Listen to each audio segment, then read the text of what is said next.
Yo, what's going on, everybody? There's so many of you in here so early today. Many of you, welcome, welcome all. We're back on Matt today. I was worried there for a little bit I wouldn't be able to stream today or be able to be on Matt today because I was not feeling well. I wasn't feeling well this morning. I wasn't feeling well last night. My throat was a bit sore. I had the chills. My whole body ached. Then I took like a midday nap again, and after I woke up, I kind of just felt better. We'll see if that, lasts throughout the rest of the night, but that should. I've been feeling pretty good for the most part this afternoon. Let's see what we can do. We gotta talk to Dakota. Kind of wander around for a little bit. Big things on the objective today, on the agenda. I love it when it's night when I come out of here. I don't know why. I enjoy it when it's nighttime out. I come out of the cave of Matt. Oh no! Oh, horse. Oh. Oh.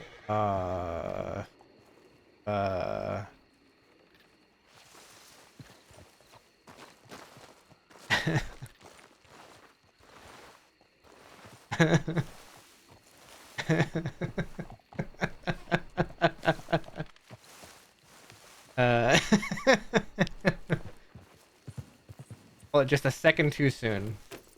Just, just a second too soon. I called the horse.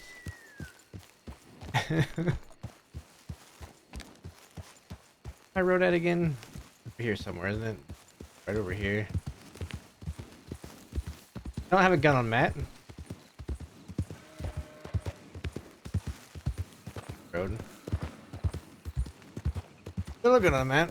We're waiting on getting a gun. I'm just accumulating money by being online, and that comes out of the fog.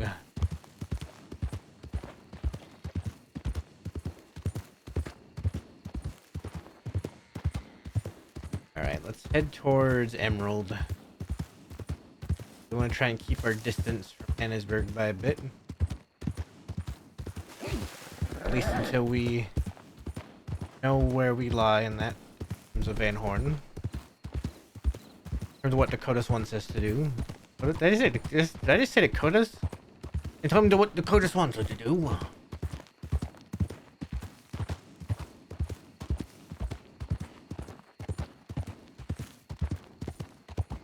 I'm curious what the verdict will be. Orbis to Dakotas. Us is just, naturally what the person that's in charge of Van Horn has to have at the end of their name, right? One of us, Dakotas. Part of their title now.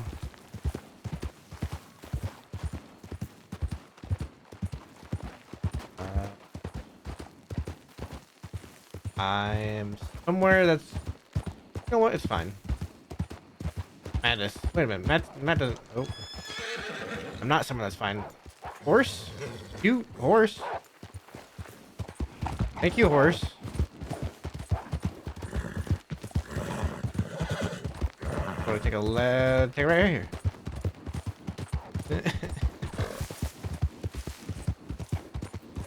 What we call Matt Madamus.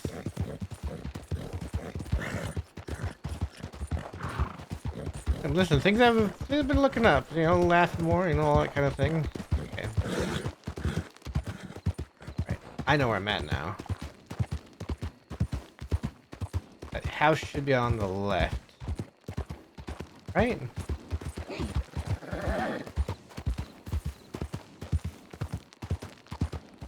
Oh, I passed it already. Okay.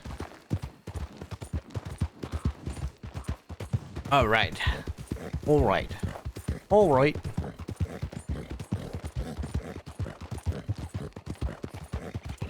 Up that Emerald Station.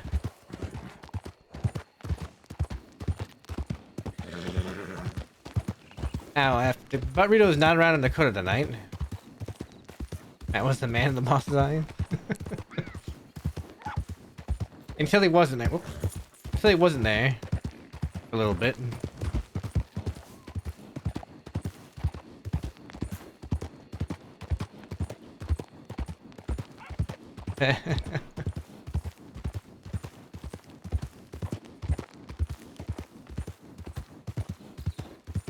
Listen, Matt's always gonna be loyal to, about certain things. That's just his nature, right? He is loyal to a fault almost. You're thinking, but he killed LJ. Right, well, LJ did something that he had promised, that, he put other people in danger. Oh, God. Gun. Sheep have escaped. Sheep have escaped.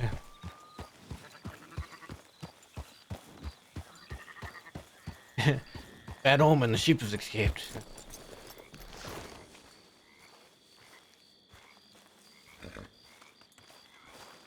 Omen.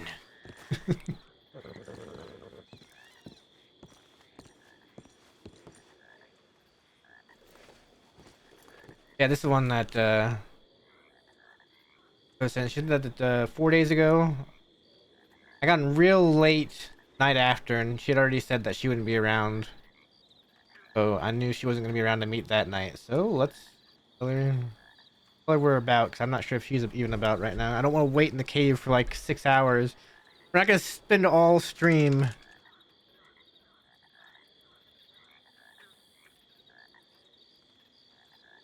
If like. So. Come around, let me know if you're awake, and I'll let you know where to go.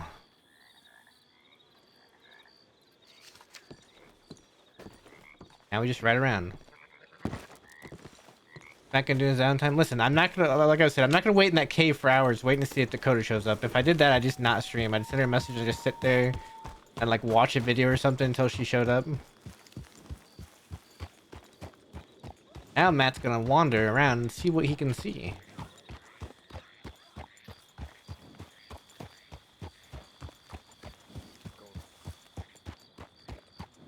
Cave RP.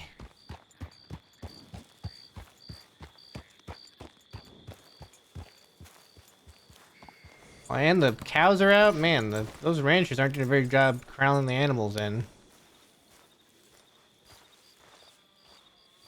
Not doing a very good job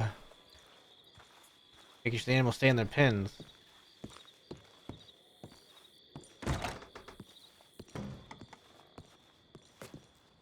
I should have a stew real quick.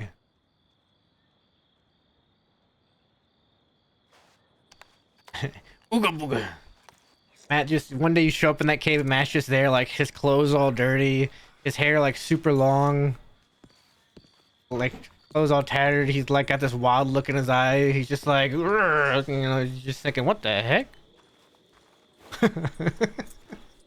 What the heck?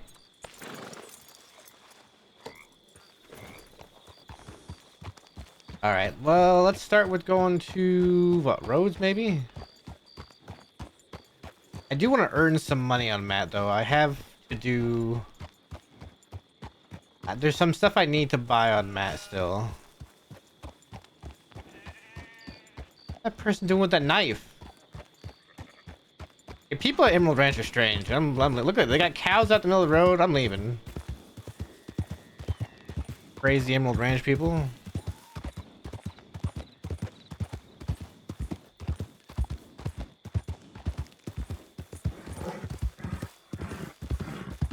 Alright. See how long it takes for Dakota to show up. If she show up today. I still recall that Wednesdays, cow's been out for days now. It's like it having him in the middle of the road. I see how it is.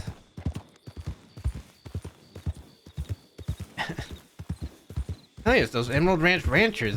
They're weird, man. They're a bunch of weirdos. Like weird cold.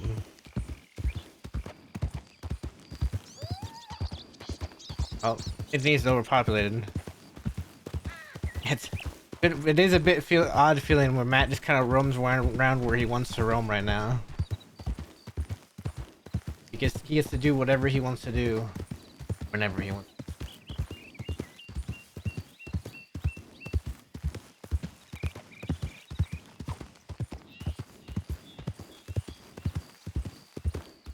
Watch, I'm gonna get to Rhodes, and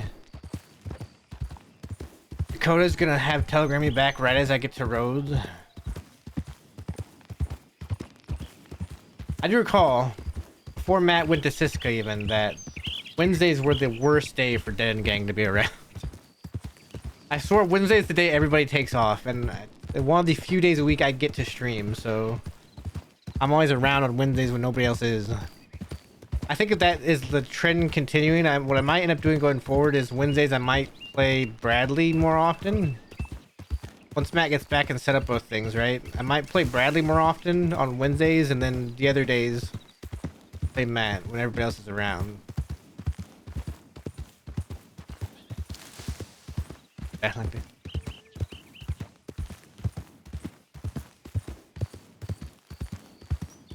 The biggest thing with Matt right now is because since I'm waiting for what Dakota wants, I kind of have Matt in a holding pattern, right?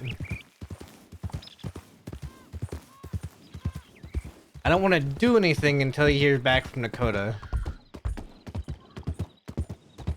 Because that will decide, one, what his plans are and where the character goes, for one.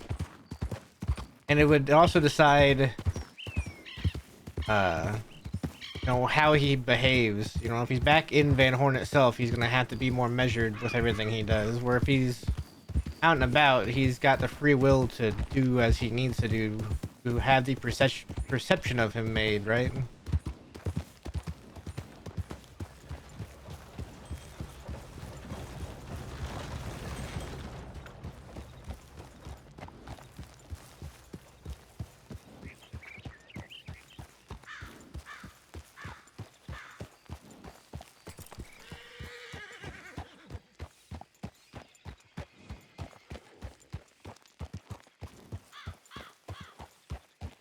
Right now, he's just waiting on where his place is gonna be, what his purpose is gonna be.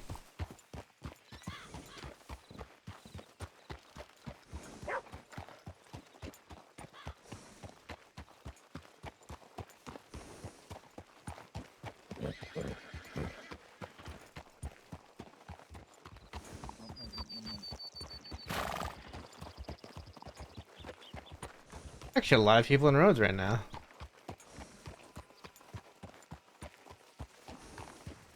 I don't think there's any logs. I think they're both AI here, but there's people here.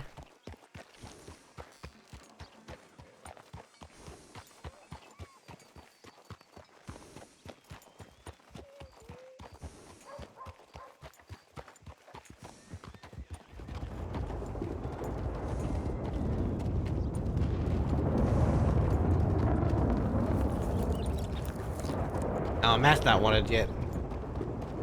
Matt has done nothing since getting out of Siska. He's been pretty quiet for the most part. So, okay, same thing. It was Dusty.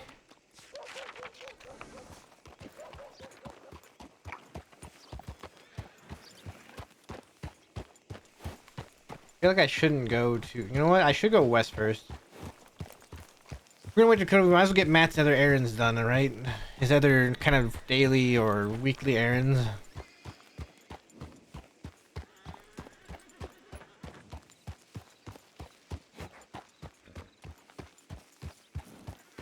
I'm an agent.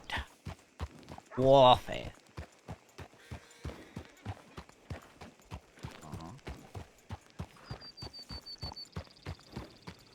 What's going on here? We're just standing in partially in the middle of the street.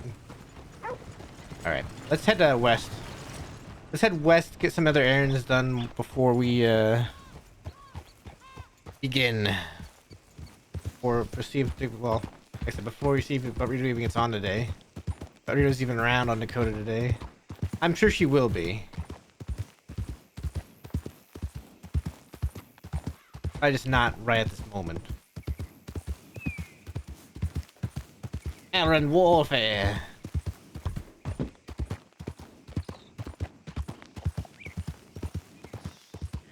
Matt's got his errands he still runs. His places he still goes. I bring my brush? Good, because I don't like how my horse is all covered in red clay now. Red clay.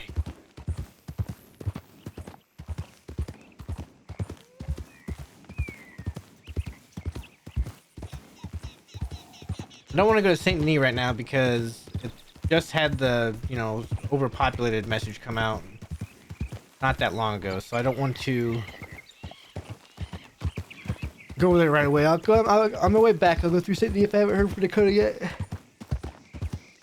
don't know why I'm yawning. I've had plenty of sleep. I don't know if anybody saw my Discord. I did post. I've still been working on the Valheim build. I've still been, you know, here and there working on it.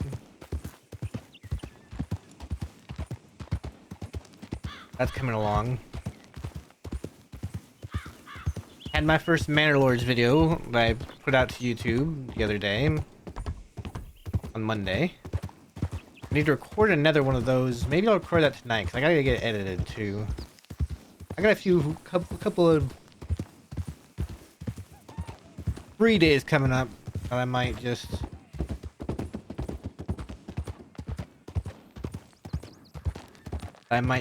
kind of use to get some video recording done. I really need to get the Matt VODs caught up on YouTube.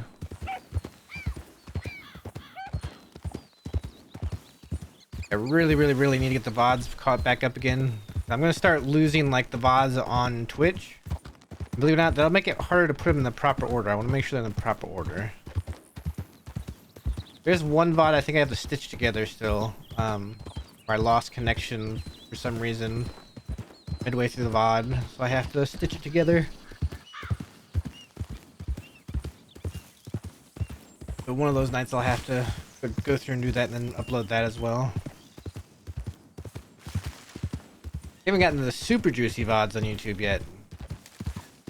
Like, I don't think I've uploaded the duel with Eli yet. I don't think it's been uploaded to YouTube yet.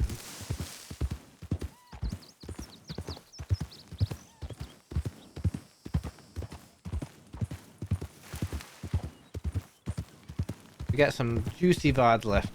Get in there. Oh god. The area of the map that nobody wants to go towards, the void.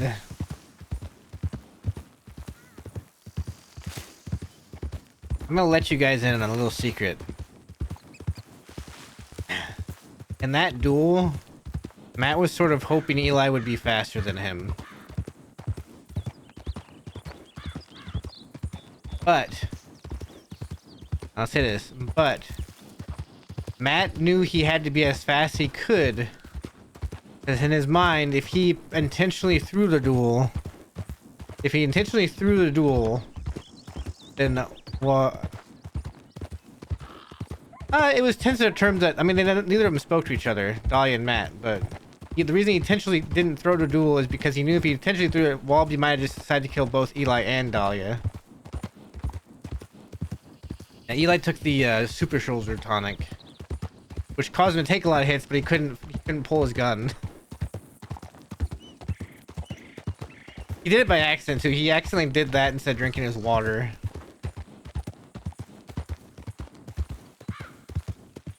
Oh. But he knew that Matt still knew he had to be as quick as he could because he knew if he threw it, Walby would probably realize and kill both Eli and Dahlia. And his only thought was, well, he can at least try to save Dahlia. And if Eli is faster than Matt just naturally, maybe he'd save both of them, right? But he only got one outcome out of that. He only got one outcome, and that was he had to kill Eli. Somebody got arrested.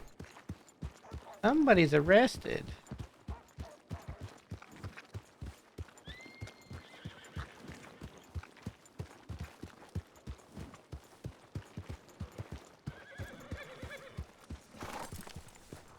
The door is wide open too.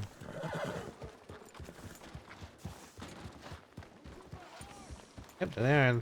Is that? How's that siding looking?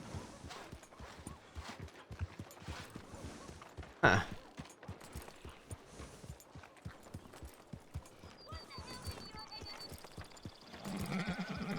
Yeah, Eli wasn't faster than Matt.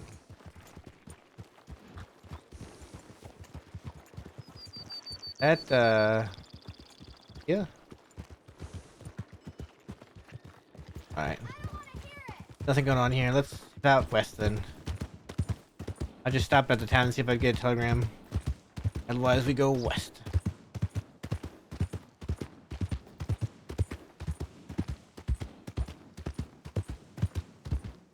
Yeah, if you gotta figure if Eli, because right, that was the chance that Wallaby gave Eli, right? That Wallaby won the duel, that maybe they both would live, right? Or maybe Eli would be able to get out of there. It was Eli's one shot out. I think if Matt had intentionally thrown it, it probably wouldn't have been Eli's one chance out.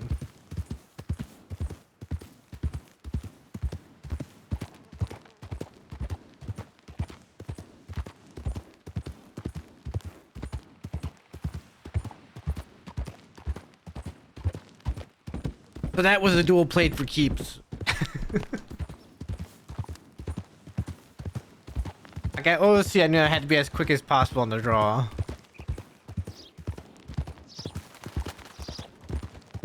Especially for it to work in character, I had to be as, you know, quick as possible.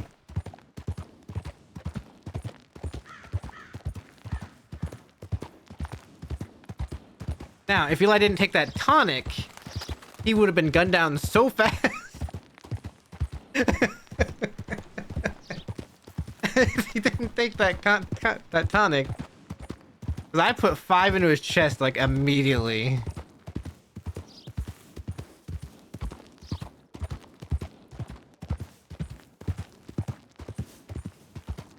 And 5 shots from a Schofield at that range is well,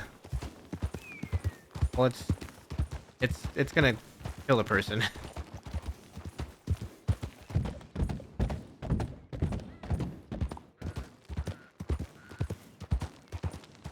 I think the final total is I hit him 9 times. Because after the first draw, I was shooting regularly, and the Schofield shoots slower, so he was just regenerating health as I was shooting him.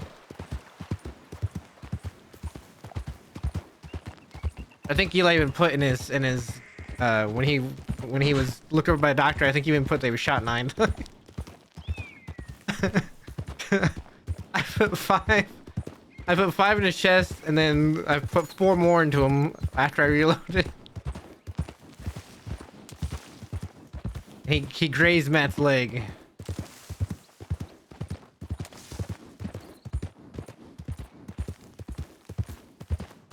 I remember though, Matt picked up the gun that Eli dropped. That's actually kind of why I need to make money. I need to remake that gun.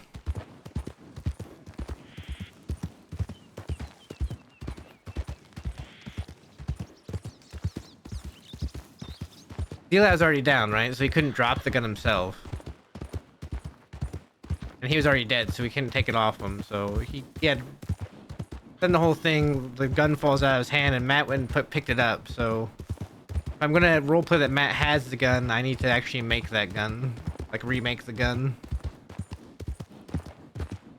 I think that's a pretty penny to remake that gun. I think that's like a $1,200 customization.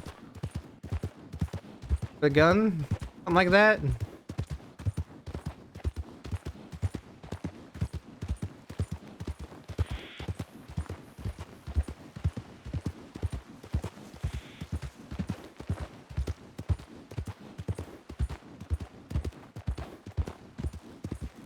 That's an expensive gun. I haven't even bought a new Schofield yet.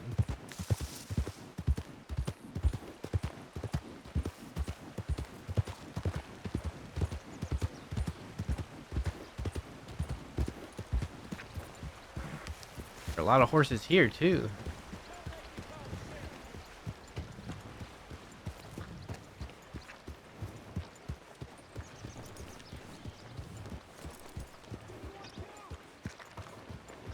But he's hurt up there.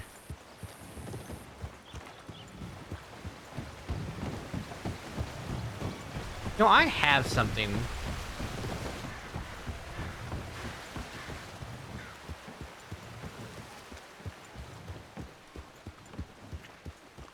Yeah, well, I can't get my original guns back because they're using the commission of a crime. The gun that Eli has, that one we can't get back because Eli died with it on him, right? There's the server rules, you can't take stuff off of dead people, right? But if there was like roleplay of us, you know, grabbing the gun, because, you know, Eli roleplay dropped it onto the floor when as he died. We roleplay picking up that we can go back and remake the gun and say it was the same gun. Now, if I remember right, the gun that Eli had was the actual gun that Matt had. Like, it wasn't the gun that Dolly was supposed to get. That was that LJ had that is in Jasper's hotel. It was the gun that Matt himself had. Before he got jailbroken that one time during that one bank. The one that he hired Cass and crew to go grab for him. Which they did. They gave it to Eli because they hadn't seen Matt in a while. They gave it to Eli, and Eli then was carrying that when he came to duel Matt, so. That's what happened with that one. But that one, it's the Little Dream, and it did have Matt's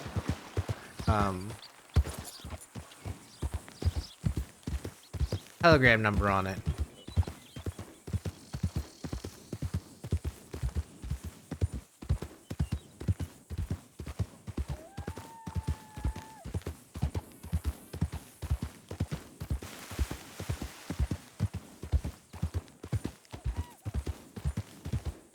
Out west.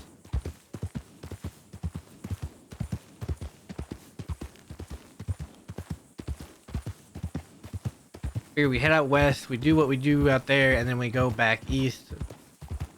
We'll head all the way back towards Saint Denis probably. We'll look around Saint Denis for a while. We'll see if Dakota's gotten back to us yet.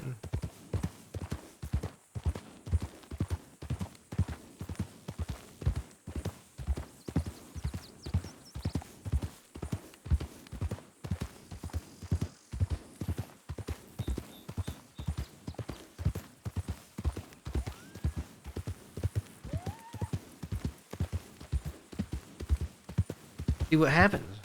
Alright, so I avoid going to Thieves. Just so you guys know, Matt's been avoiding going to Thieves because that's where he knows Dahlia stays.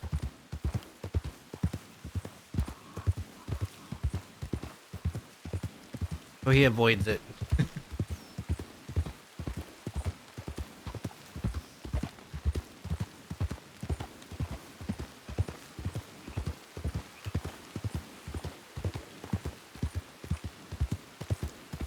Raining again. Or stops raining in the crossing.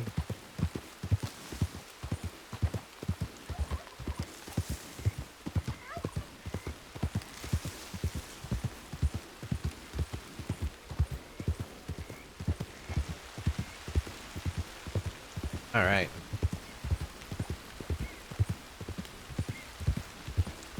Actually, it'd be Matt carrying his own gun.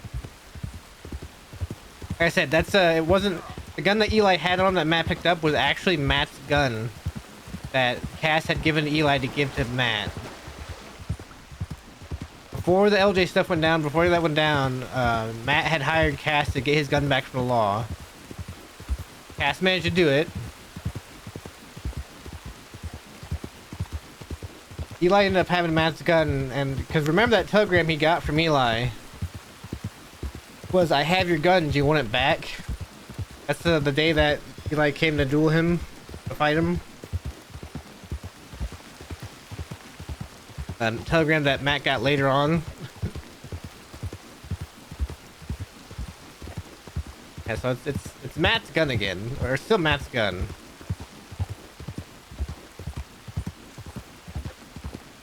Have roleplay reasons for wanting to remake it.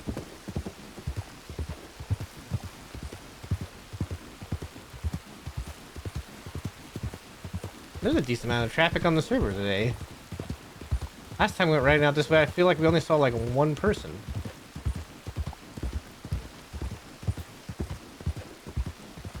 seen so many people heading out west this way today.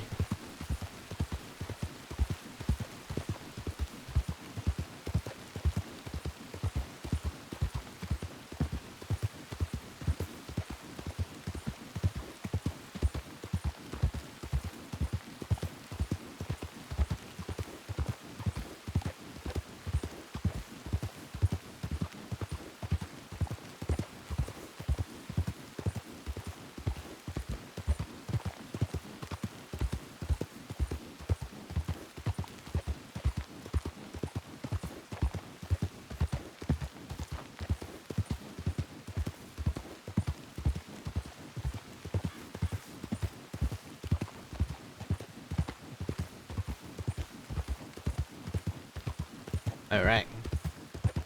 I'm curious. I just want to know how the story moves forward from now. I kind of hope Dakota does come around tonight because it'd be nice to get that talk done. If not, hopefully she's around tomorrow. It's just a matter of who can I run into today, right? Who can I run into today as Matt?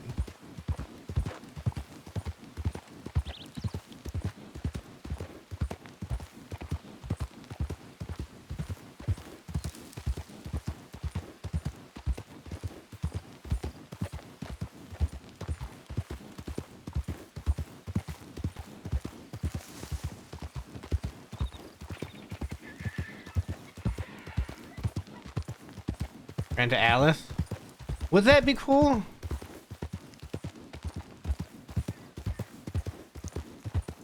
I don't know how Alice would feel about Matt.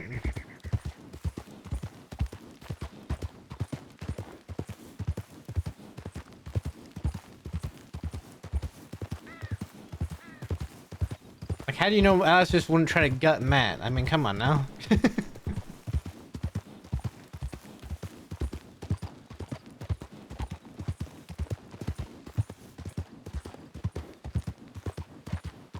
Well, I don't think Alice would try to gut Matt. I don't think she has a real reason to want to gut Matt, but I don't think Alice and Matt have all that much to talk about either. Really.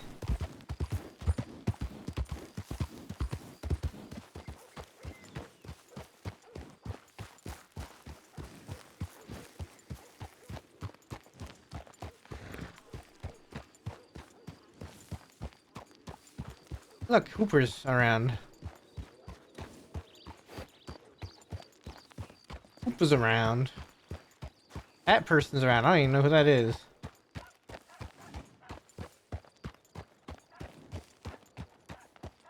Let's do things. Yeah, I always try to do things naturally. So we're just doing our thing. We're seeing who we run into.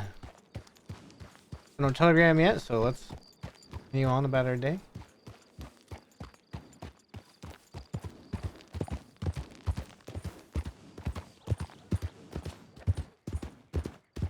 The song I played is just so weird because the song's over right now, but for some reason at the end of it they have about 20 seconds of just silence.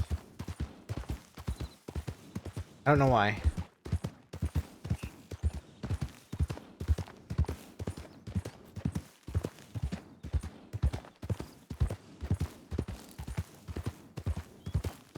All right.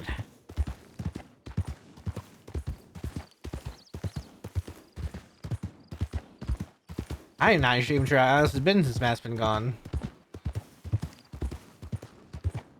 I'm not even sure how most of the rest of Dead End Gang would receive Matt, to be honest. Besides Dakota, because, like I said, well, yeah, Red Dead RP is always great. I love Red Dead Roleplay, and that's why I've still been playing it so much.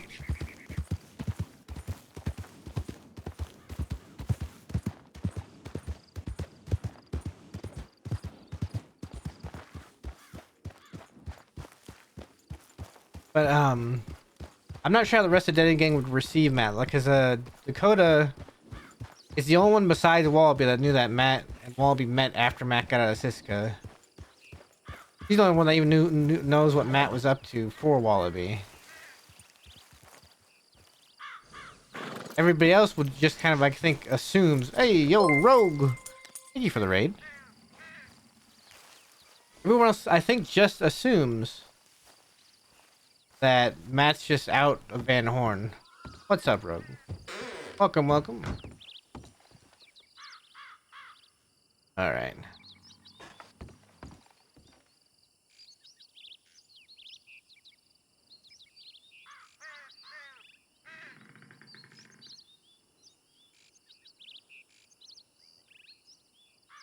The Durst here. He is kind of on his own at the moment. As far as what's he doing here specifically, this is where him and his sunshine used to stay.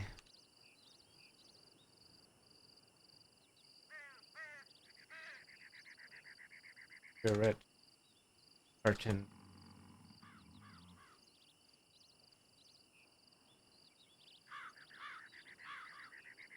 So he comes. So Matt comes here and he puts a cigarette carton because that's one time when Sunshine came back. She had told him that she knew he was there because she saw the cigarette carton on the table. So he returns here often and puts one there in case she comes back. You know he still comes here. Meanwhile, Matt Durst the Outlaw is just still a free man. He hasn't done anything wrong. Still sort of the ghost. The crossing.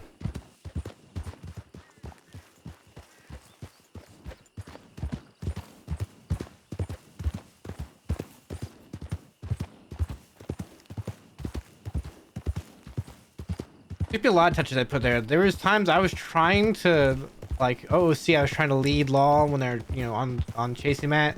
Lead Law out west was like a trail of clues. Never really worked. They never could really figure out what the deal was, so. Alright. Also, Sunshine's father, Adeli's father, is buried at the graveyard over there. Not too far away. Dude, switch to this new thing. But they have, you know, the first time shadow, but then but the highlight's green now whenever the people that are from the raid talk. Interesting. Which? Interesting. Alright, do we think we have a telegram yet? I don't think we do.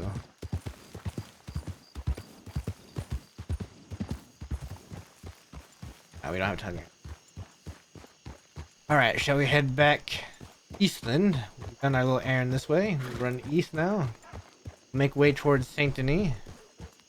That way we're nearby the area. As soon as we get a telegram from Dakota, we can telegram her where to go and we head that direction.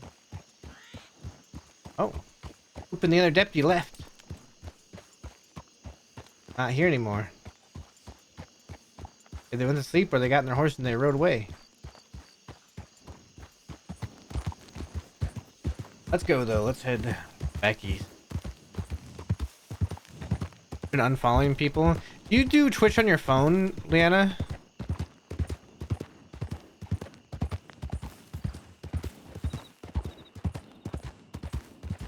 Sometimes, Leanna, if you're on your phone, if you scroll on the page, it'll accidentally hit the follow button. And I think with the phone, there is a thing where it doesn't ask you if you want to unfollow the person.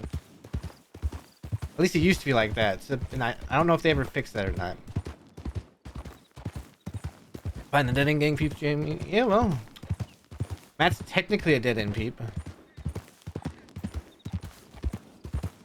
Technically, I mean, he's not dead end, but he's not in dead end currently. I think Matt's in this weird gray area. Okay.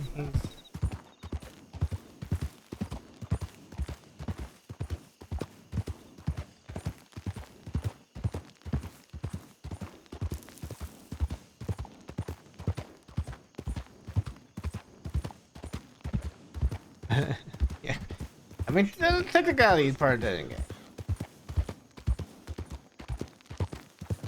22. I'm gonna find a song to play while we travel here.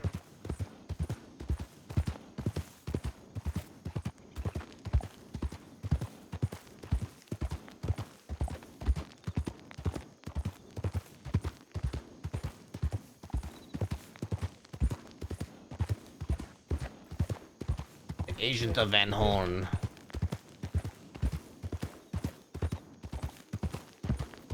A White Buffalo song I need to put on my playlist. I haven't done it yet.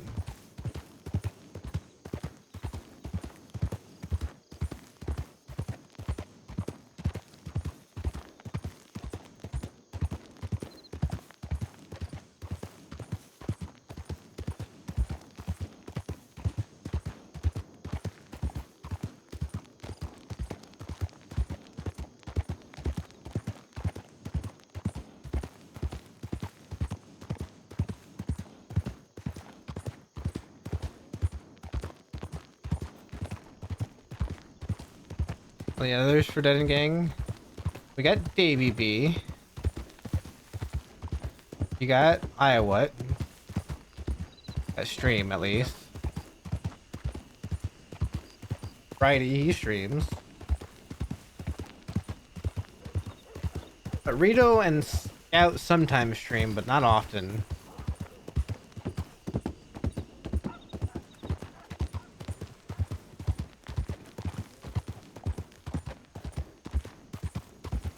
What else we got? Who else we got? Walby's dead. The birds. There's not a lot of stream POVs left of Van Horn, I realize.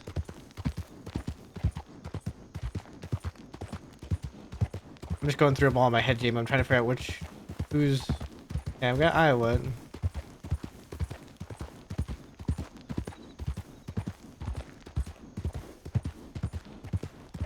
Yeah, Bud now. Bud.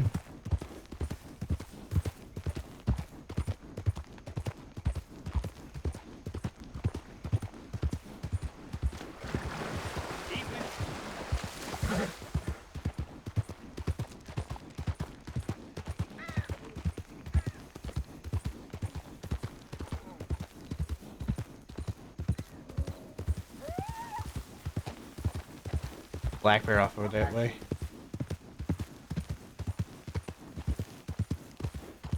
Yeah, it was sad. Wallaby died. The people riding.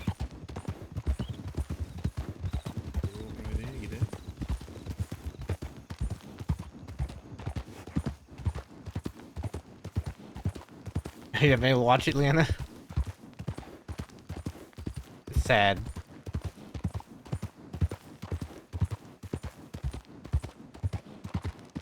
It's both the death and funeral stream all in one.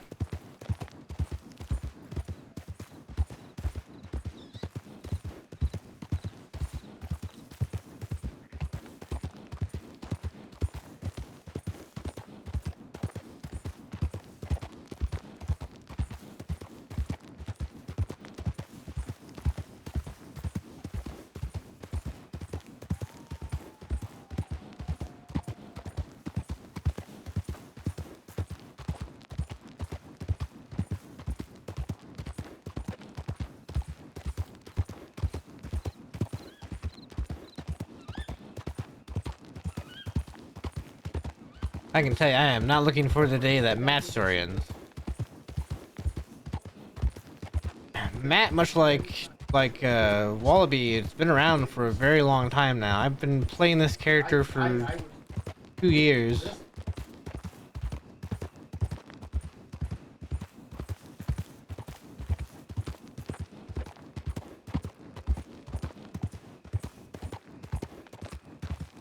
And I don't know what end Matt's going to have, but... Up Tatsuo, I'm doing a pretty good day. I'm not feeling sick anymore today.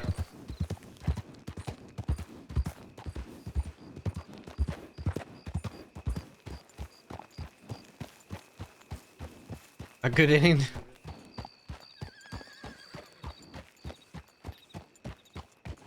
There's only one way it's a good inning for Matt, and I'm not sure that's gonna happen.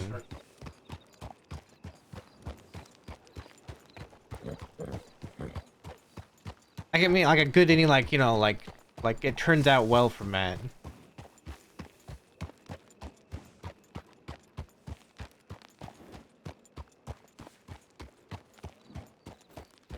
Nobody in Blackwater though. Look out, Blackwater. Everybody's everywhere else apparently. Oh wait.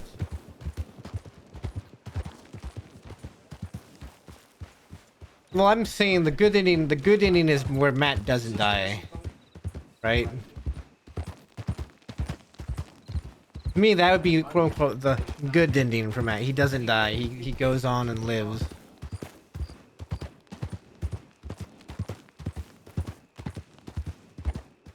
But most endings where Matt's at, technically, most endings,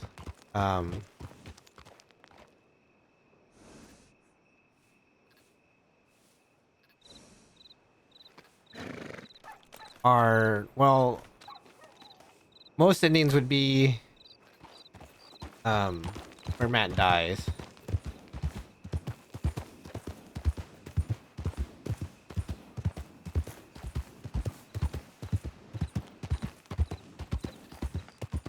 Went to New York. I say I went to New York. That's where all the Chinzos went. That's where the Chinzo brothers went.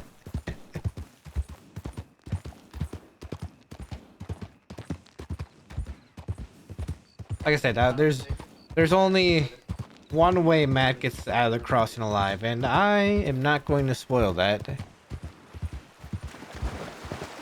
I'm not going to spoil the one way Matt gets out of the crossing alive.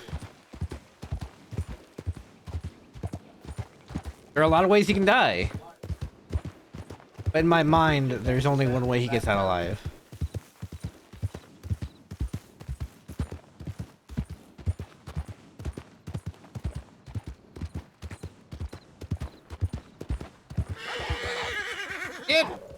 Turn. Run through him. Run through him. Good horse. Good horse. And these wolves are like lying in wait today. What is going on with these wolves? They don't show up until right.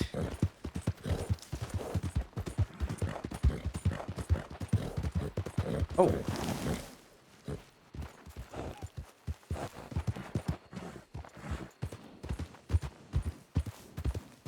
Oh, train.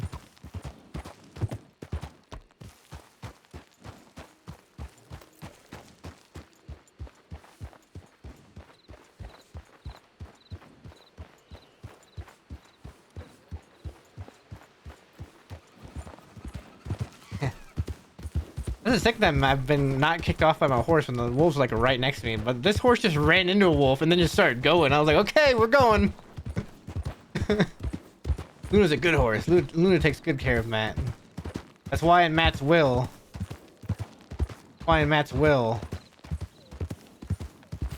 Luna goes to daily.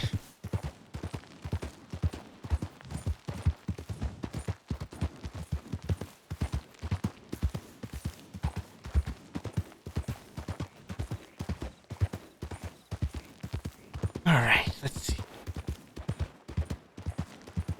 That one would be a tough one to work out, right? Matt's will, where Luna goes to a daily. Because I'd almost have to have it where I put Luna into a deed before Matt dies, and that means I'd have to be planning Matt's death. Yeah, I wrote the will last Matt stream. I wrote the will. Hang on.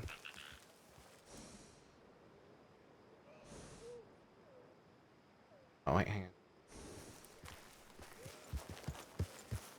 Hang out right here for a moment.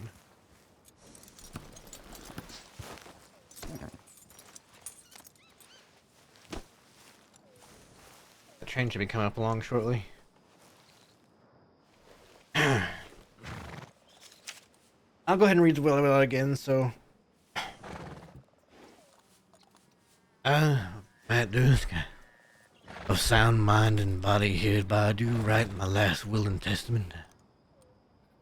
My body, when I die, is to go to a daily, my next of kin. Her instructions are to bury me on the hill, our cabin, in Chola Spring. I would like to face the cabin so that I may always watch over where we live together. To say we live together, but it says where to live together. Whoops. My horse Luna is to go to a daily as well.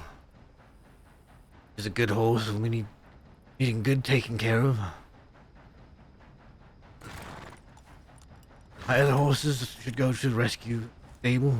Many of them I caught myself and should find a good home. Any gems or money I leave behind should go to Dakota Slim. Any guns of value I leave to die Sawyer. Do with as she pleases. This is my last will and testament. Signed, Matt Dursk.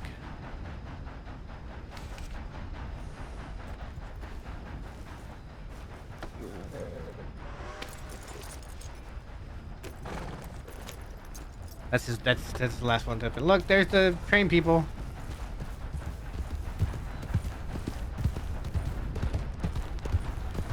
I made one. What are Matt's plans now? Right now he's waiting on a talk with Dakota.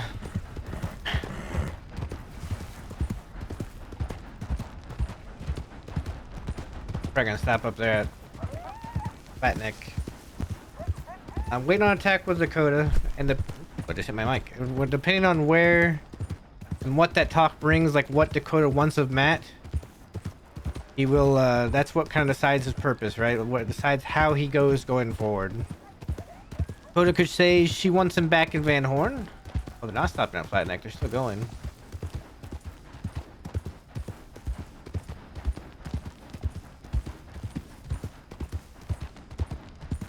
They're going towards Valentine though. Are they going to Valentine? Yeah, they're going to Valentine. If Dakota says she wants him back in Van Horn, then what Matt will probably do is be back in Van Horn, trying to help move things along, make sure Van Horn thrives.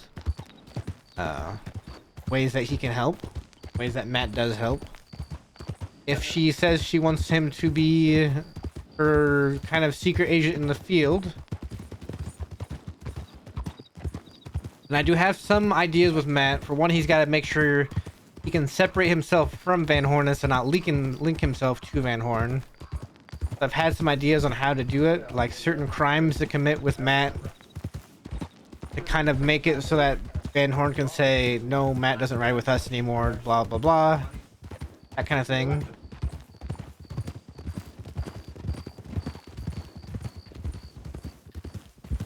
That?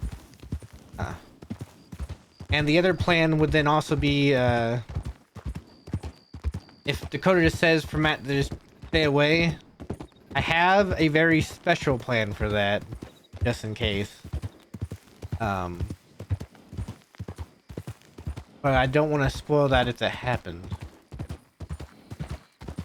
I have a special plan for that, though. Right. Just because I haven't been streaming and role-playing that much last couple weeks, I've been so busy, doesn't mean I haven't been... That doesn't mean I haven't been concocting ideas on different scenarios for Matt.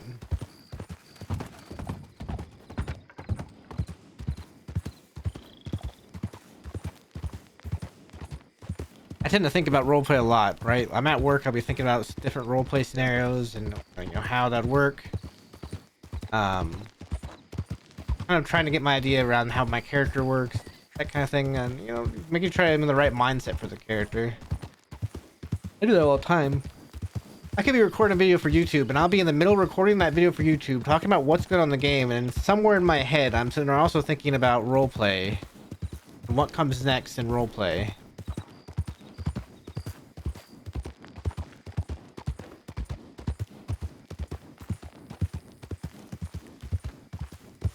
Oh, it's foggy.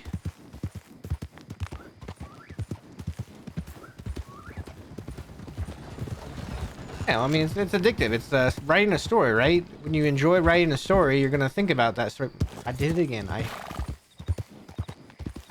like cut my finger the other day, and it's partially numb, partially like it's numb, and partially it hurts when I hit things, and every once in a while I'll rest it.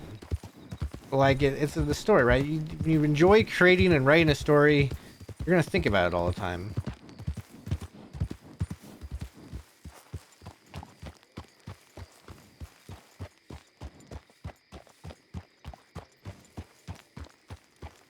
Well, there's still people in rows. Not the same people, I don't think.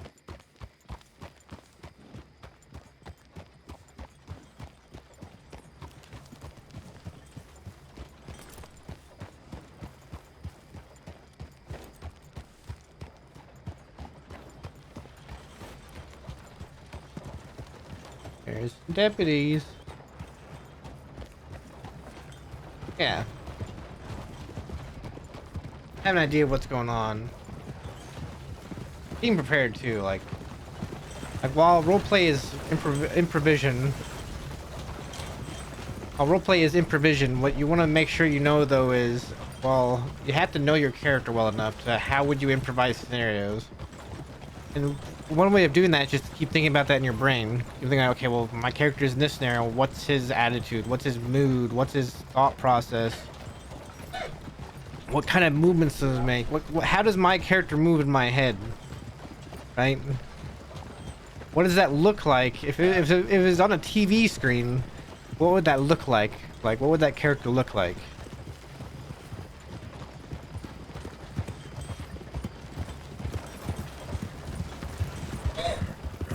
We have, you know, you just kind of, and a nice little ghostly fog for the ghost of Van Horn. That's part of where I came up with this, the art idea I had from Matt, right? Like Galacus, she's the one that put it together, but hang on, while we travel. Hey, buddy. Galacus, she's the one that put it together, but the art was like, this is, you know, I was just at work one day thinking about Matt and kind of what the theme for him would be. I thought, well, like he's like an angel of death, right? You know, he's a assassin style character almost, you know, quiet and, you know, deadly. Like, what would the scariest thing you could imagine in a Matt, like as Matt, like coming, right? That's, you know, you got this red sun or moon, however you want to put it, behind him, marching towards you with his gun out and a hatchet out or a cleaver out.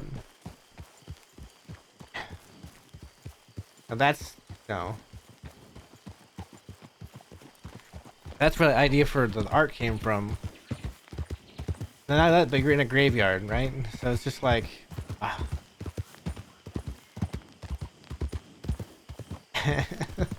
You know what's crazy about that, Huck? You wanna know what's crazy about that? Is Matt had just gotten out of Sisika, not even 40 minutes before that. Not even 40 minutes before that. Matt had just gotten out of Sisika, and all I did was heading west. I wasn't streaming or anything, I was just heading west. I was gonna go to the cabin. I was gonna go visit, you know, the grave sites. I was gonna go, you know, back east. And I come into Armadillo and there's like a panic going on. And as I'm about to ride through, I hear somebody say, well, how bad is Cass hurt? And I'm thinking, oh, Pastor Frey's hurt.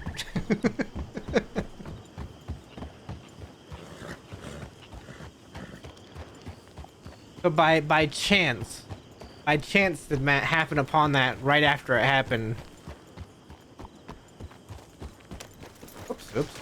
I'm like, my fingers, since I cut my thumb, my fingers have been going crazy, like just hitting whatever. I don't know why. Yeah, so yeah, Matt just kind of, he happened to be there right after that happened. And of course, you know, just so you guys know, Cass is the one holding on to the gun that Matt had made for a daily, that Matt once given to a daily when she comes back from him. It's supposed to be her Christmas gift, but she had already gone by then. But Cass has the gun that's supposed to go to her, so Matt's like, you can't die. It was late at night though. I think it was like 11 o'clock at night.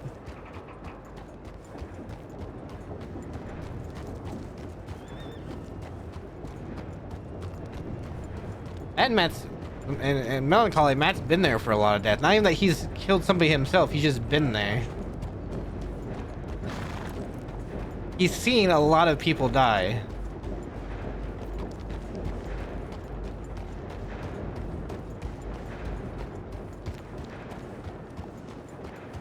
And I mean a lot of people he's seen die.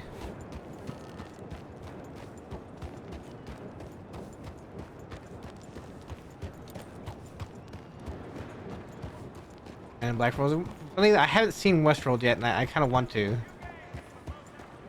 I don't want to watch Westworld. I've heard the later seasons kind of go meh, but the first season I've heard is great.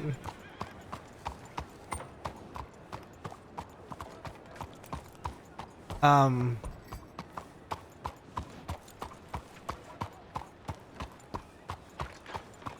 there's a movie.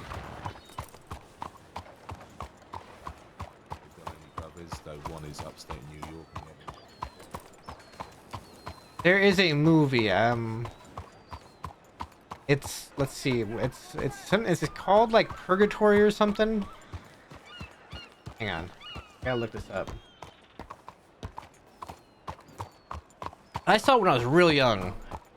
I haven't seen it since, but there's this movie. I believe it's called Purgatory. Let me get out of the way here. I'm not like just in the middle of the street. I can look this up properly. It's called. I think it's called Purgatory. The town called Purgatory.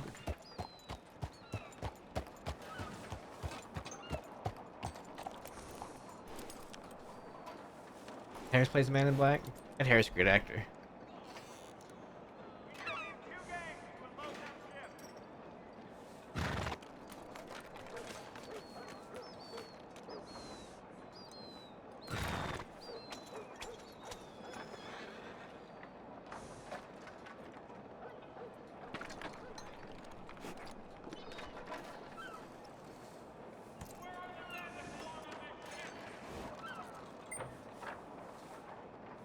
Anderson do suck. Yeah, that's what I heard about it. I think yeah. I want to say this is the movie.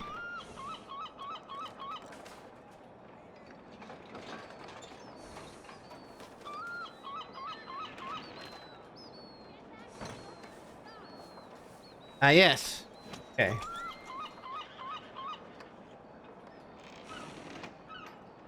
There's this movie. It's called Purgatory. Hang on. I'll see if I can. Hang on. Hang on.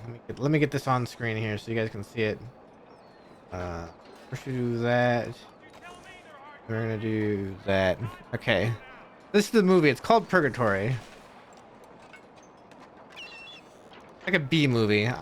It released in 1999. I saw. That's probably when I saw it.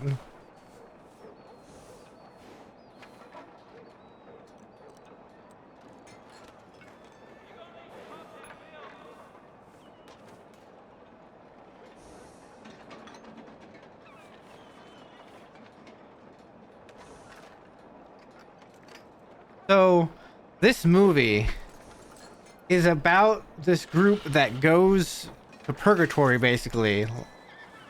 Like it's I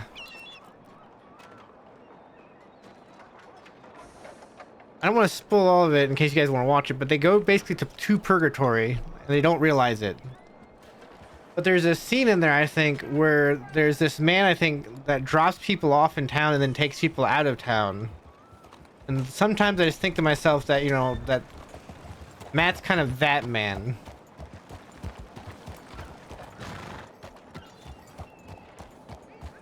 He's the carriage driver that takes people in and out of purgatory.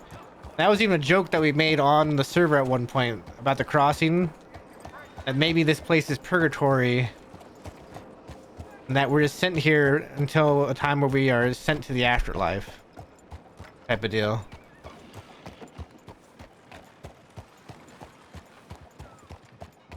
Ah. Dead Man. I think I don't know if I've seen Dead Man or not.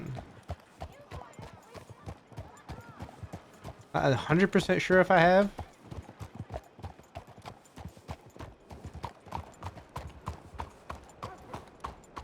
What's that?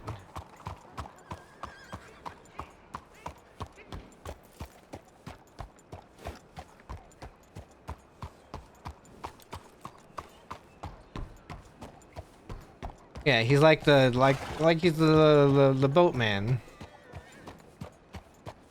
That's who I think it was. Yeah, the ferryman.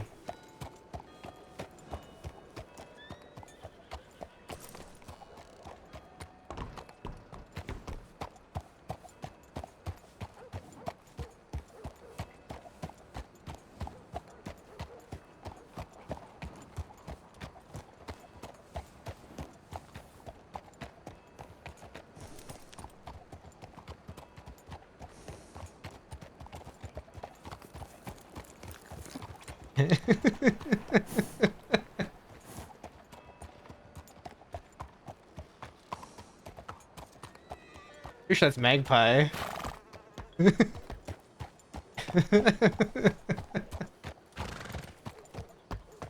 I'm pretty sure that's Magpie.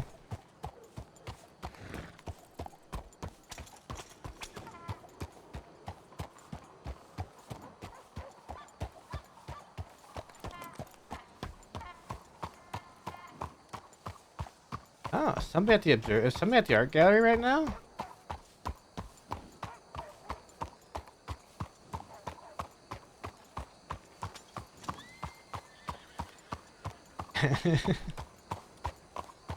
I thought about asking her about those binoculars, but I thought, no, no, no, no, no.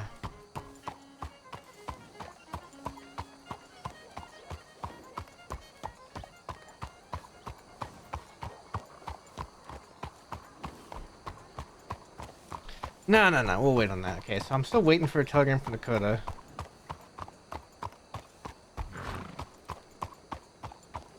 Might not be for a little bit before we even hear from Dakota. I think last time we didn't hear from Dakota until almost an hour and a half after we'd been online. So, it might be a little bit yet. I think I got online later that night, too.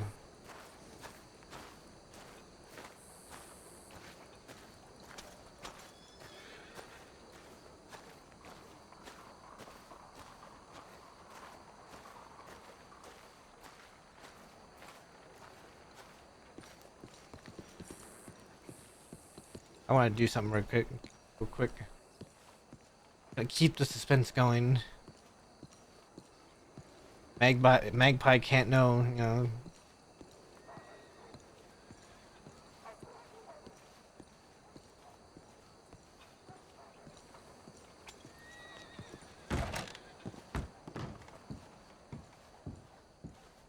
I love Matt at 80 walk speed. I don't know why. 80 walk speed just feels right. I just want to do a quick edit here. Because I think when I had this outfit made, it was before we could have clothes jackets with it. And other things. So I kind of want to just add it in there. Actually, that's what this outfit is based off of, Huck. Uh, little fact that people don't realize about this outfit. Glacis had a Taylor character at one point. Prudence. And I sent her, so I got ordered an outfit from Prudence. I sent her the photos, like, can you get me something that looks similar to this? And I just sent her the picture of Wyatt Earp standing in the middle of the street in Tombstone with his long black coat on and such. And she came up with this outfit. I was like, the only thing I request is you have a little bit of blue in there. A little bit of blue. So she made this outfit for Matt. That's also why I call it Hell's Coming With Me. I've grown up on westerns. My dad watched westerns when I was growing up all the time. I grew up on a lot of John Wayne westerns, like watching The Searchers, Sons of Katie Elder. Was it Red River Run? Hey, is that the name of it, or is that the name of the ranch? I think it's Red River Run. Rio Bravo. Was it the last? Is it the last? I just watched this the other. Last Soldier.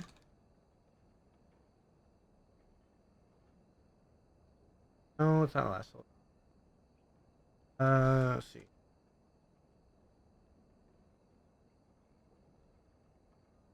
Movie where it's yes. You know what's crazy? I think the second Dollars movie is the best Dollars movie. I don't know why, but the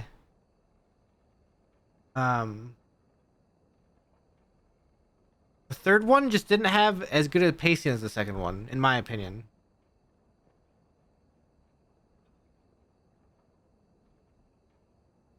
Written another one.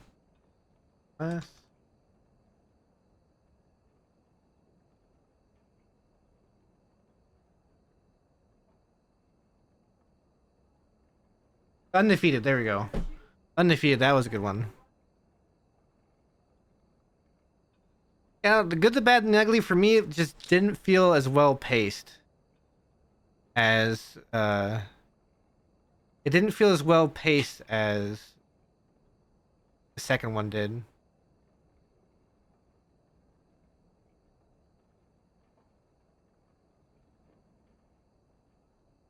Well, the good and bad the ugly is the third one. Hair on the Prairie. I've heard of that one. Isn't it, the Dollar Trilogy is Man with No Name. It was Man with No Name, a few dollars more than the Good, the Bad, the Ugly. Yeah. Or it's yeah, fistful of dollars for a few dollars more, and then the Good, the Bad, the Ugly. That's right. Not the Man with No Name. That's like the old film. Okay. A closed coat.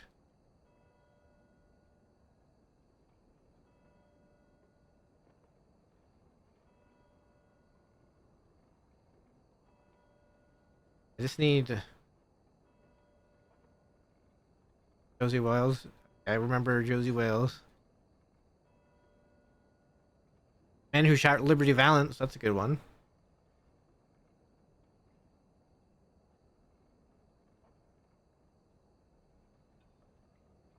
Uh, I'm just gonna go with a shirt like this. I go with the other one.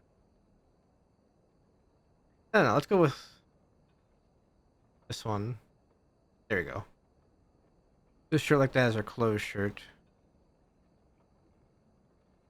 We'll do that. Let's also grab.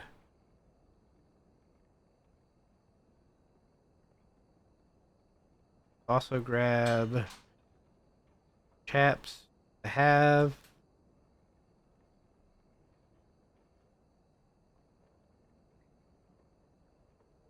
And let me take this off. Ah, that might be. I should. I need to. I've been slacking on catching up with some movies. I really need to get caught back up. Let's go grab a poncho.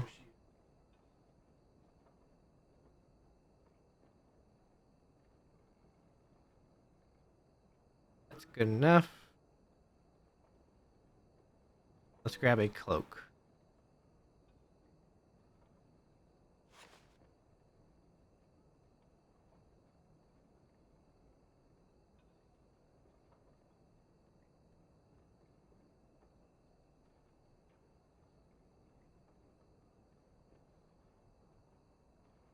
Change.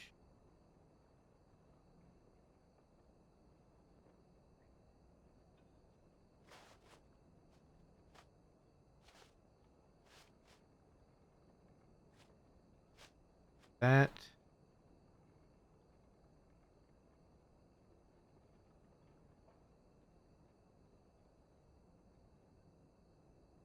That. Horizon. Ah, yeah. There's a few good Kevin Costner westerns out there.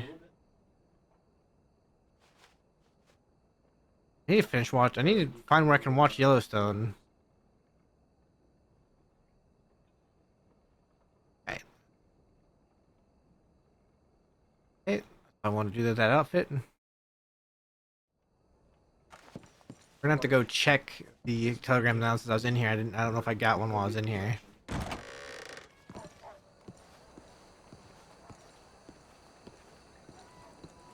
I think of other westerns that I really liked.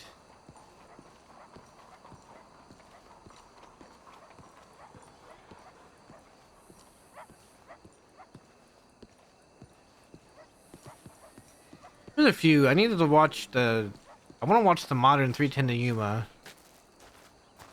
I think there's an older style and then there's a newer one.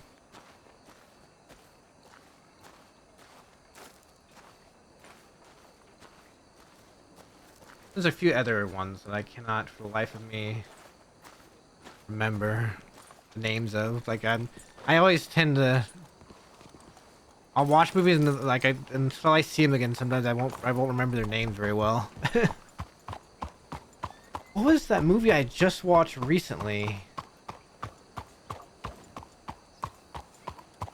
I've heard of They Call Me Trina. I haven't seen it.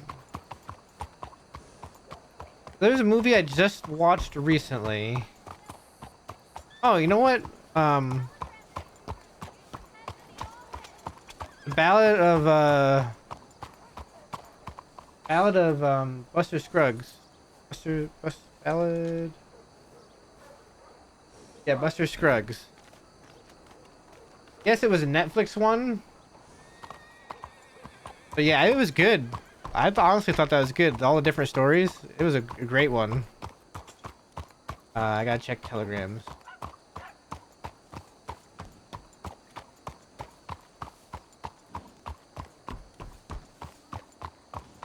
Old Henry. Honestly, some of my favorites though, the Sons of Katie Elder. I know there's like mixed opinions on John Wayne nowadays, but the Sons of Katie Elder and the Searchers are some of my favorite Western movies of all time. I love watching Gunsmoke with Will Arnett. There's Magpie again. That? No, it's not. Outlaw Josie Wales. That's the new one coming out, right? Outlaw Josie Wales.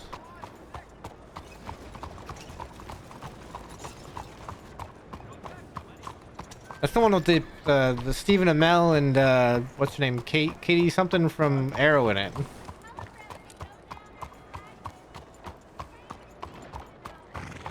Oh, it is an old movie. There's a new Josie Wales movie coming out.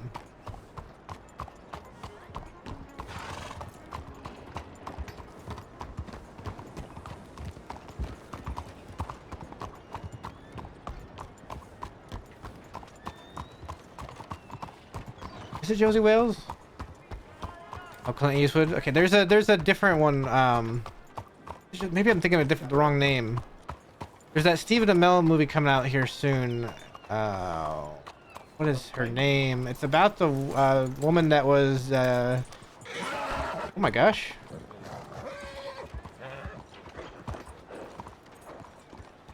That was sort of with Billy the Kid, but there's kind of the rumors. Okay, no, it's not a rumor yet. Are we? Okay, we have to leave. It's dusty again. Time to go.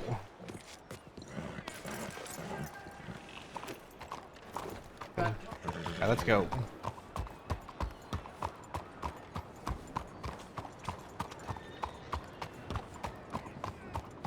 I guess I could go make some money while I wait to see if Dakota's around.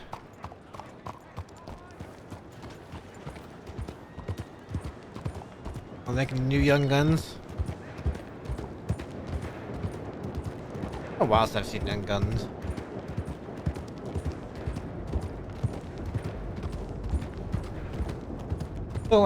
So when I originally made Matt, some of my inspirations behind Matt were a mix between Will Arnett and Gunsmoke.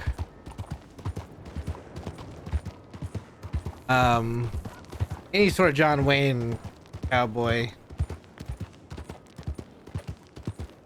Yes, the Rifleman with shit, I can't remember his name, but yes, that's also the other one that he's based off of. The other character he's kind of based off of.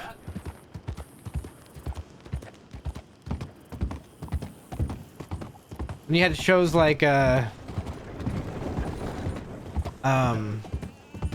Gun Will Travel. Those are good ones if you're talking about old westerns.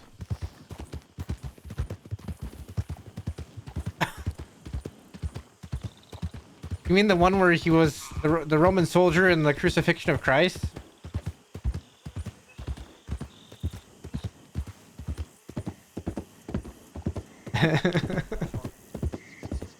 Someone had some weird roles. He also played Genghis Khan.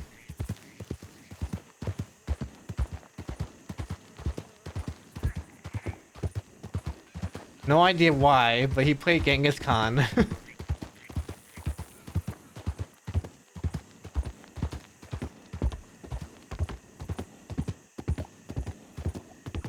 I think what I should do here. Should I do moonshine? I have the stuff on me. I could do moonshine if I wanted.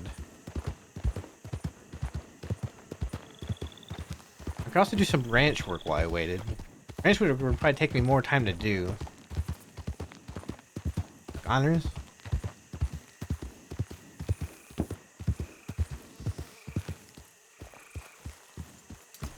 Yeah, the Rifleman was a series. That one was a good one. Have gun will travel, you know, or some people call it Paladin. Twist.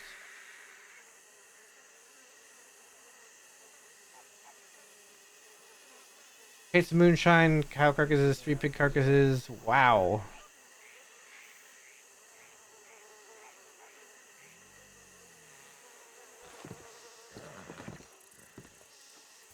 Honestly, might be better off doing some ranch work to get some money. And like I said, I need to get money to get that gun.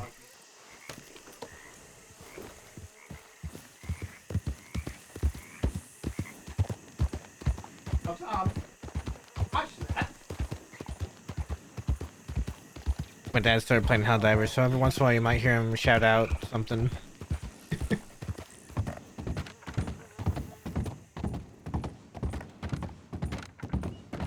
I've heard about Blood Meridian. I've heard it is a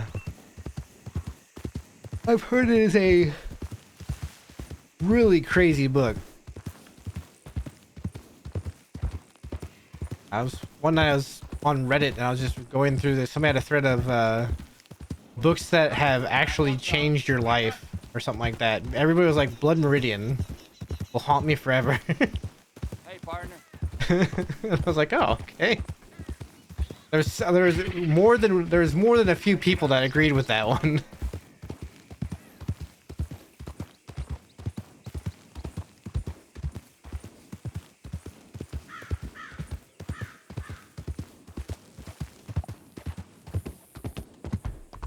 The Devil or Man. Yeah, that's what. That's actually one big theme with westerns, right? Constantly throughout westerns, you'll have the character in them sometimes that people will wonder if they're a man or the devil themselves.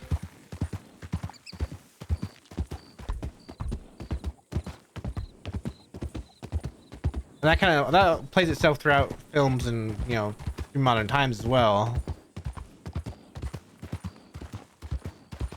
It's just it's a common theme.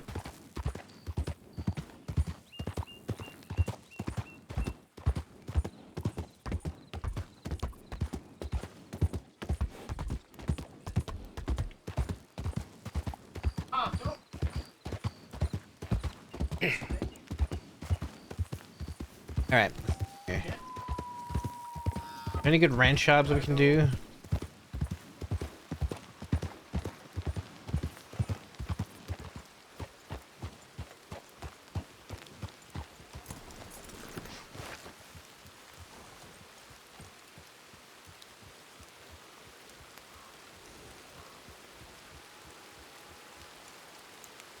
Kurt Russell, yeah.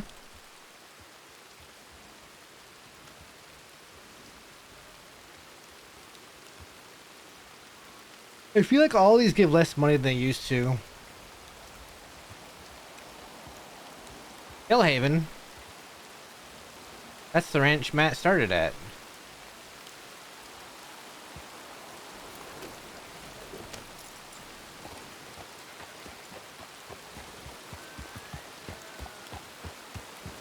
What is it? Oh, 25 manure shoveling. Eh. That one's the worst. Alright. Make sure. Hillhaven's this one down here, right? Yes, okay.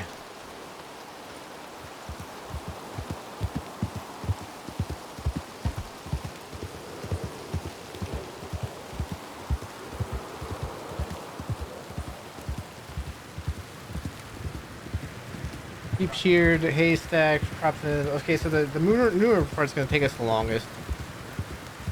You know, it's a good way to pass the time. Woo!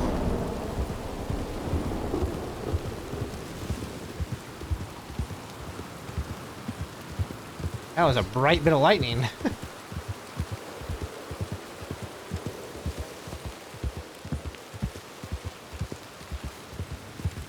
Like I've been streaming for an hour and a half and I haven't actually talked to anybody in game yet.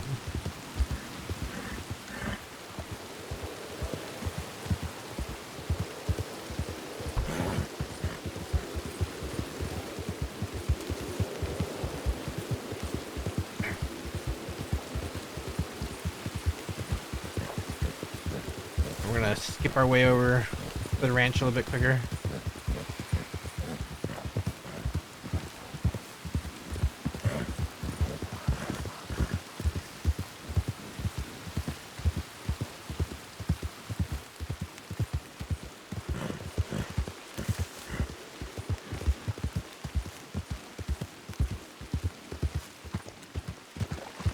Why? Okay.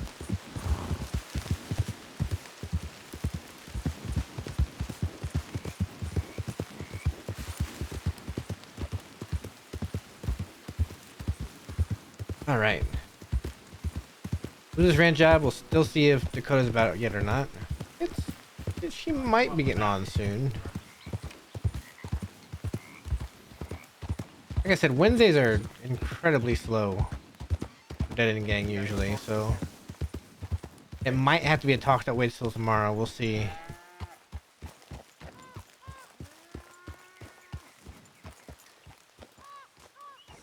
Now let's get our ranching work done.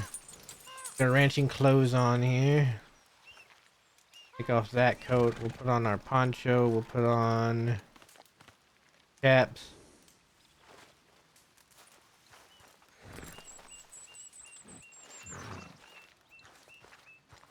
All right. Just do the hay. It's right here. Paying for the money.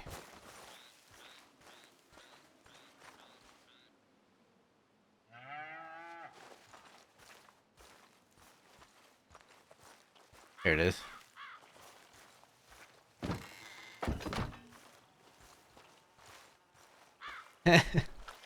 Just see right now, there weren't any good crim jobs. I'm waiting for Dakota.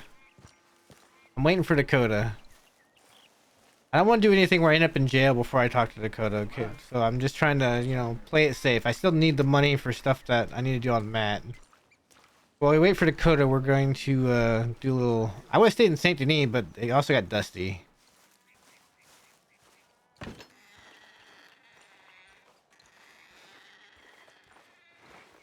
Came with Way.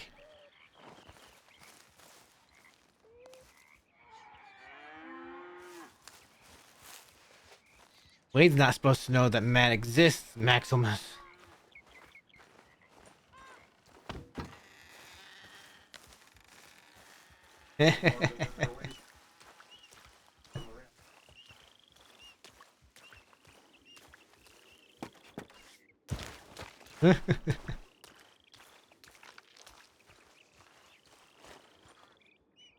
Matt's not around Van Horn right now, Maximus.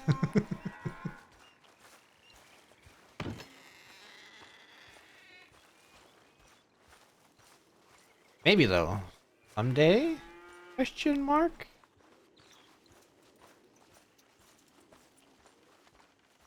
We'll see what happens.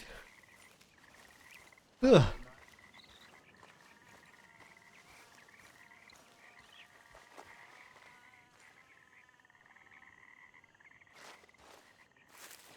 In time, we shall ranch.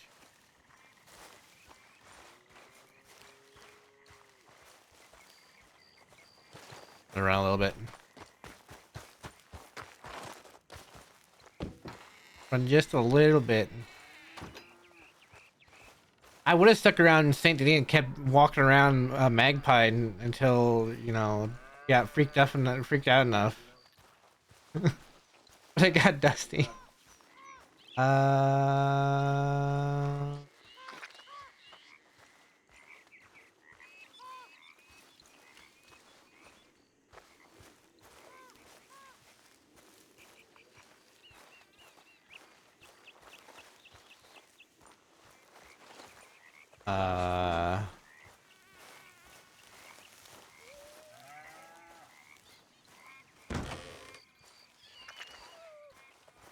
Mostly main map. Like I said though, with where's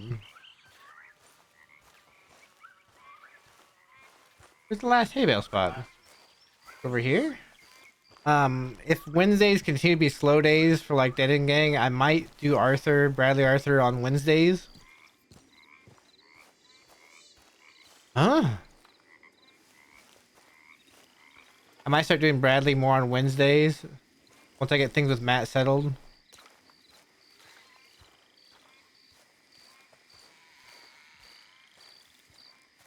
Okay, I'm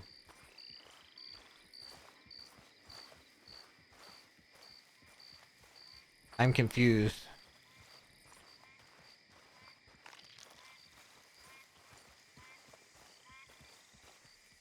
Not back there. Not over there. Wasn't on the sides of the house where it could be, is it?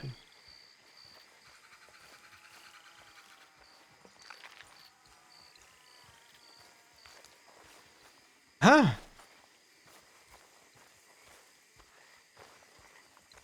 Uh...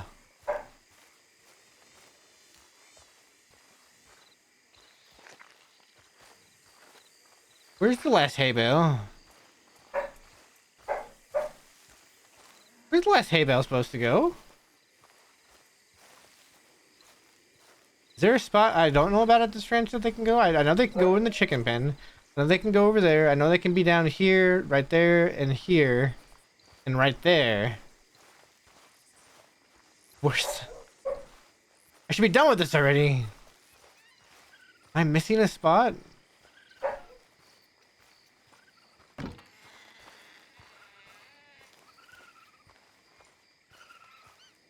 Oh. Oh, it's right behind the building.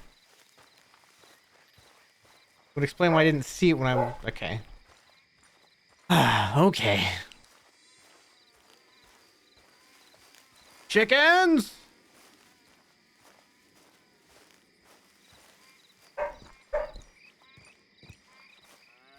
Well, I can make note. There's one more spot. But I've never had this spot before. I can make note. There's one more spot the hay can go, and it's right behind the building.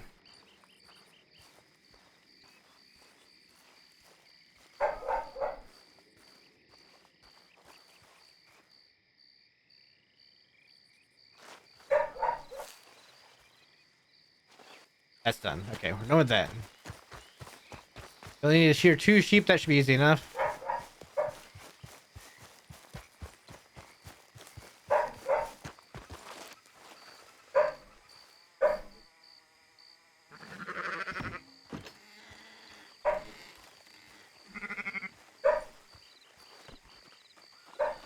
Oh, come on.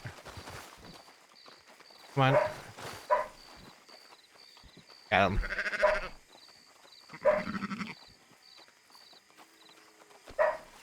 That's one down.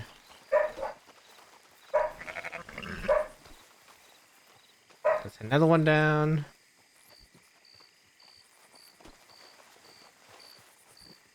Okay, sheep are done.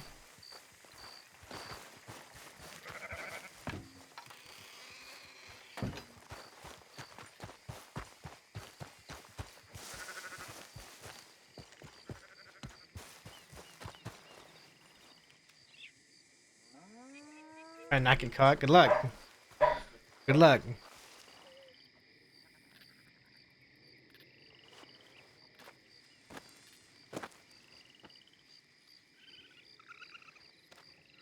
Remember, Matt got quote-unquote caught of his own doing, not because of the law.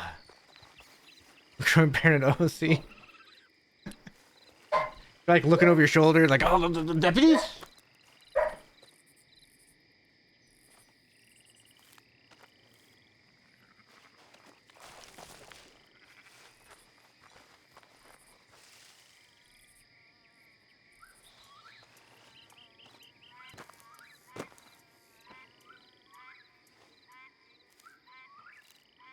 Your navy revolver on you.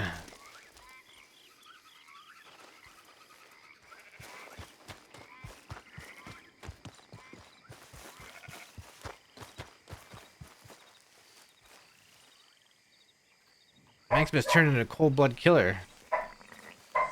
Time for the most fun thing in the world. Oops, I went the wrong way.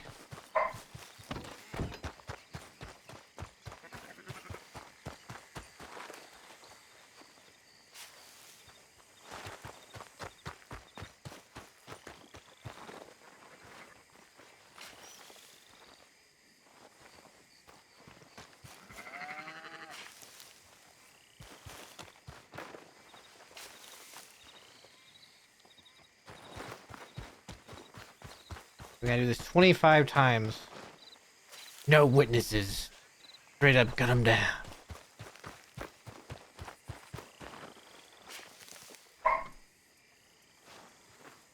It's here.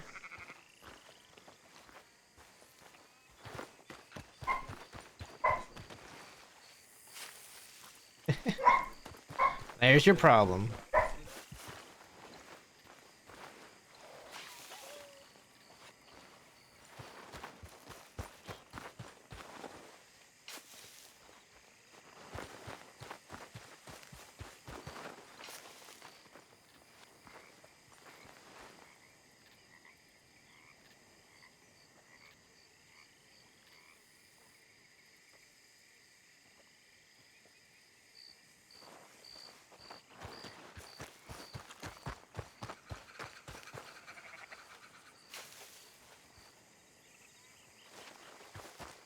All right.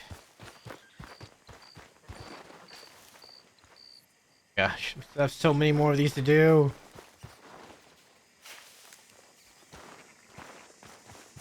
Let's go quick.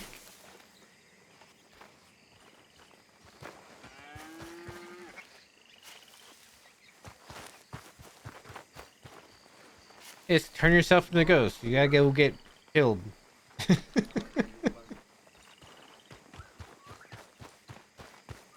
Ranch RP. This is actually, you know what? Ranching RP with other people is actually really nice and enjoyable.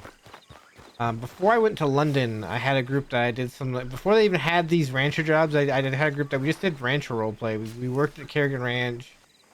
Just hang out, relax, make up silly little ranch jobs to do. Go on little wagon trips across, across the crossing to different places to quote unquote pick up supplies for the ranch. Stop at night at camps and such like that. We did that so long ago. Ah, I miss that group.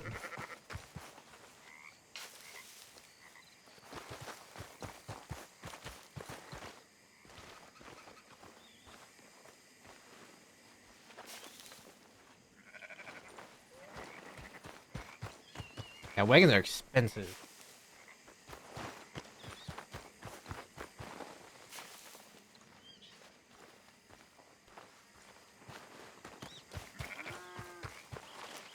Wagons cost your whole life.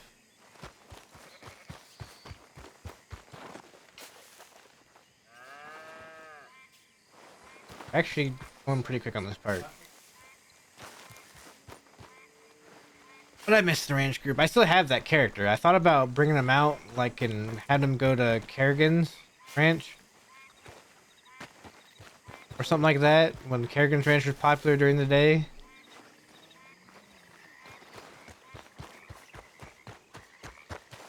I'm like, nah. And Pronghorn Ranch is only really active later in the evening for me, so I can't really go there.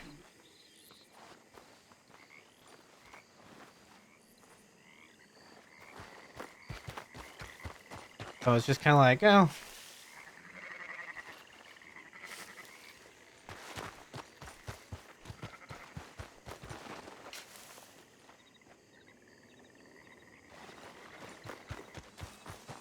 I'm hearing like a whole bunch of hooves. Is that just the cows moving around in their pen up there? 6 more!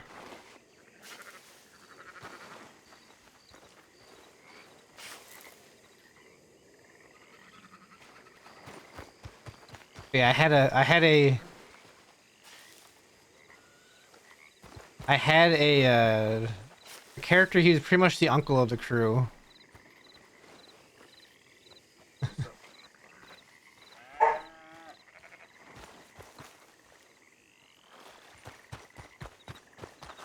In those old westerns where a guy gets knocked down or beat up, they see that old man that's like a sit guide? A sit what? Wait, what?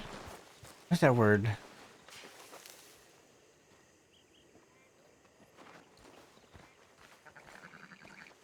Sit guide. Sit guide. Spirit guide. Oh, yeah. Yeah, spirit guide. Yeah, I've seen those. couldn't name them off the top of my head, but I know I've seen them. I know I've seen scenes like that in a different few westerns.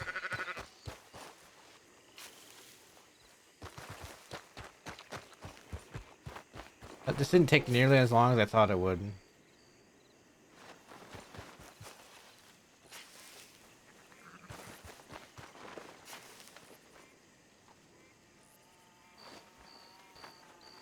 Protector over.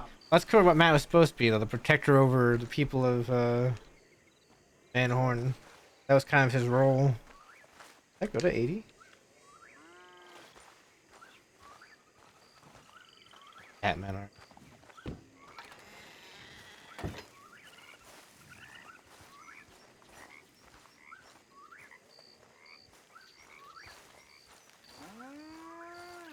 I am Van Horn. Version 0.2. Wait. Went backwards. Hang on, wait a minute.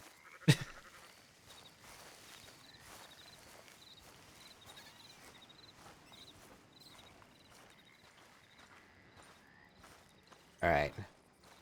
Headed back into town again. Is Saint Denis unopened? It's still. Holy cow, it's still. Everybody wants to be in Saint Denis right now. Everybody wants to be in Saint Denis right now, so I guess we'll go to Rhodes, see if Dakota's gotten back to us yet. Yeah.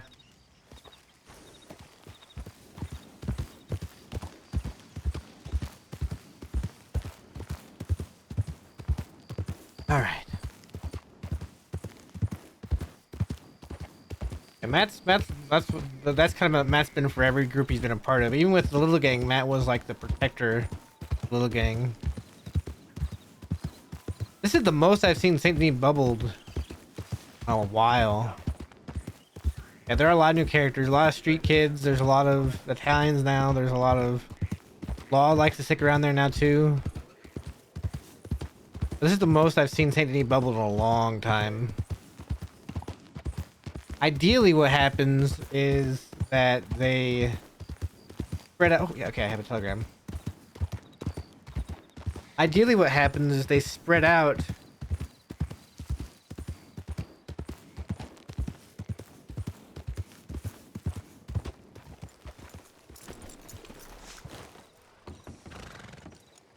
Okay, let me know. That Tibbet? Be safe.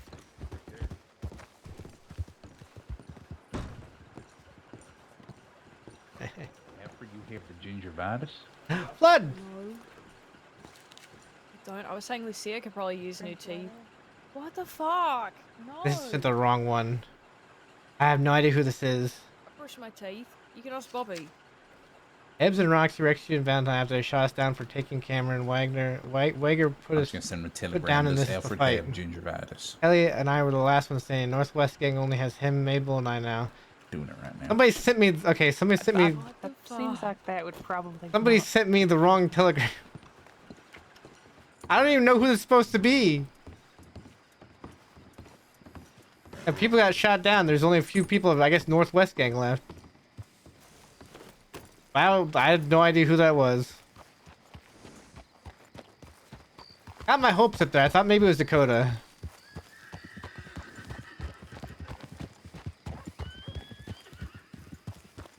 Thought maybe it was Dakota. Yeah, I was like, oh, it was Dakota maybe. No, nope. Wrong telegram. There are a lot more people in Rhodes, though. I wonder if people aren't moving towards Rhodes. That's what I would like to see. Take these bubbled, move some people off the roads, move some people to Emerald, move some people to, I don't know, Annensburg.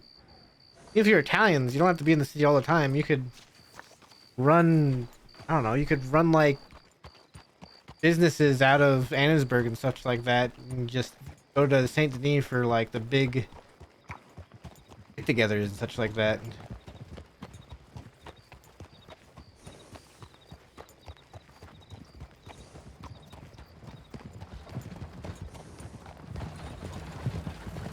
Medics are in town.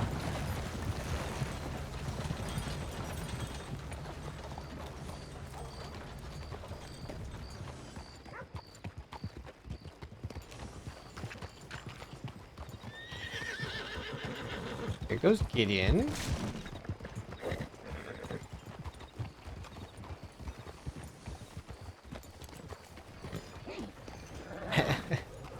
Good old PI. How do you two? How do you manufacturers?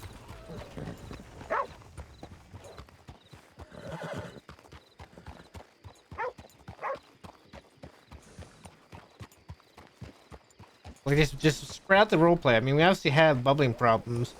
At some point, you just can't be like, oh, we're Italians, we gotta be in Saint Denis all the time, or oh, we're street kids, we gotta be in Saint Denis all the time, or and stuff like that. You gotta go, well, how can we take what we have and spread it out a little bit?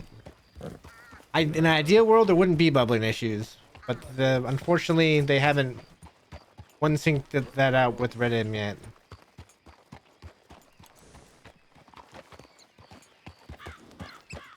I have no sign of Dakota. Oh, look, it's not bubbled currently. That doesn't mean it's gonna stay that way. You know, just like set up a business that you have like in Rhodes. Yeah. Okay, if I was the Italians, here's what I'd do, right? I'd have, you know, your main people in Saint Denis, but then I'd have like little sects, little groups of people that like are in, say, Rhodes running the business. Like, well, Pearly had his, has his, Undertaker business, right? They could be like at the Undertakers in Rhodes, some of them. They could, you know, be moving out, spreading out their business, right? Other places, because that's kind of what the mob would do, right? They wouldn't just be all in one spot, right? They'd be expanding. Some of them might be operating out of Annisburg, where they, you know, they run the ports, stuff like that.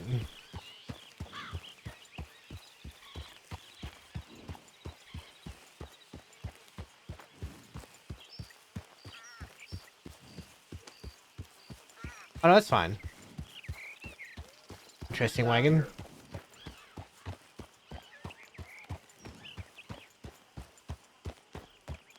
You don't have to say a lot. I don't need no meta, but that's what I said though. Is that's just, you know.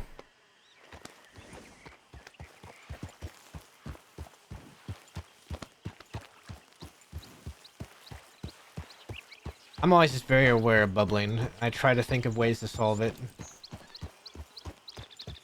I really wish one sync would work better so that we could have more population in the server for one. But also say, let me go to the Shady Vale.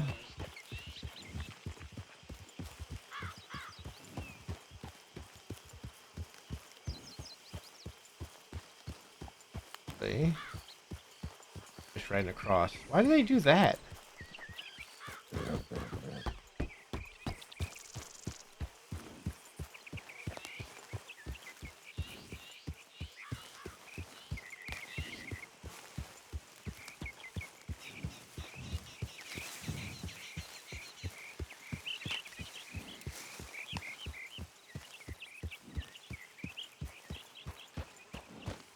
Here. Give me a good view.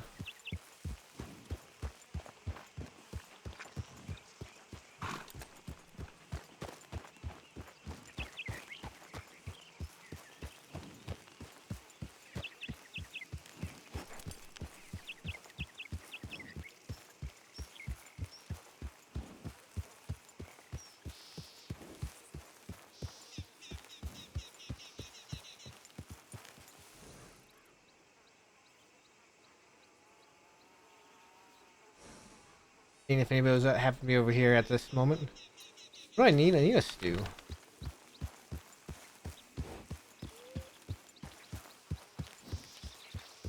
Let's go back in the Saint Denis and grab a stew.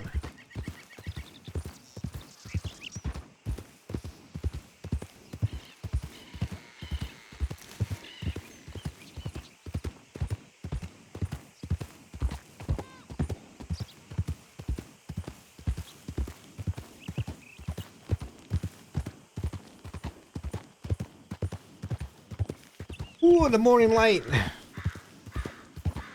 Okay.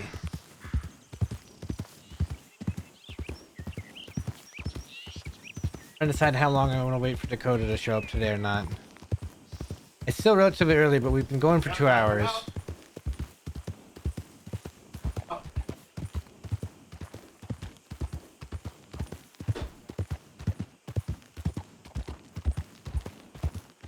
mean, I feel limited.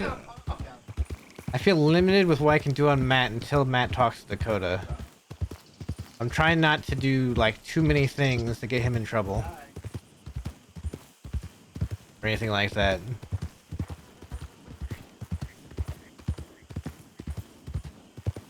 If he runs into somebody he knows, that's fine, but...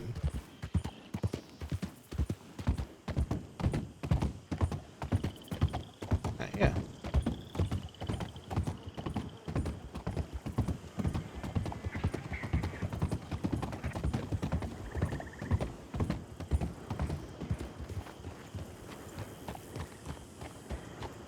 This is a bounty hunter? No, this is, Matt is sort of an outlaw. Well, Matt, not sort of. Matt is an outlaw, but right now he's in a phase where he's not wanted. He's, kind of split from the group that he ran with currently, kind of. The way things ended. And right now he's waiting to talk to Dakota, who ran with Wallaby, who led his previous group, but after Wallaby died... After Wallaby died, he,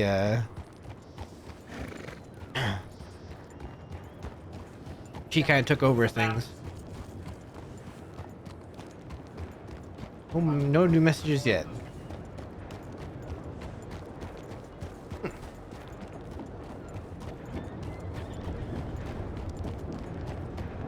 Need to grab a drink here in a second, just to make sure it's not... Okay, we're good. We're still good.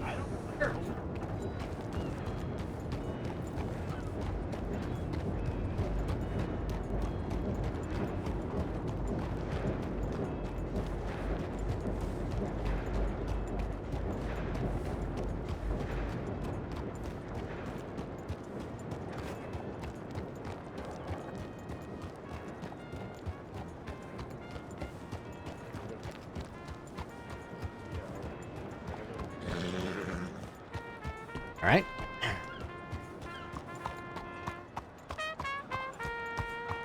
Let's just see who's around. Let me see if I can see if it's bubbling or not again.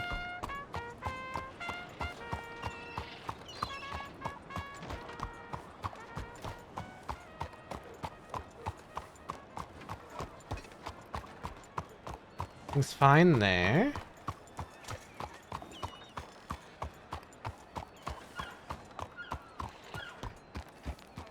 Wesley or Sonny, yeah. I'm playing their dang trumpet all the time.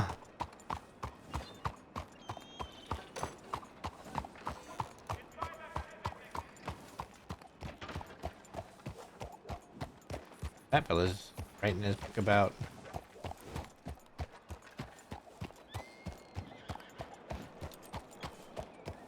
Trumpet boys. Kind of miss oh, who was it? Not Wesley. Who's the other one? My memory today is terrible. I do not know why today it's so bad. Because I was sick earlier.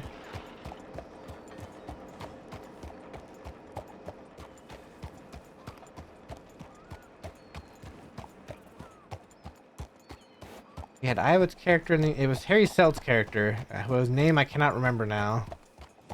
Not Alvin. I mean, I miss Alvin. I haven't seen Alvin in a long, long time, but... I think Sean, yes, Sean. There we go.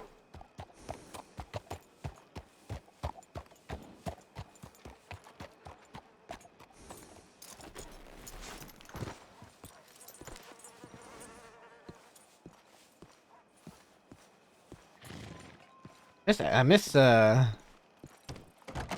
do say, I think Alvin now, more recently, I think Tostin just plays earlier in the day.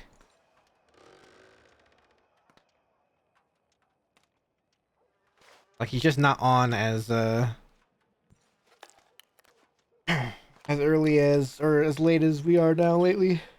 I think every time I see him streaming or playing, he's always playing early.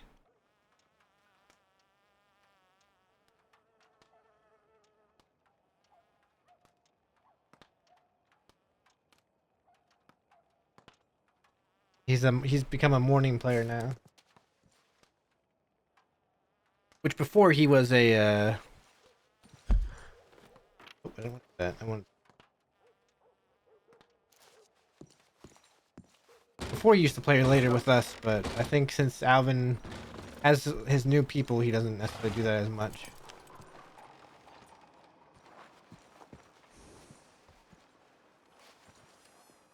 Probably not getting hassled by the cops, you know? Yeah, I grew up in Nashville, so.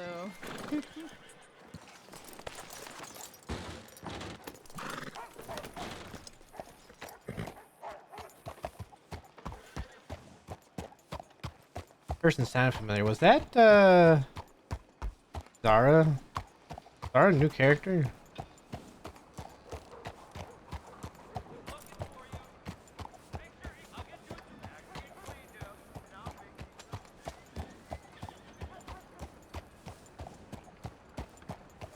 I can get a drink real quick.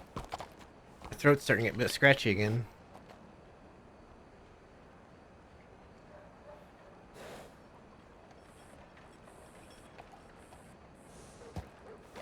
There we go. I remember seeing Mo a couple of times. I feel like the talk with Dakota will be a different time.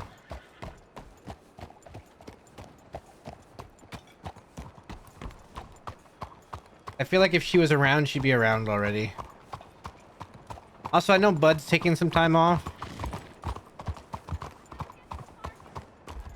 Because Bud's been dealing with some IRL sickness.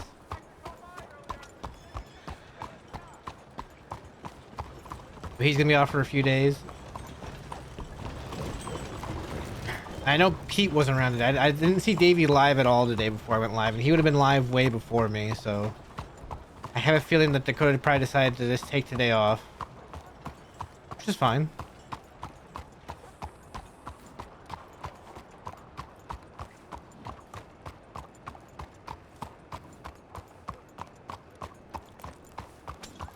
Just peek by.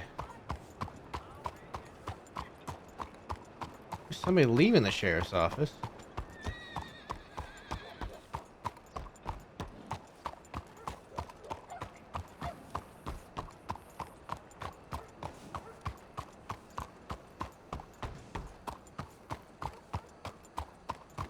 And hopefully, I think Bud said he's on the mend better now.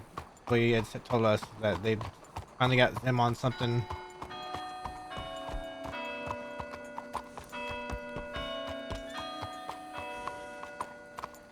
That it's helping him out, so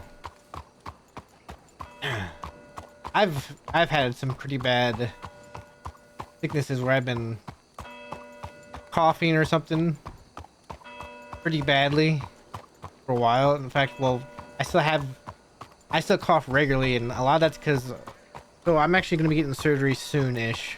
I don't know how soon. I just know I'm supposed to get it scheduled here soon. It's gonna be to fix my nose because I have a deviated septum and it's like severely deviated on both sides. It's like an S, right? When you look at your septum, that's the kind of bridge right in the middle of your nose. That kind of separates your nostrils.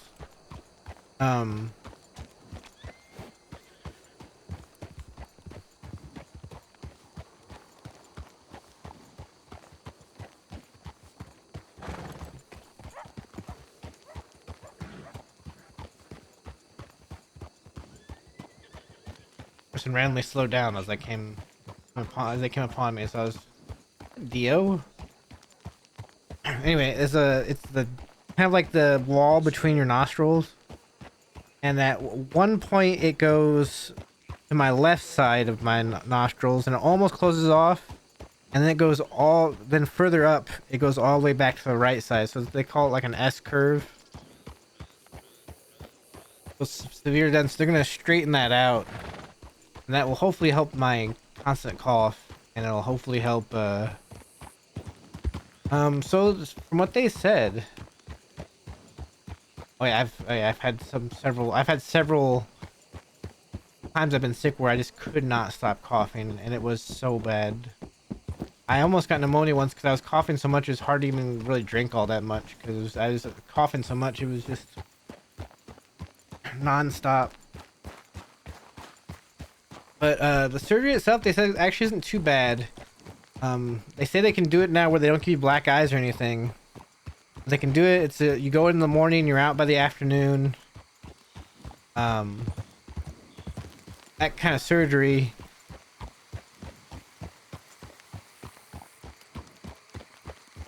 In botch, they showed to use a piece of rib to fix it. This one they can just straighten it out.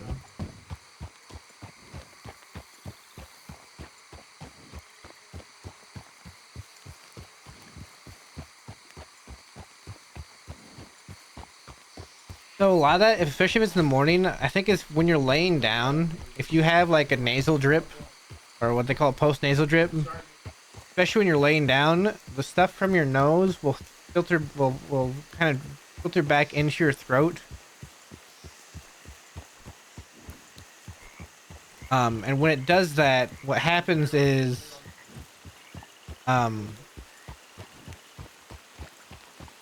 through the day. Well, I cough through the day as well, and a lot of that is my post-nasal drip, as what from the messed up nose that I have. But I had when I was younger, when I was in the 8th grade, I want to say I got got struck in the nose with a baseball, like right between the eyes.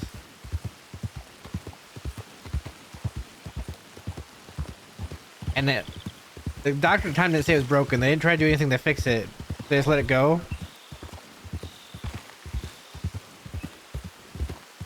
I got struck right between the eyes. And it was so swollen and stuff.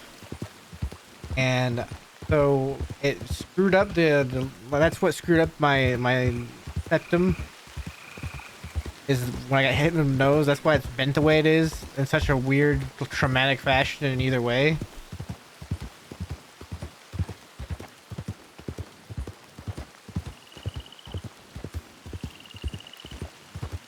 I think they even said you don't have to have sticks up your nose really much. But so from what they told me, they can get my nose fixed. The next day I'd be out, or the day of I'd be out. They'd only have a couple of things that would only have to be up my nose for the day of, and the next morning, and then I could take it out the next day. And I'd only have to really miss 2 weeks of work, probably. I wouldn't be able to do any heavy lifting for 2 weeks, and that's what my job pretty much is. It's heavy lifted.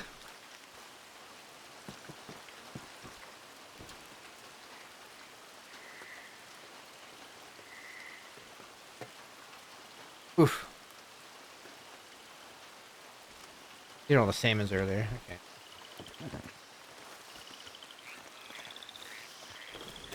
Yeah, when so yeah, that's what happened to my nose. I haven't picked a tooth. Yeah, but then there's just 2 weeks I missed. So that's what the doctor said the surgery would entail. They said it's not as bad. They said that what used to happen is you get out of surgery and you have 2 black eyes. And your face will be all swollen. Yeah, there's some cons to it. For instance, I'm gonna have to do a really good job at keeping my nose cleaned out, like manually more often. I'm gonna have to like use stuff to clean my nose out myself more often. I should be able to breathe a little bit easier through my nose, and I should also be able to. It won't completely stop my nasal drip, but it'll significantly slow it down. Which will take away a lot of the coughing. And also my sense of smell should start to return more. I can smell a little bit now, but I can't smell as much as I nearly could. Or as much as I should be able to.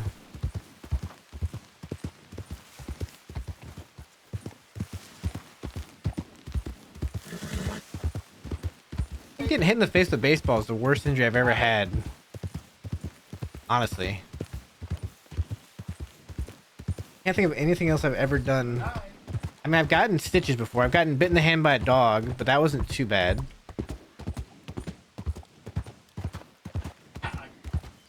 Yeah, there's nothing wrong with getting hurt as a kid.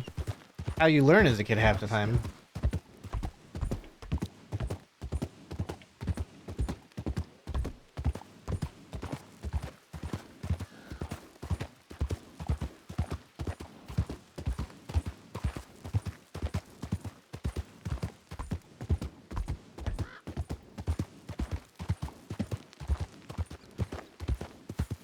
I don't think I've, yeah, that's the thing. Getting hit in the face was about the worst injury I've ever had.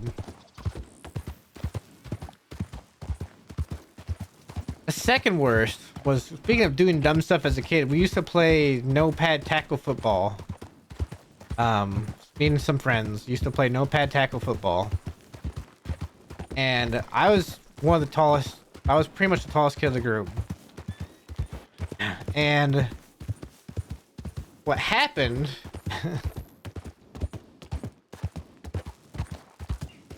was I had gotten the football and I'm running down the field. And one of the other kids, he's a lot faster than me, so he caught up to me pretty quick. But he couldn't just take me down. He jumped up on top of my back in order to try and get me down. And I was mid-stride when that happened. So I had one leg go straight out in front of me. And my other leg went straight behind me. And I basically did the forward and backward splits. And that was the most pain in my legs I have ever felt. You think your groin? No, no, no. My legs hurt so bad. We stopped playing after that play because I was in so much pain.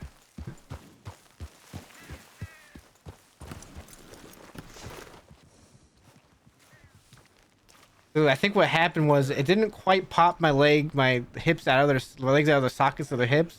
I think it strained. I think it strained the tendons. Crates. Everything's crates. I hate that everything's crates.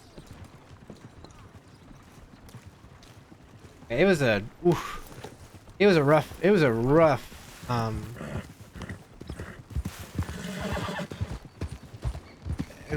Now the reason I said that's not as bad as a nose because that pain only lasted a couple of days. Broke your leg. Oof.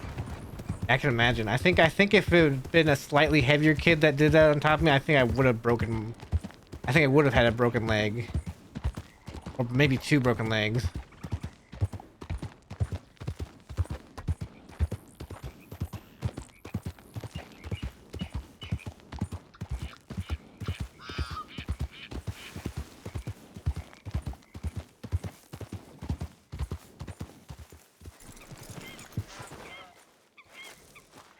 What's crazy? The baseball hit me in the nose was the worst, but I've actually been hit in the face multiple times with the baseball. And the only time it really bothered me was when I got hit in the nose. And other times it wasn't so bad. Like I split open my lip once, but that wasn't too bad. Fly ball, I lost it in the sun and it hit me right in the lips. That wasn't too bad. That was kind of meh. I hit in the cheek once, but they didn't throw it too hard. And that was actually the case of it was a rainy day, so we were practicing inside in the gym, and somebody threw it too high, and it bounced off the wall behind me. And I kind of looked back as it bounced, and it bounced off the wall and back into my face.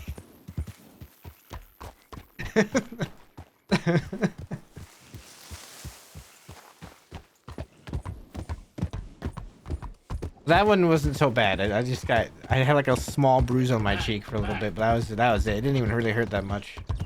I just went back to doing what I was doing after I got hit in the face.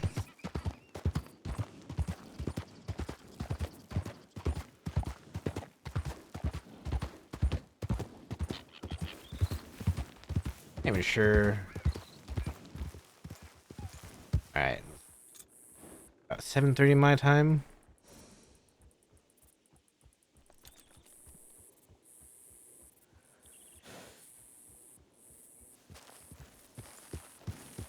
Oof.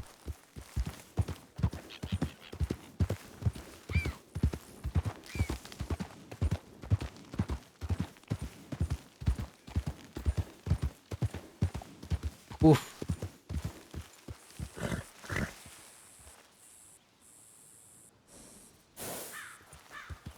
I can't imagine running to pull that hard. That's one thing I can say. I've never been knocked out.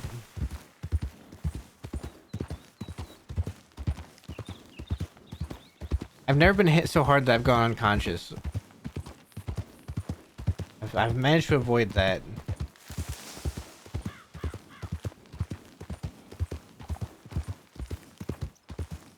I think the closest I came was when I got hit in the face with a baseball.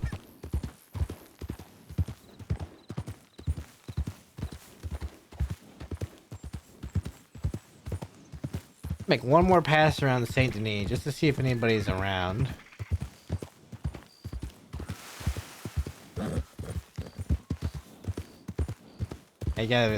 Luckily I learned about making sure not to lock knees because I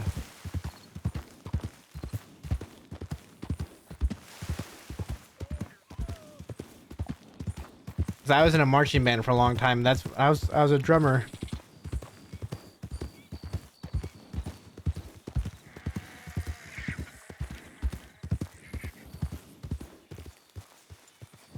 I don't know who that is.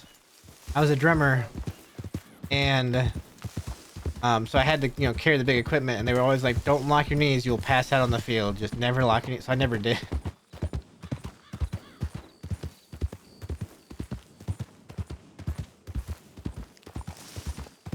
I was kind of crazy in marching band. I don't know why, but I don't know if I just felt the need to prove I could, do stuff, or whatever. But I would always like be the one.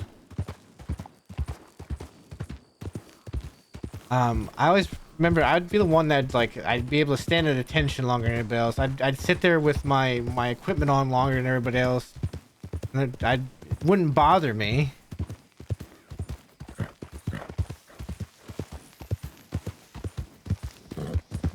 Oof, yeah, I wouldn't. I did get a slightly heat stroked at a balloon festival once. I didn't pass out. I just started feeling how do I put it? I just started feeling out of it. Like I just wanted to sit down. I'm like in the middle of this field in the hot sun. I had like my girlfriend at the time was there, my family was there.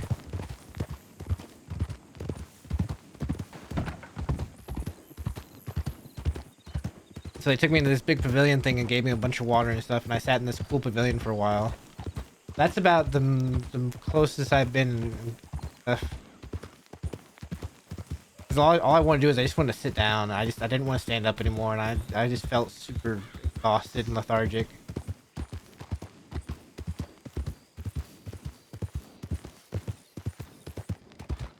I kind of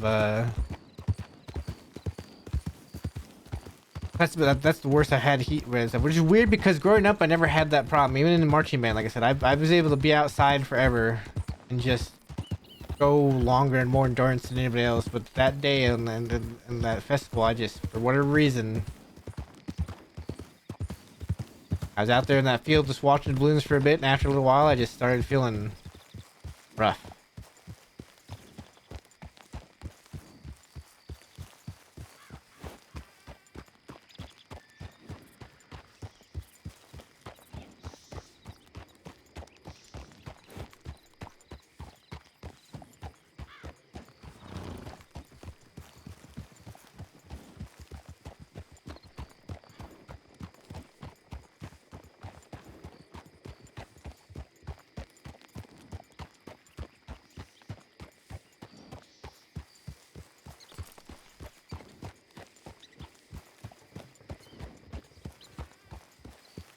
You gotta be careful with hot baths, and you also gotta be careful with saunas.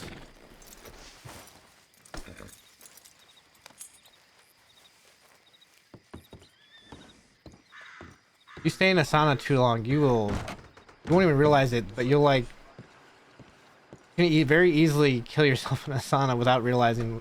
I don't know why I'm checking the program. I know there's nothing there. Because your brain will become so used to the heat, but the heat will sort of slow down your brain.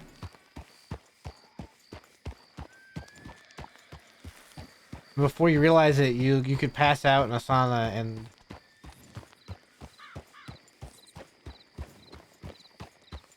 not magpie. That one's not magpie, no.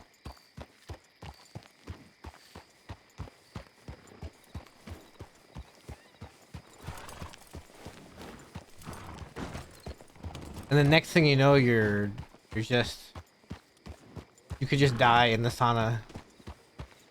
Why is Gideon here and everybody's at this thing?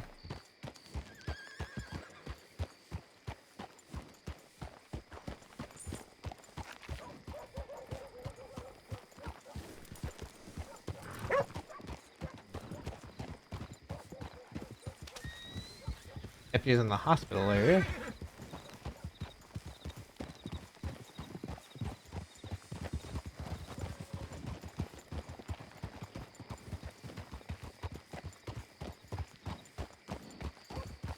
Person right next to me.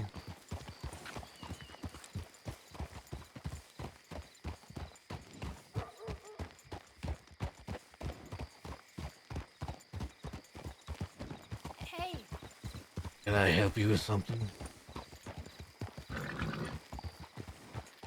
I have seen you for five times today. Every time I turn around. Who are you? Me? I'm a ghost.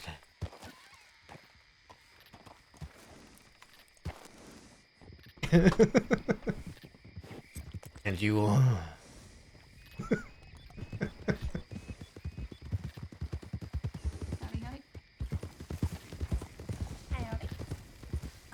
I'm Magpie. Magpie. Like the bird. Yeah, yes. Like the bird.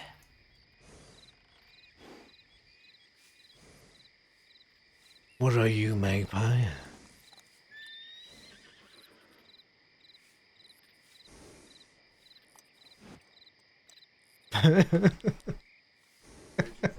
Angry.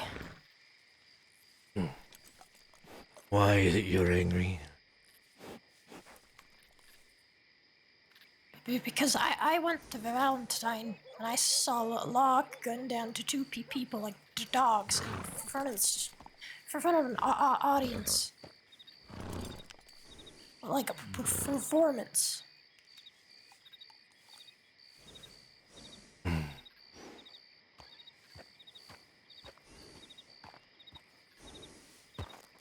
Although their friends were cuffed in the front row, forced to watch. That is the way of law sometimes. It wouldn't be the first time they've done such a thing.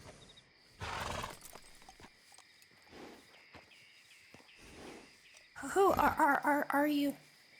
You said you're a ghost. What does that mean? My name, Magpie. Matt Dusk.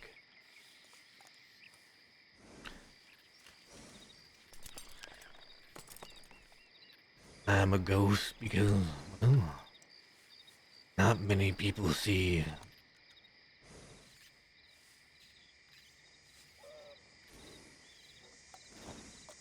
I've seen you all today.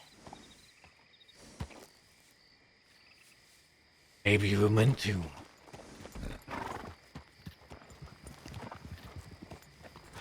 I'm not done to talking to you. Well, you're free to ride along with me. I'm not going anywhere fast. I got somebody to meet. I'm not leaving roads. Ah. Who is you have to meet? A man named Flood. Blood. Good man, then. He was here not that long ago.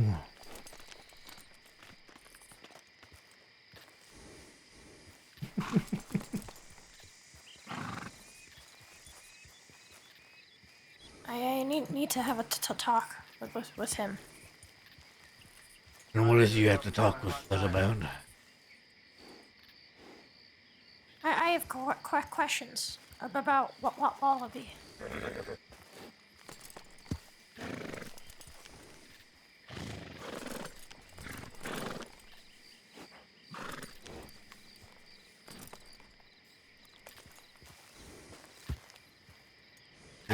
your questions about Wallaby.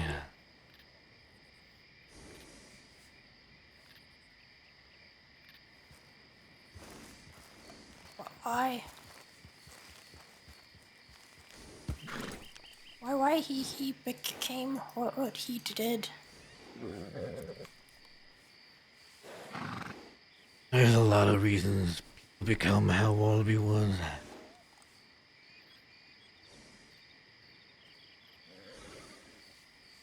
Some of those reasons I'm not even sure Flood could answer.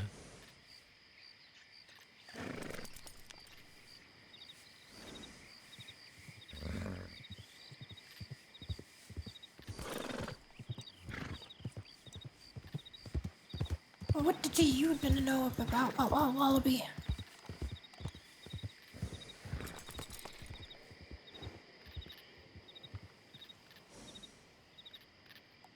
You know where the Elysian pools are, Magpie?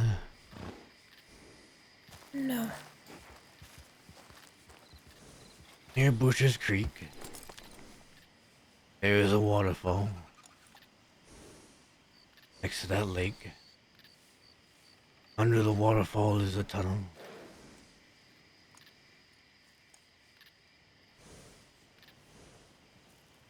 If you want to know more about Wallaby,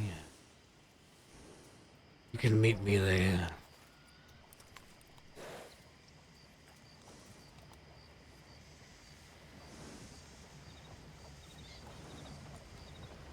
Okay. You wouldn't happen to know who the fella on the horse is back there, would you? Yes. I do. That's good. Oh, and bring a lantern.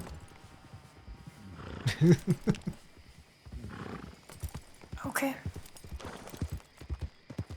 Good luck with your talk with Flip. And another thing. I'm alone.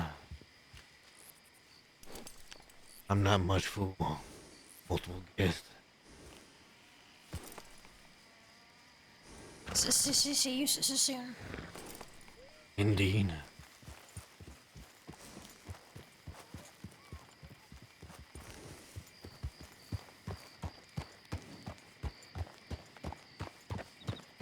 Hey, look, we got some roleplay.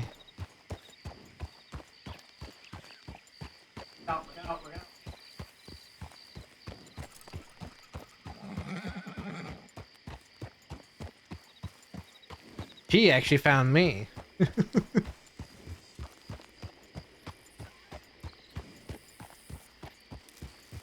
I am the night.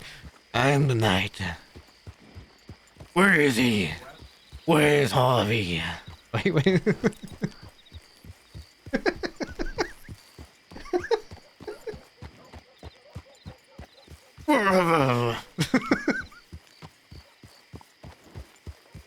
I try to put Matt as low right now as he can go because he's just sort of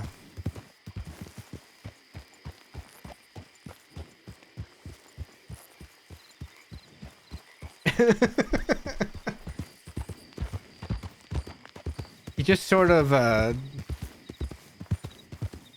don't know, broken in has some way. Matt's broken in a lot of ways.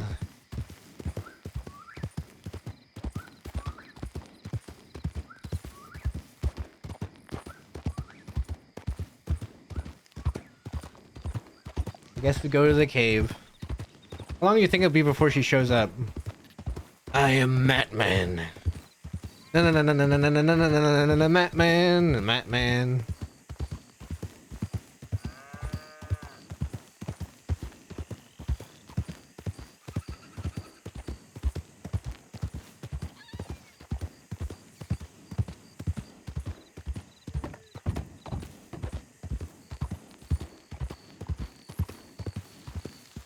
45 to an hour. That's also depending on how long Flood takes to show up. So we've already been killing time for the last 2.5 hours. It wouldn't hurt.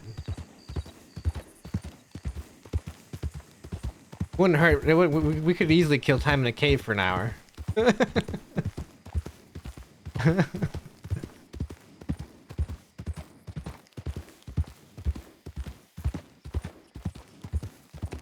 You think she'll bring a lantern?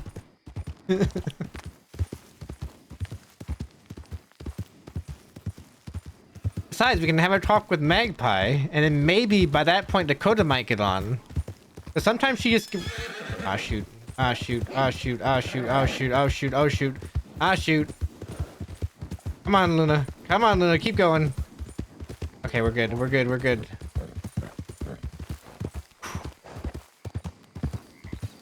Cougar was right there.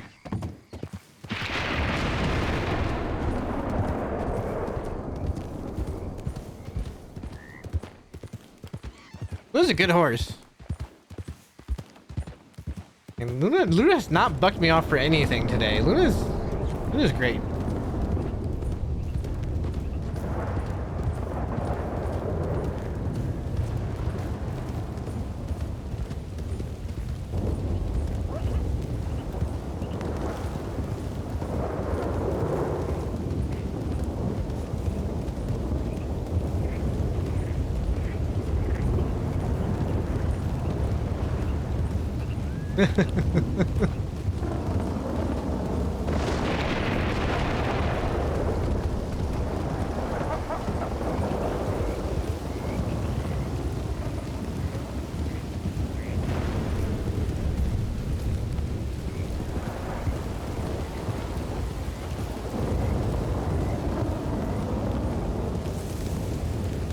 Matman is real.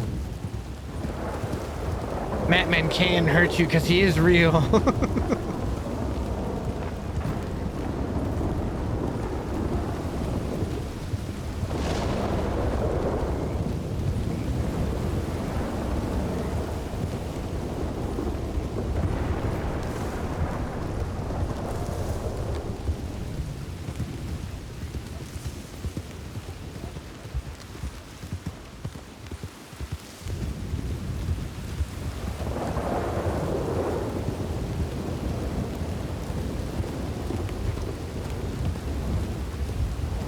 All right, let's set up in our cave of doom. I mean our cave our mat cave. Let's go set up in the mat cave.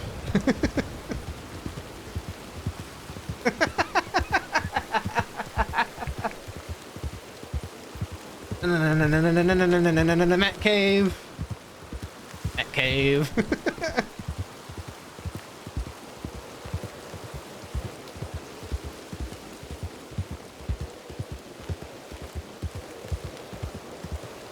I think even if Dakota were to invite Matt back to Van Horn, Matt would probably still like live in the cave. I mean, it's nearby Van Horn, right? It's literally a 2-minute ride from Van Horn to get there.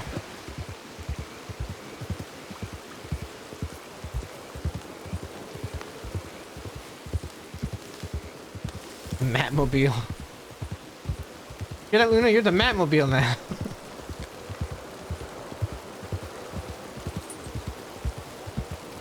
Turn into LJ.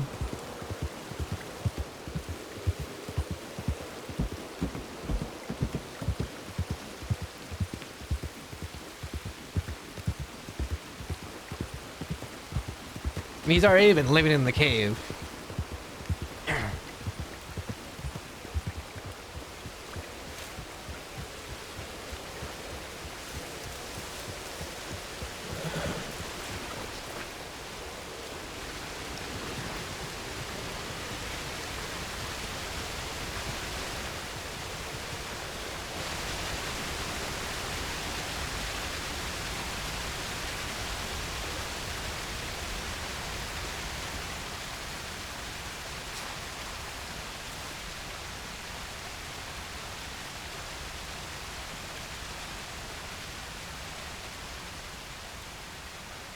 I think it just fits, you know? Matt's in a dark place and he lives in a dark little cave.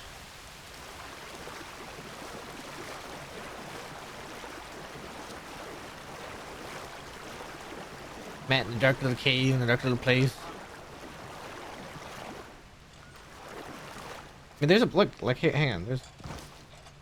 There's literally a place right down here that I take Matt to every night when he logs off. I log off on Matt in this cave. No matter what, okay? Because there's a little spot, a little sleeping area down here. Look at it. I was born in the darkness. Oh, actually, I got a I was born in the darkness.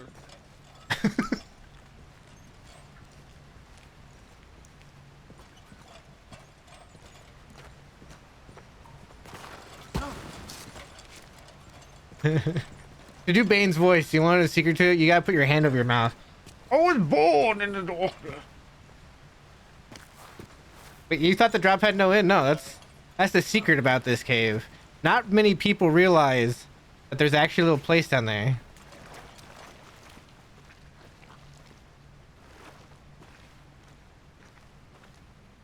And I have this lantern that I go through the cave with.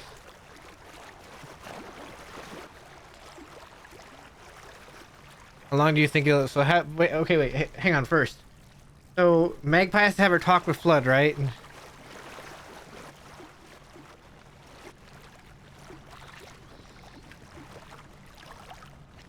Now that she has to find the cave. So, and find her way through the cave.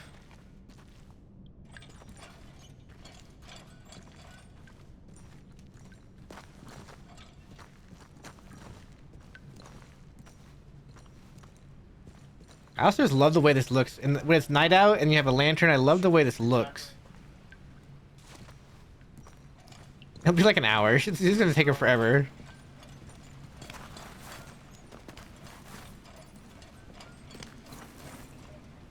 I gave it a pretty good description. I said, Butcher's Creek, there's a cave under a waterfall.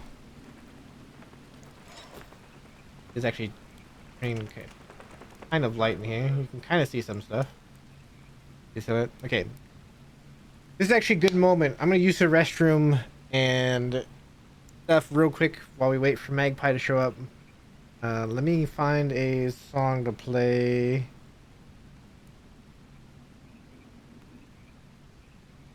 Let's play this one. When do we start playing the forest? I don't know, just now. The thing is, you can't do cinematic camera in here.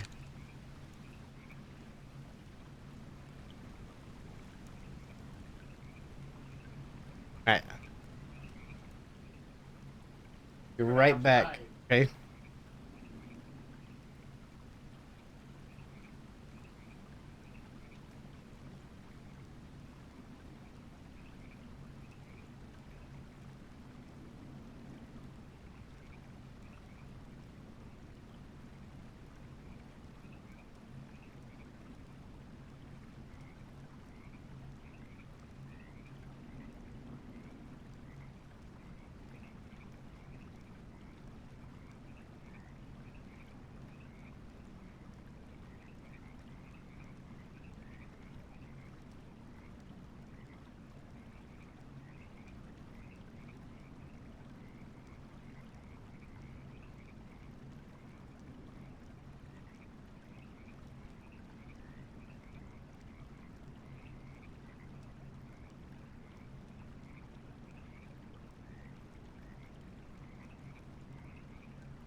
There's some pretty cool cave paintings in here and such.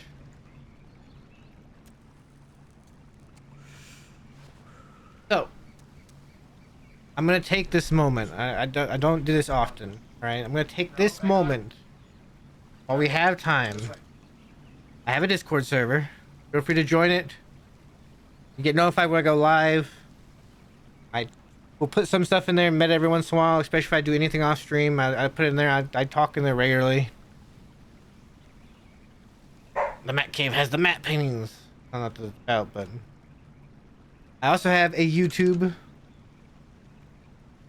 YouTube is both for the purpose of putting my VODs up, which I'm kind of behind on, and I also do Let's Plays on there.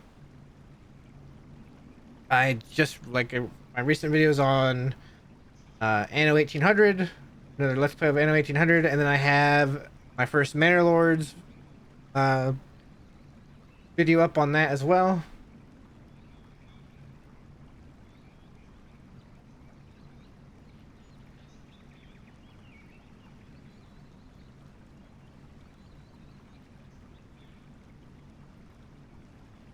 That's all, you know, that's just me with my little promotion of my little communities that I have.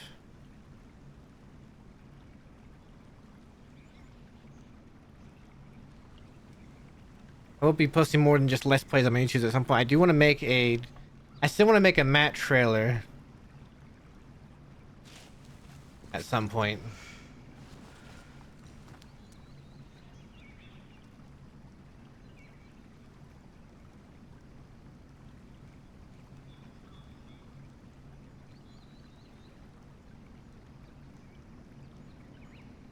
Thank you for the sub to the YouTubes. Actually, I post a lot of content on my YouTube. I want to say I have 145 videos on YouTube. Only 61 of those I think currently are VODs. 63 of those are currently VODs. So I have a lot of videos. I have a lot of videos that are not I have a lot of videos that are not Red Dead that I put on there that of different games I do.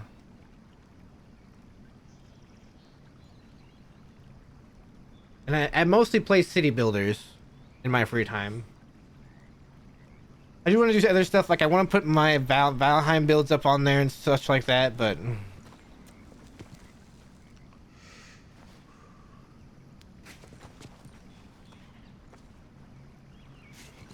we will see. In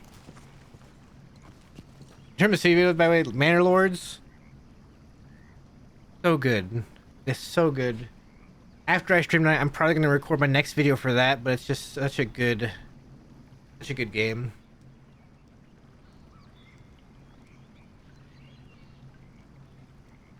I've also been enjoying games like Bulwark, which are, you know, kind of oddball city builders, but and I've also been playing Anno 1800s on one. And yeah, that's the thing. Manor Lords, it's so well done.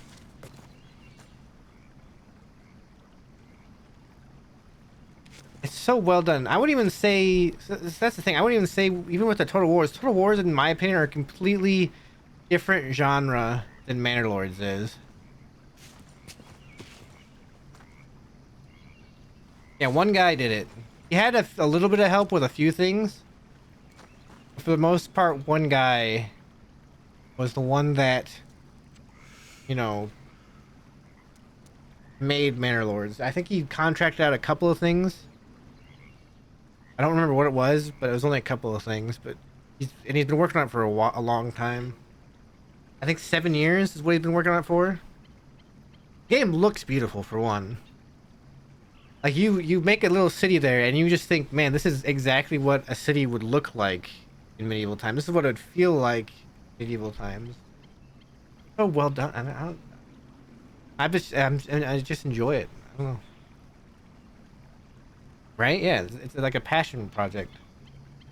Yeah, it's like if you're playing Kingdom Come Deliverance in like a 3D or like a not 3D, excuse me, a overhead city builder style.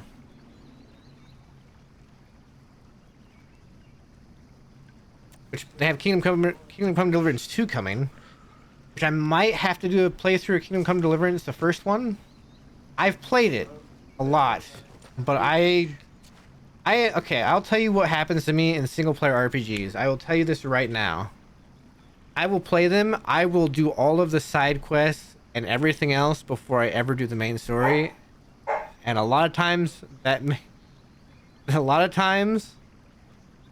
me a lot of times that makes me not finish the main story.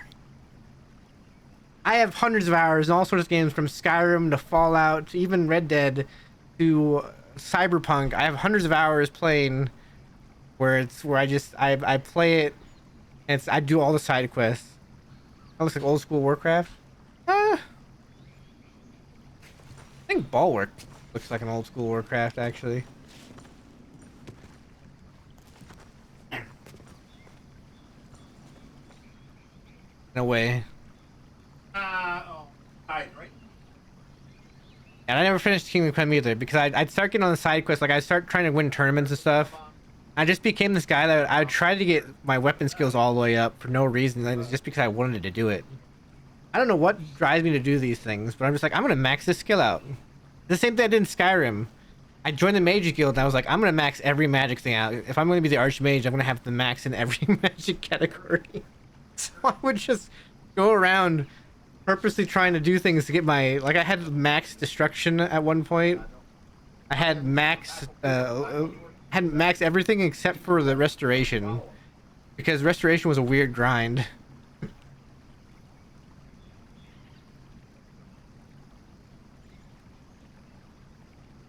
I was doing a stealth archer. I did a stealth archer when the first time I played Skyrim on the Xbox. I mostly played it on PC, but one time I came home from college. And we were we had it for the Xbox. So I just played it on the Xbox that summer. And I was doing the Thieves Guild and being a stealth archer.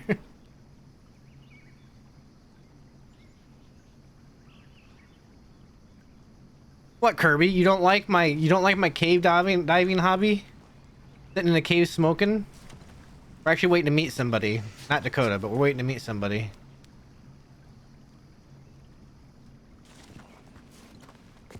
She should come in from that way.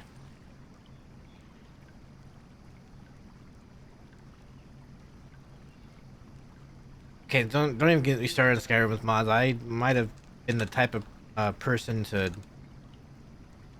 I might have been the type of person to put some 300 mods on Skyrim just because I could. Don't ask me why.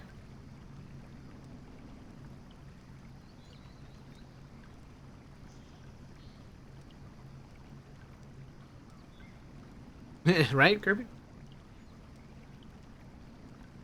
Listen, you put 300 mods in Skyrim, you get alternative start, and you can play the game like it's not actually like you're even playing the story of Skyrim, okay? You could start somewhere completely different. Alright? You can start somewhere completely different. I could have put more mods on Skyrim, but the reason I didn't is because at the time,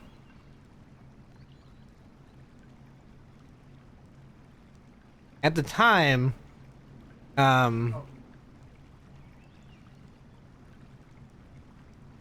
think you could only have a max of like 256 mods. You had to do a batch thing, add more.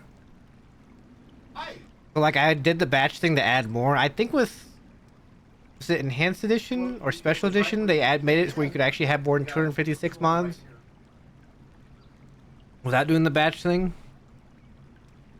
At the time I did that, I did the batch thing with it. So I had 300 some odd mods on there. It crashed a decent amount. This is back in my college days. So this is early. I would try to make videos for YouTube back then too. And it would just never work out because the game would keep crashing. Or it'd crash often. It was a... My law guy, so honestly,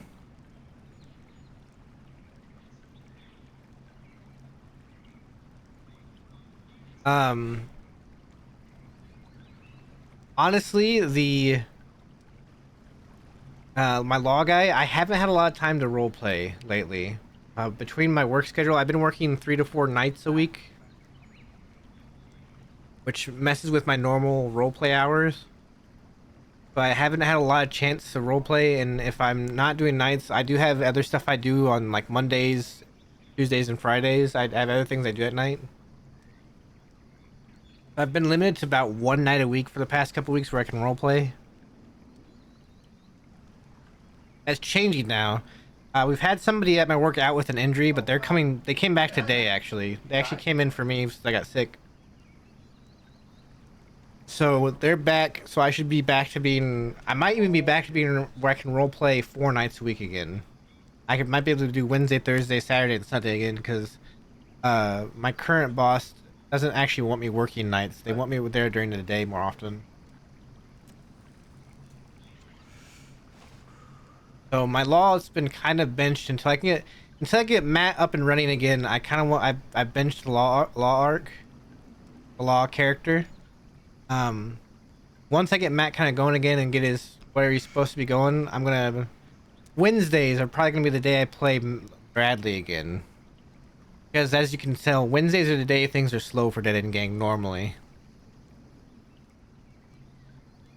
And also, when you can only have 1 or 2 nights a week to roleplay, it's hard to roleplay 2 characters.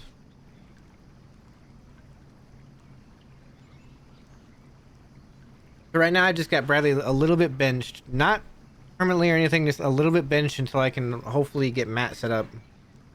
Once Matt gets set up, yeah, you're still required to bench your crim while you go through the cadet phase for 2 weeks. No, not through the cadet phase, excuse me. Once you become an actual deputy, you're supposed to bench for 2 weeks.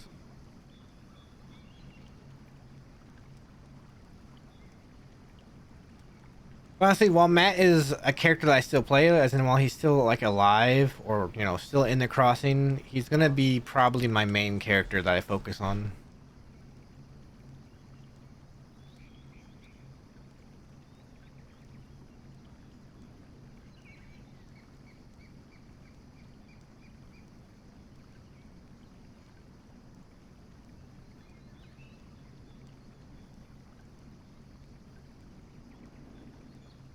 Just because, technically, Walby told him he's not allowed to die. He's already a ghost. Walby's like, you can't die. You're already a ghost.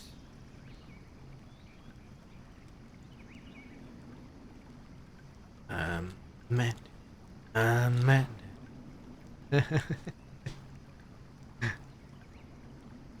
Matt can die.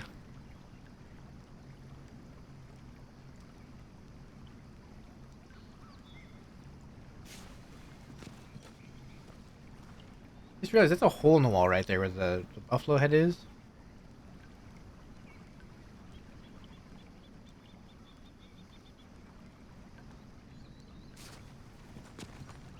Weird, because that's the only spot there's a hole in the wall. I feel like there should be something you can grab out of that. Maybe there's something in the story game you grab. I don't know, actually. Yeah, there's like a little hole right there. That's the only thing on this wall that's like that. So it makes me think there's something significant about it in the story game. Just kind of sitting here waiting for Magpie to show up.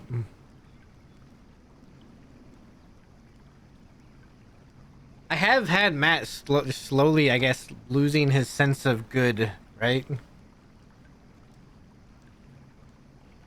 Matt's been coming darker and darker for 2 reasons. One, because he keeps losing everything. But mostly because a daily has not been around.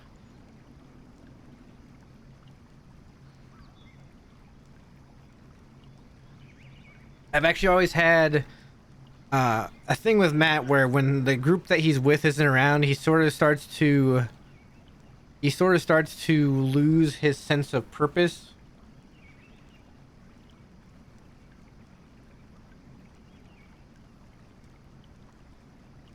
Kind of deal. Like when Little Gang was around, that's when he would start doing stuff. Like when he shot down Bill. He shot down Bill and Armadillo. Part of the reason is Little Gang wasn't around, right? And he sort of was just losing control of himself. He was losing control of himself because the people he cared about weren't around. He didn't have purpose, you know, to protect them. Right?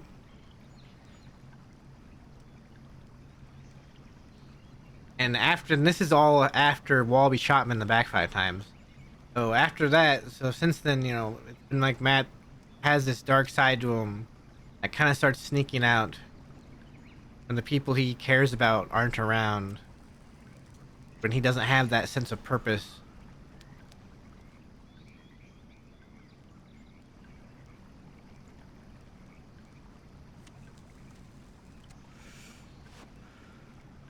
Like I said at one point, a lot of that also comes from Matt has been hurt not just physically but mentally so much by the world. Right? He's lost all these things. He lost his parents, his brother, a lot of his friends. Even before he got to the crossing, right? Before he got to the crossing.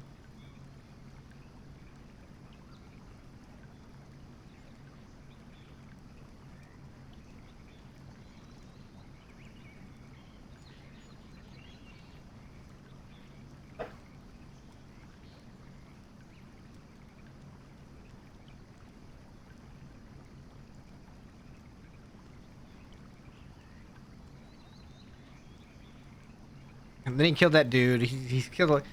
He's you know, and since he's gotten the cross, and he's done all those things where he's killed that dude. He's lost a whole bunch of people he cared about. He's been betrayed by people he's cared about. He's had to kill people he's cared about.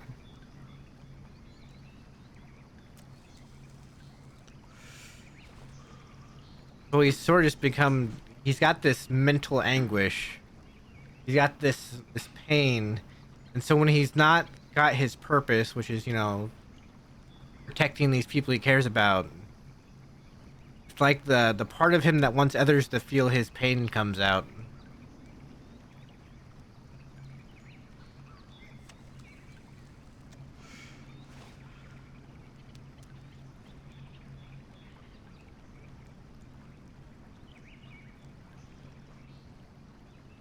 I think like one line that would kind of, you know, like if Matt doesn't have his sunshine, he's gonna make sure everybody else is also in the dark type of deal.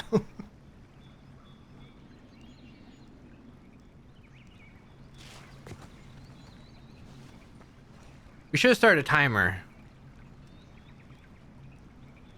I don't know how to do a timer. Can I add a timer?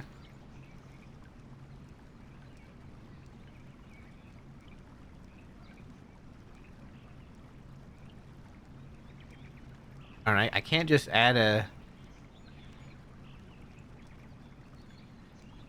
OBS doesn't just let me add a timer onto the screen at any time. No, I need like an application that I can put on the screen or something.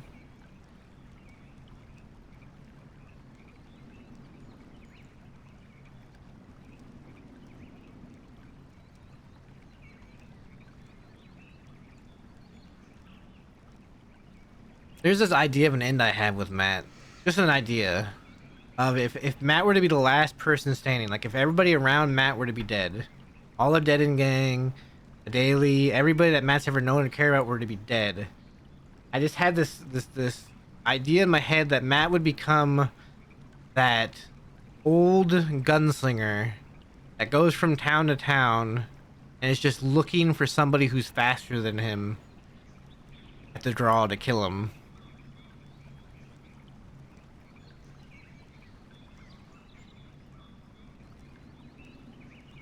He'd be like going from town to town, just kind of trying to find a way to die.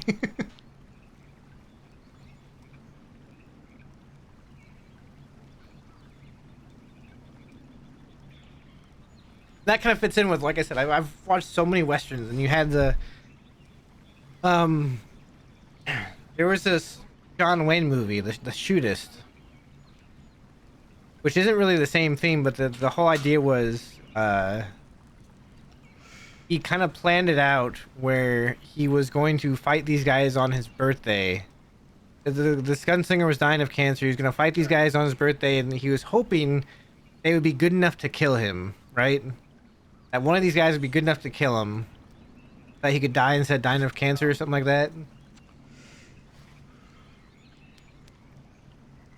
And I don't want to ruin the movie. I mean, it's an old movie, so I mean, I don't think it might mind, but that's pretty much what it boils down to. Is he's dying of cancer. He wants to die on his birthday, so he plans it out where these two guys that he's old nemesis with that are also very good with a gun. He goes into this bar to basically have it out with them, to have this gunfight with them, to try and die in a gunfight rather than, you know, dying of cancer.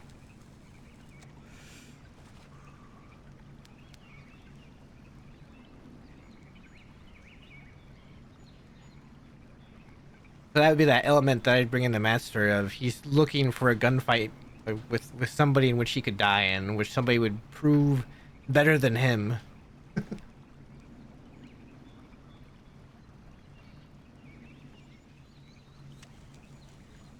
Do I have any songs I can play right now? I feel like if I'm in here, I should be playing this song.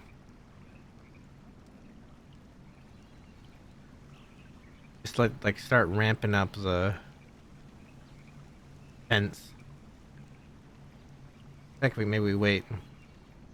Maybe we wait. Maybe we start playing this now. Maybe we wait on this.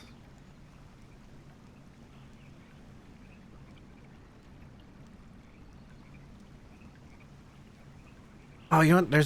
So somebody sent me a song. They said was really fitting. They thought was really fitting for Matt. Let me see. Do I have it on the playlist?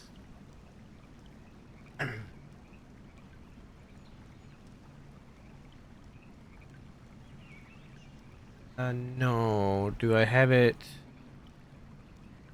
in my DMs?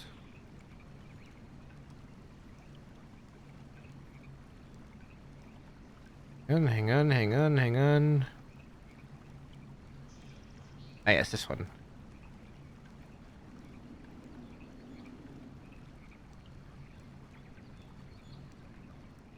This is a good one.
forgot how long the song was.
Can I just point out real quick?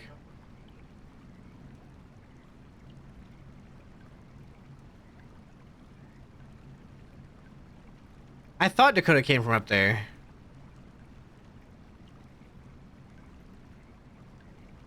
Wait. Actually, no, she didn't come from up there. She came from the right. Came through the mine entrance. I'm pretty sure.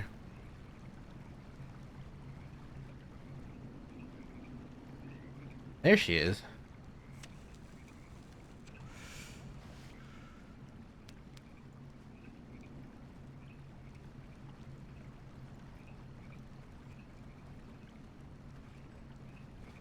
It didn't take her that long at all.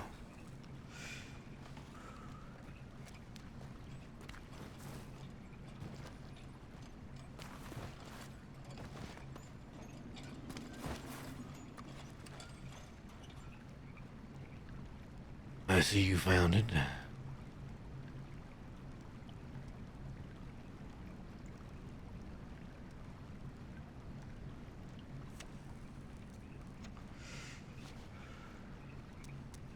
Oh, what did you learn from Flood?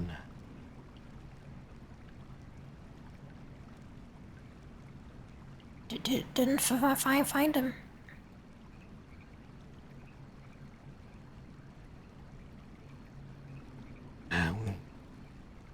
Can be a busy man, I guess.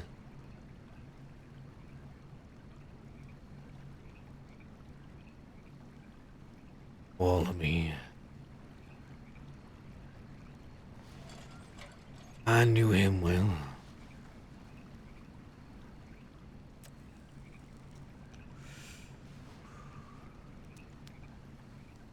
Probably understood him better than most. Besides one or two.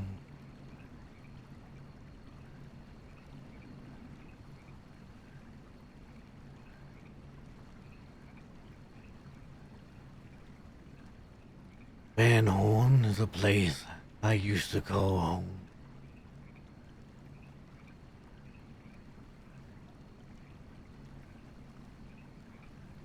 But the story of how I got there is a long...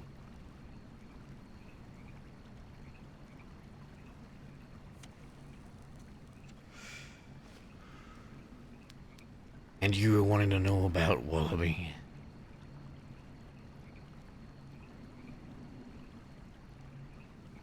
He wasn't always in Van Horn either.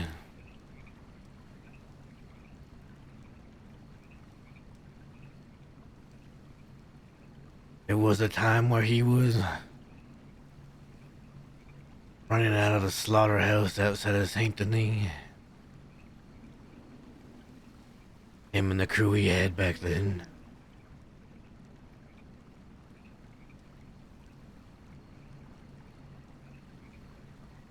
Around that time I was running with a man named LJ. The little gang.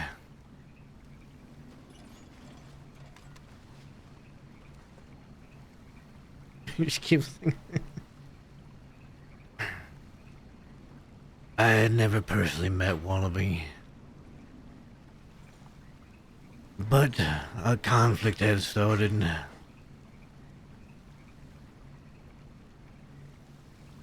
Wallaby, in his rage at one point, hurt one of my very dear friends.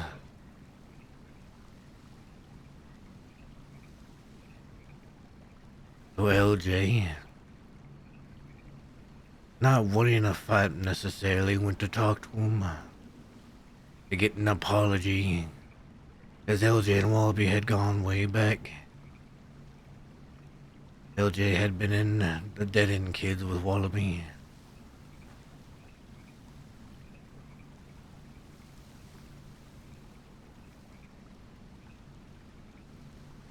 Wallaby didn't apologize. LJ shot him 5 times.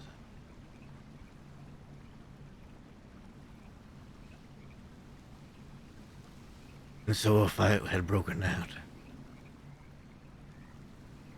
At times they would try to mess with us. Do things to try and get us into trouble, and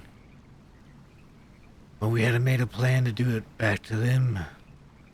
Eddie, another dead-end kid,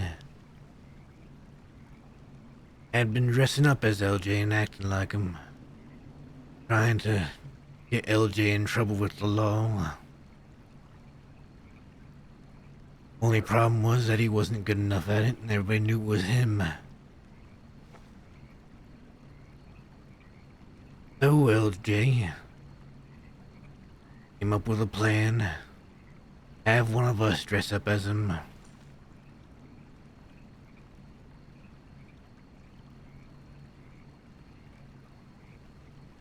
And well, since at the time it was just me, LJ, and a young girl named Dee Dee around, I guess I drew the straw to dress up as LJ, cause a little chaos somewhere, and get it blamed on Eddie.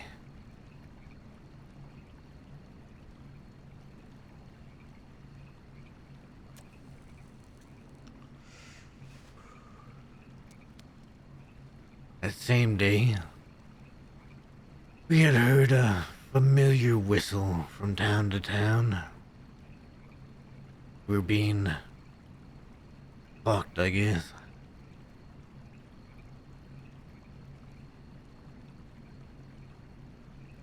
Started our plan in motion anyway. I went alone to Valentine.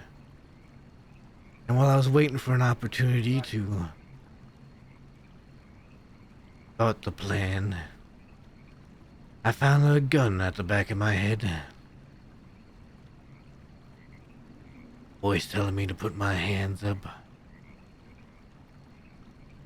It was Wallaby. He'd actually been fooled and thought I was LJ at first. He was surprised that it was me instead. Someone who he had no idea who I was.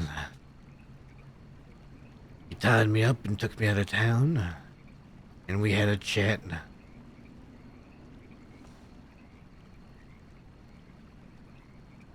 He wondered if I knew the type of person LJ was.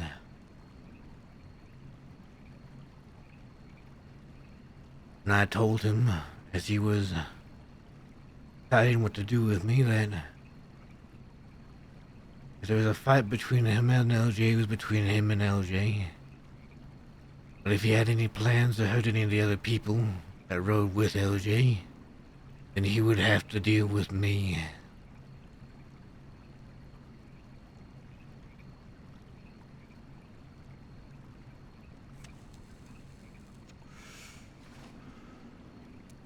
At first, Wallaby thought he would just turn me into the law.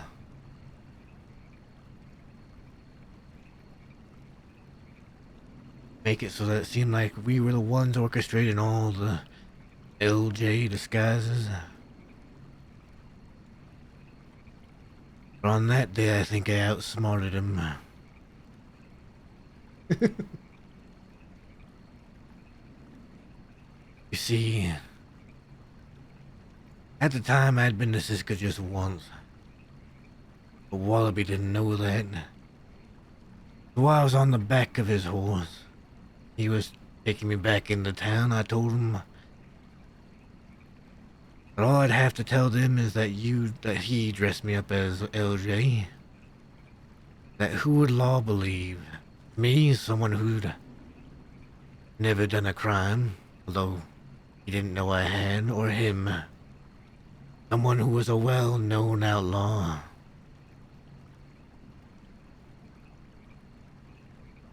After a bit of deliberating, Wallaby finally found what he wanted to come to on that. He threw me to the ground just outside of Valentine, still tied up. And he shot me in the back 5 times. Drugged me into town, left me in front of the medical office.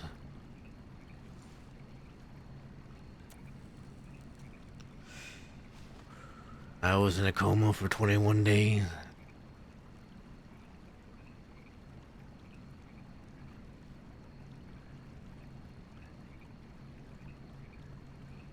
But it was about then I think I figured out something about Wallaby.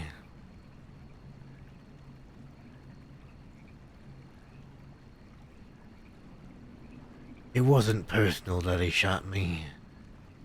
It wasn't with malice that he shot me. He was merely trying to protect his people the same as I.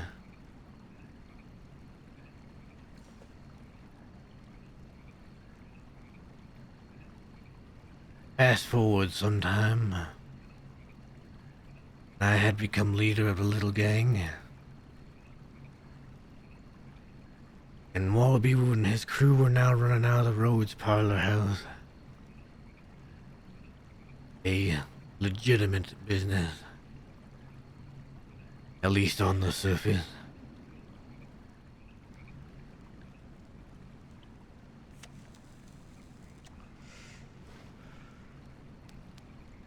They still would rob banks. And at one point, Wallaby got to talking to me and asked if I could come along.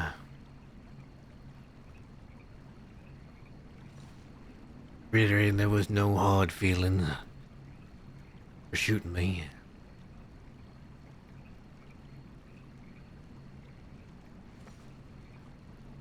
Now I was ever leery of Wallaby still, though. I wasn't sure if this was going to be some sort of trap. Have me be the fall guy for the group.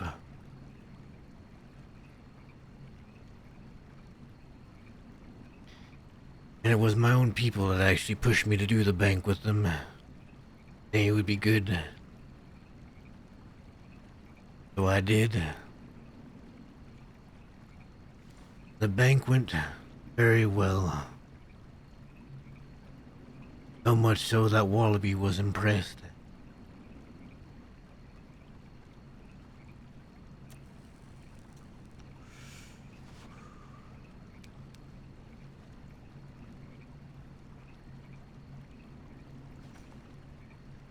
While he was there at Rose in the parlor house,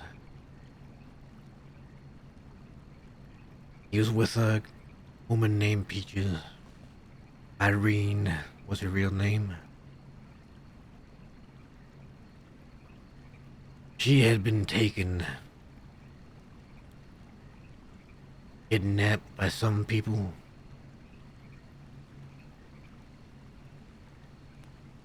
And then you could see it.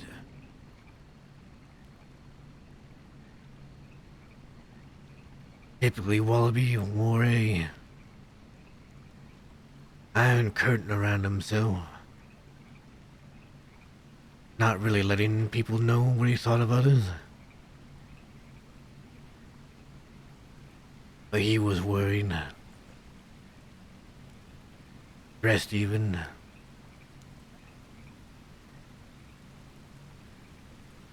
Jojo and I took it upon ourselves to look for Peaches Peaches was a very good friend of Jojo. Jojo was a very good friend of mine, part of my group.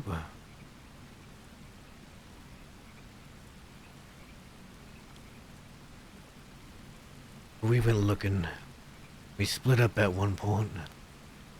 Maybe we covered more ground that way. So me, I went west, and well, she was gonna go north and east. We'd meet back where we started. After a while, that's what I did. I went back to where we started. At first, I didn't see her there. But then I saw her getting thrown on the back of a horse by a couple of women, them riding off. So I chased them down.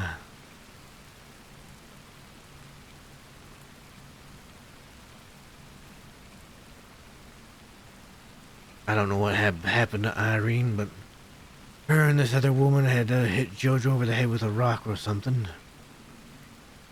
And they were gonna do I don't know what to her. I had my gun and I demanded Jojo back.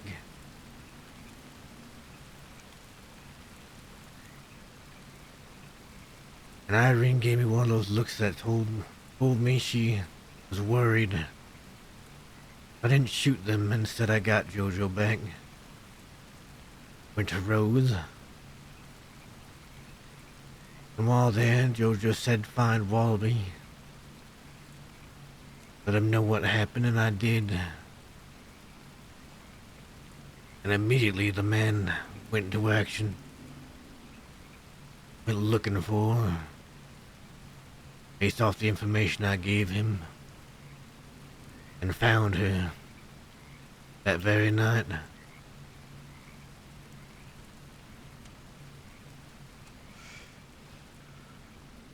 I don't actually remember for that very night, but it's better for the story.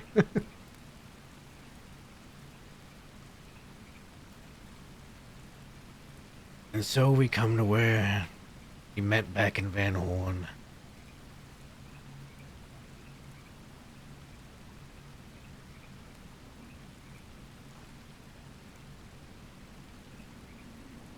Something was a bit different about Wallaby.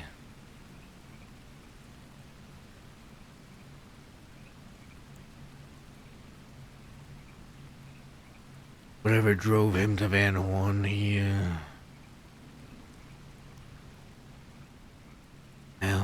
was a changed man by the time he got there.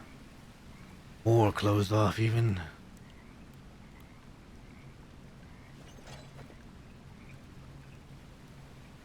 He and Sissica, I guess, Law,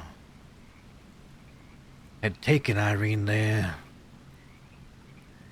And she wasn't even wanted for anything. Paraded her in front of the dead-end gang that were there. Put a bullet into her.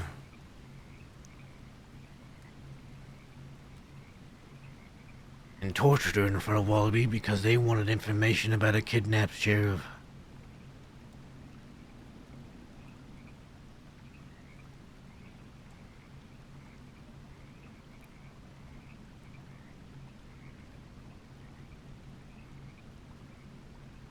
And then, on top of it all, there was a man that rode with him named Jack.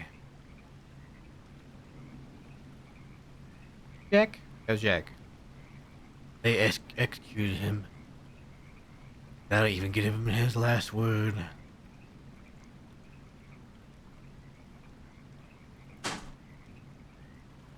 I said earlier, something for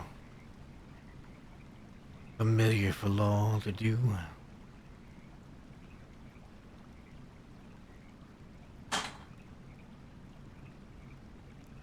We came into Van Horn, me and the little gang.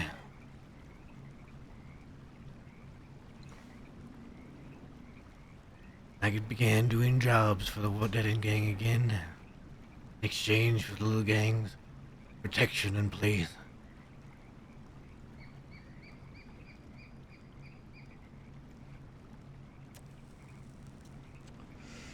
But something had changed in Wallaby.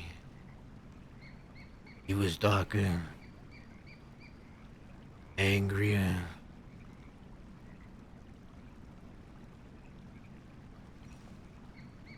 Perhaps a bit more closed off.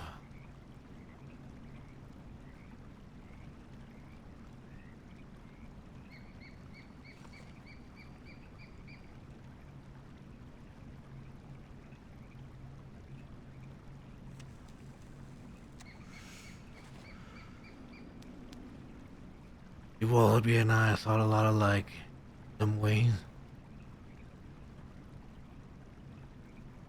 We do what we needed to do to protect our people.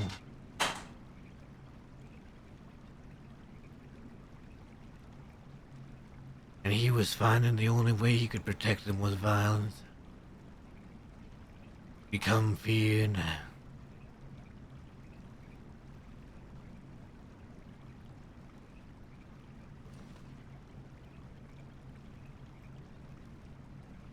That doesn't mean he didn't care.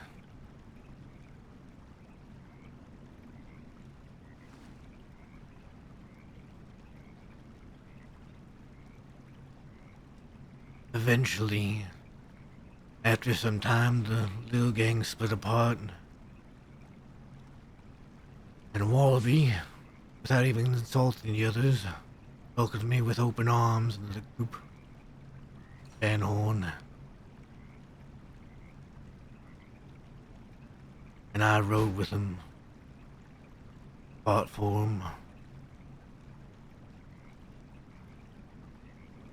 Became a ghost that law couldn't catch. They couldn't find.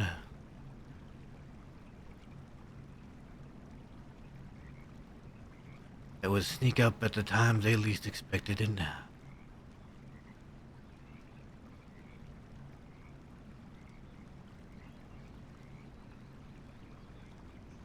At some point, Irene turned her back on Wallaby. Went to law. Went against Van Horn, and Wallaby did what he had to do.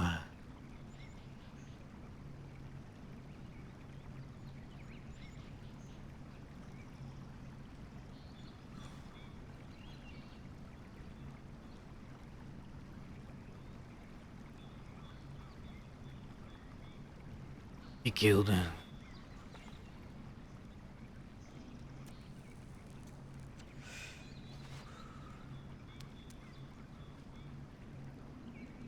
That's when he became as disconnected as always.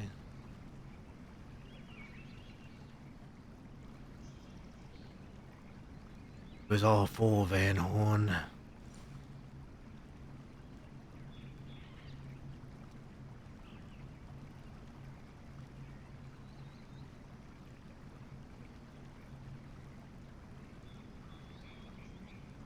And anything that hurt Van Horn, he had to make sure the others knew he'd do what it took. Protect it.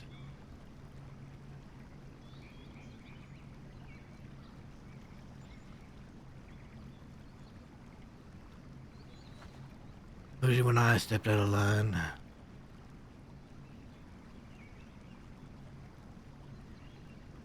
The law didn't catch me and sent me to Sissica. Last time. I placed myself there. I stepped out of line, put Van Horn in danger.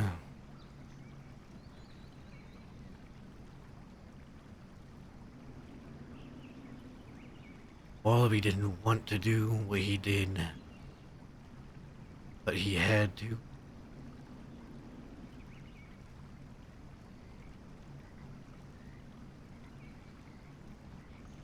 He put me a knife in me, dropped me off in Annesburg.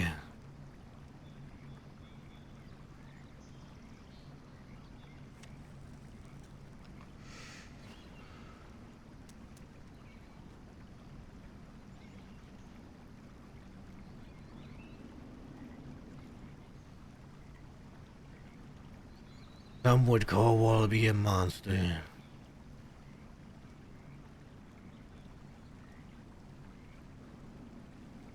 He was just a man trying to protect what he cared about.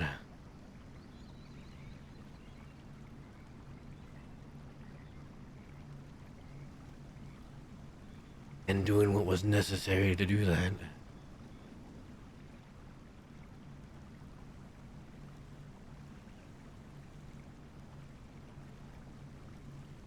If I'm being honest, the law pushed him over that way.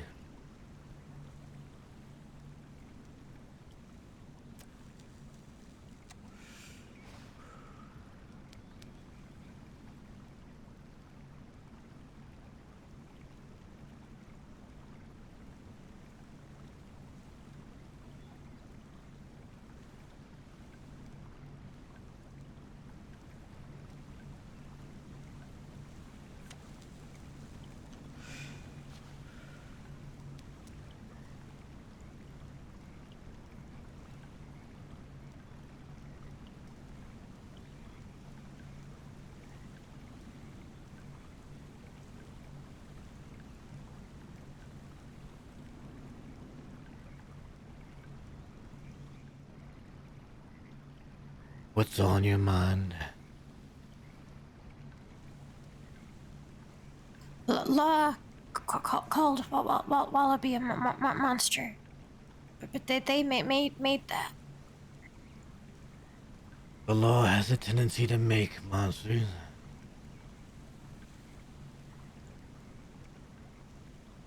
They don't realize it.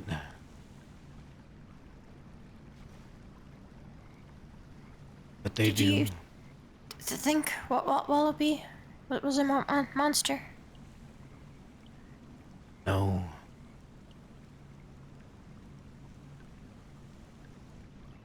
I'm going to tell you something only one other person knows.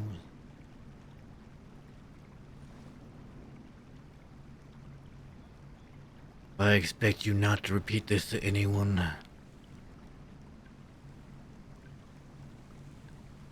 Even that law woman you were talking to in St. Denis that one night.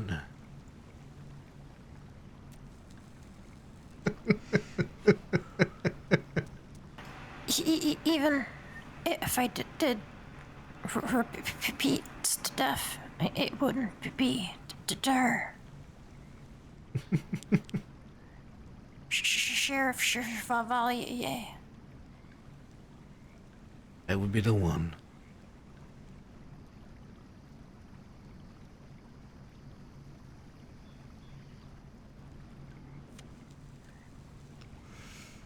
When I got out of Sisika, after Wallaby had sent me there, I met him here in this very cave. Just me and him. No one else.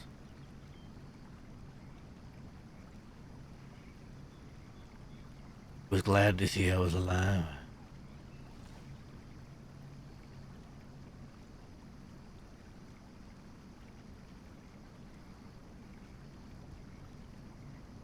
Even though he had a knife plunged into me, he cared.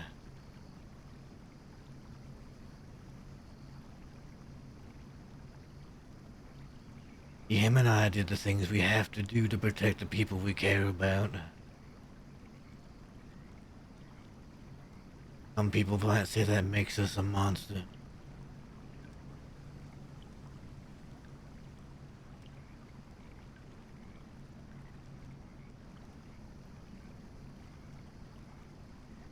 But sometimes you're given no choice. No avenue that people will listen to.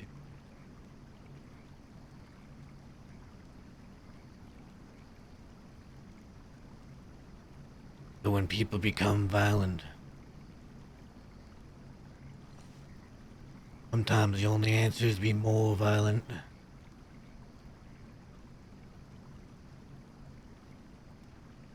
Only then will they understand.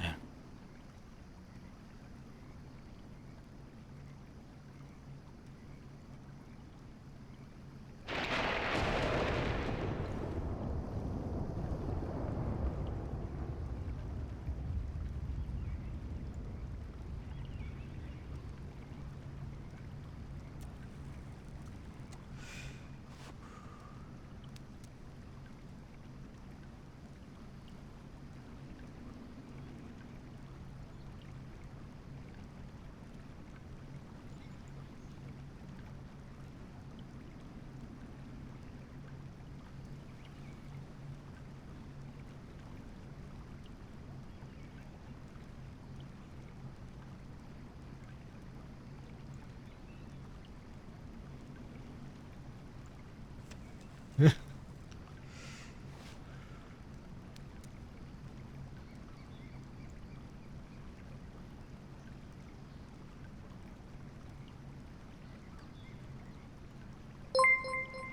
hi, Brett. Brett, don't look. Brett. Brett, don't look.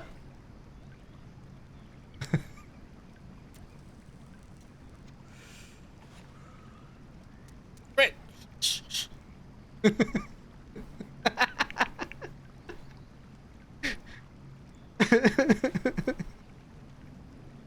Get, get on you.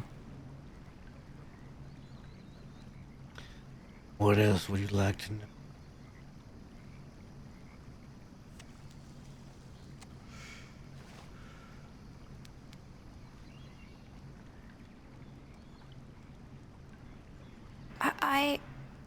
I don't know where to go from here.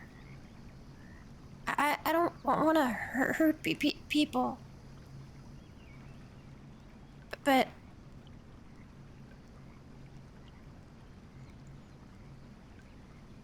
I'm not letting law put me down like the dog, like they did to people I love.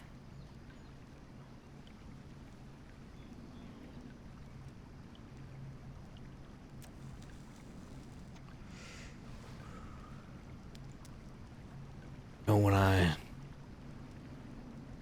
aimed at a crossing, I didn't want to hurt anybody either.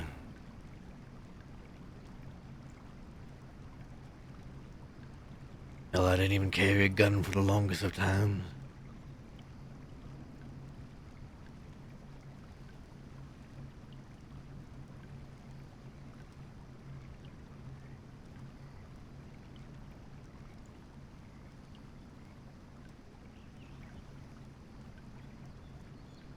Sometimes we have no choice.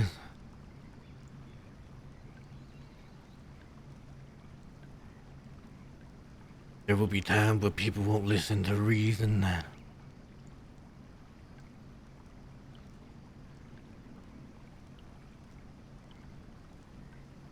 I can guarantee you, as bad as law is, there are much more evil people in this world.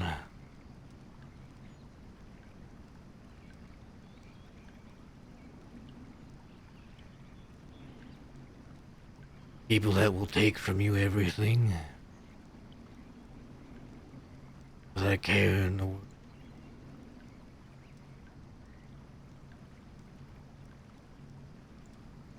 At some point, you have to decide if you want to fight.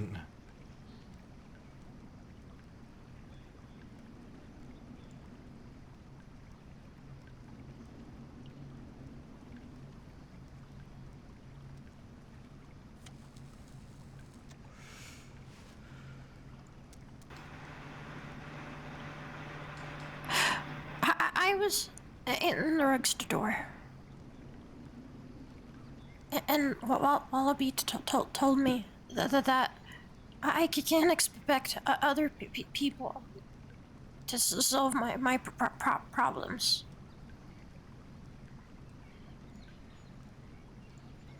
And then somebody shot the man that cut my face, kidnapped me, tormented me.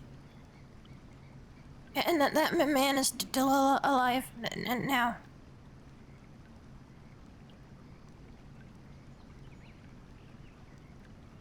I guess He was right.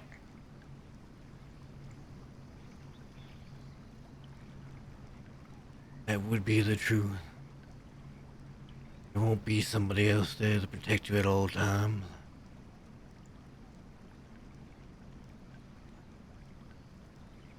Sometimes, people need to understand that you can deal with things on your own.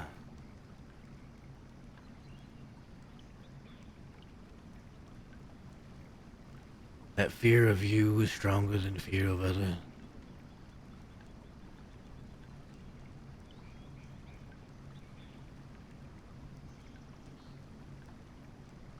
All be understood that. and it cast a wide shield over it. That is true.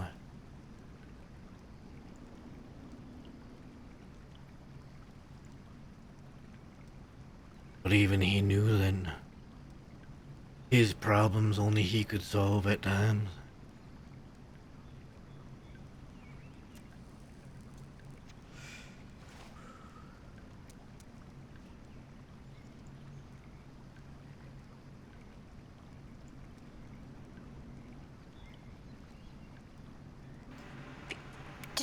Deputies keep telling me I'm gonna go down a dark path, or that they know what path I'm on. Like I have no control over the matter. Because as much as people say I'm not Wallaby, I'm not Missy. I'm me, and I don't know what that's gonna become. None of us know what we're going to become.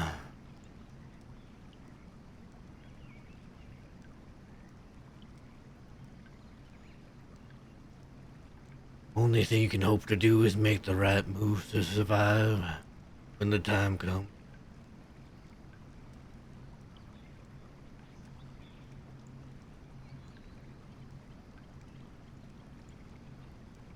Take stock in what you care about, and how you can keep it.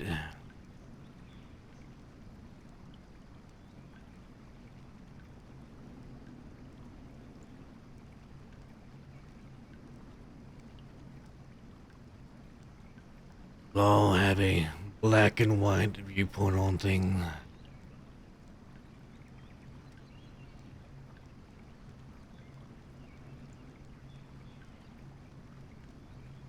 I had a friend. She was very sick. She wasn't in control of her actions sometimes because of this sickness. She would do things at night when she thought she was asleep. Sometimes violent things. And at first she went to law for help, hoping they could help her solve whatever this problem was. She didn't think she was committing these violent things.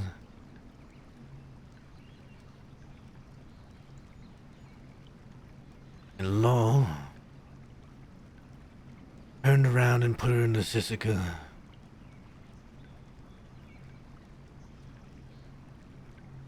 I tried to approach one of the deputies about it, talk civilly, but there was a sheriff at the time,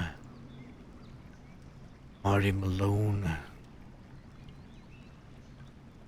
Got very angry, started shouting over me, and saying if she's in Siska, that's exactly where she belongs. I said then that they don't know the monsters they will create. And they've never learned their lessons since.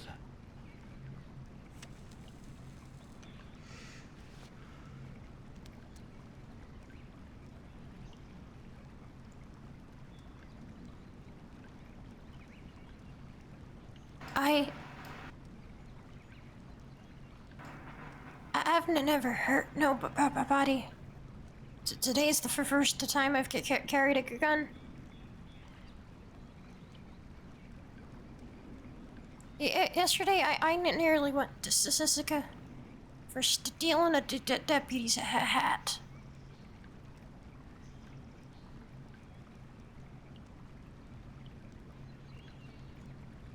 You're right. About the black and white. They see any body that does crime is the same.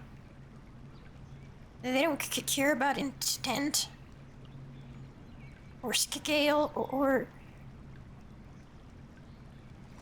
criminal or not criminal.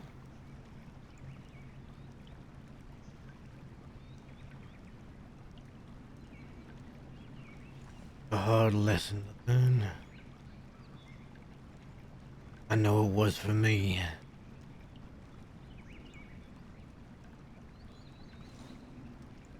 First time I went to Sisika,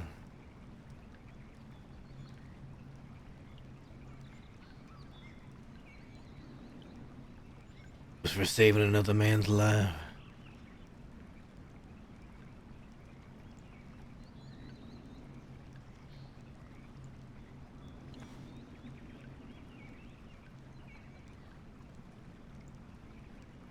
And while there, I learned a valuable lesson.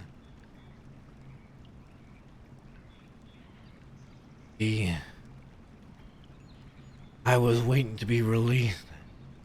I happened to see a deputy walk out of the warden's office. So I was polite. Asked her if she knew if there was any law to come pick me up. And her tone was that of contempt. Called me prisoner.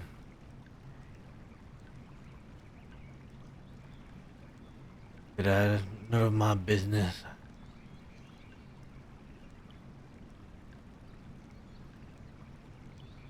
Leave her alone. I realized then, even though the reason I was in Sisika was because I'd saved a man's life,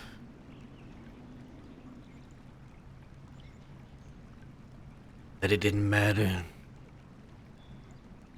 As soon as you were there and you were in the black and white stripes, law only saw you as one thing.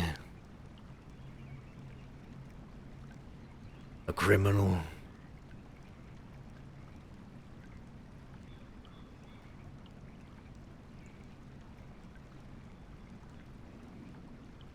And nothing else.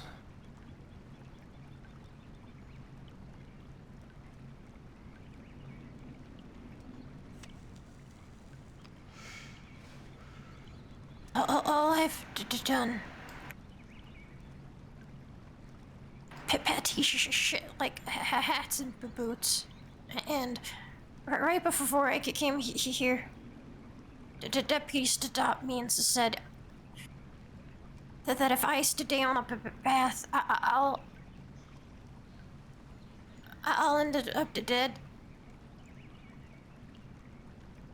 That the things will keep getting worse.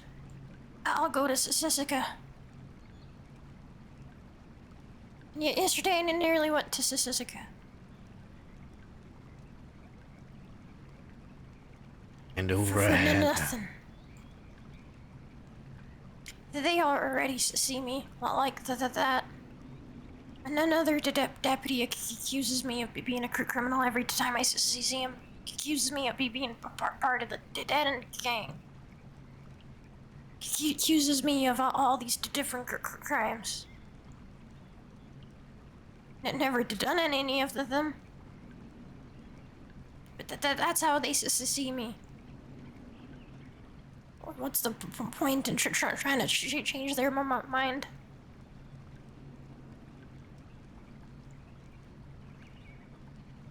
I'm not trying no more.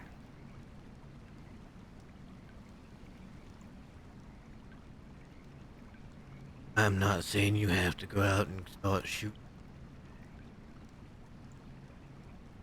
But you should be prepared.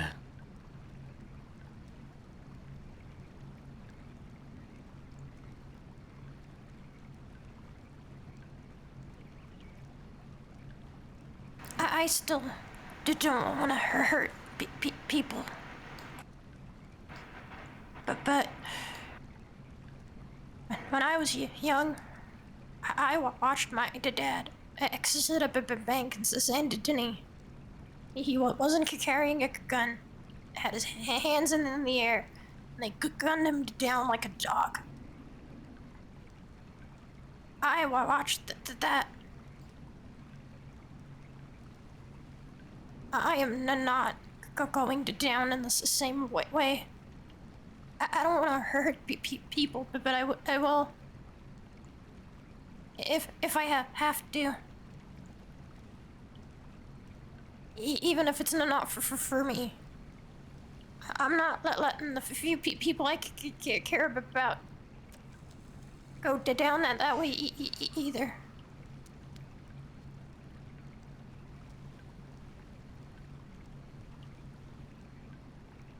I have too much to lose.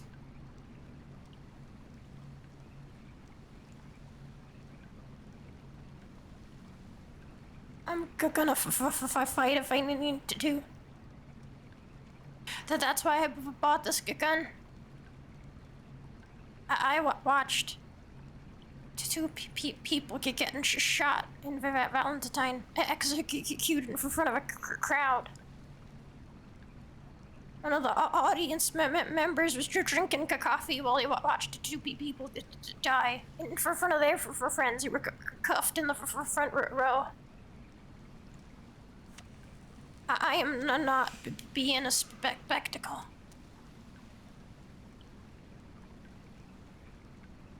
I will never be their spectacle.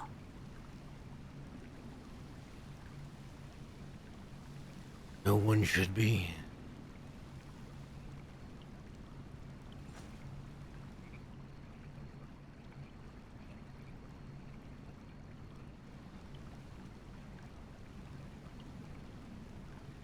You know how to use that gun?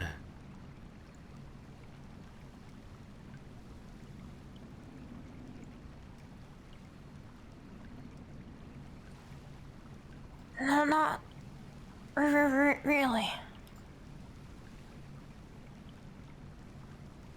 Not as well as I should.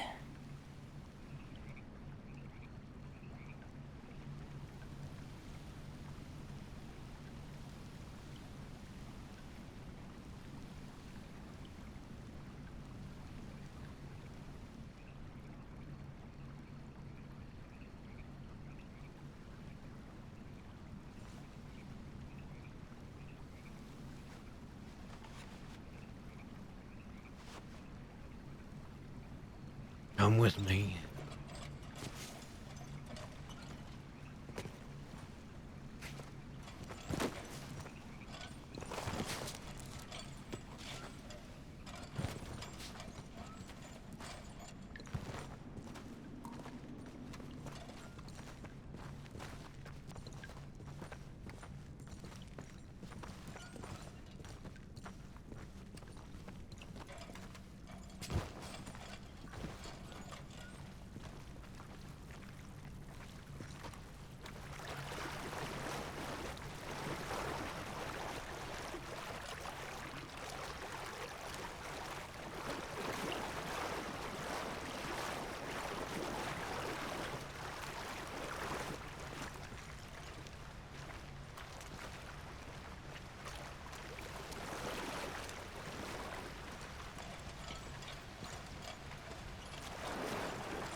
Gotta crush the loader up.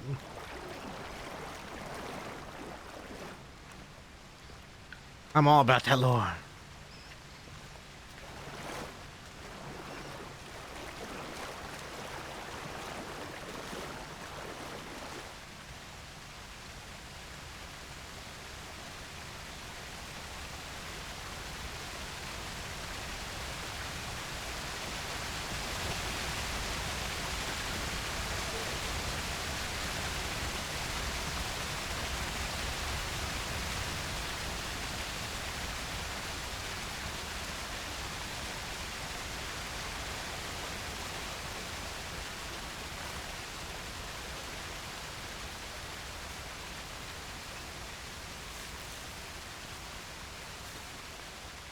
Thank you. Thanks for the kind words.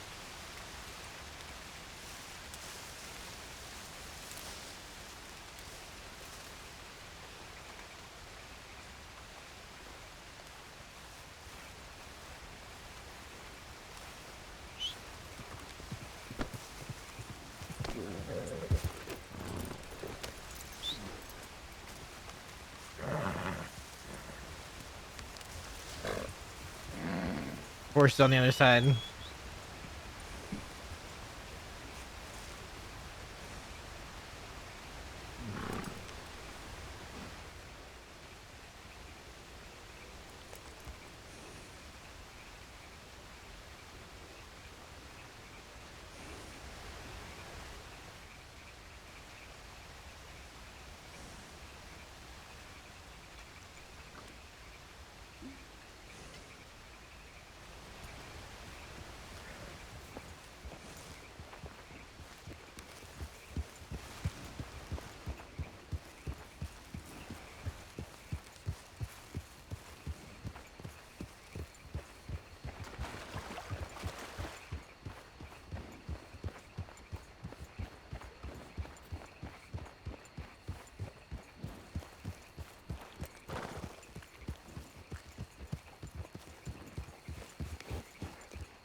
think if she had talked to Flood, the outcome of this conversation would have been different?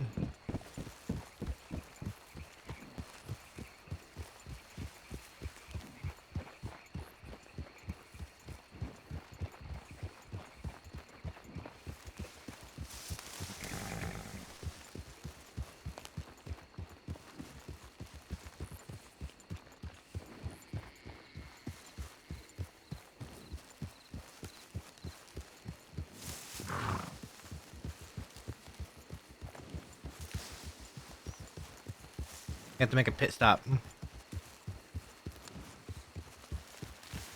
Good, I'm glad she's loving it. I'm enjoying it too. I gotta do some. Partner? He doesn't see in black and white, but Flood sees more on the white side than the black side, right?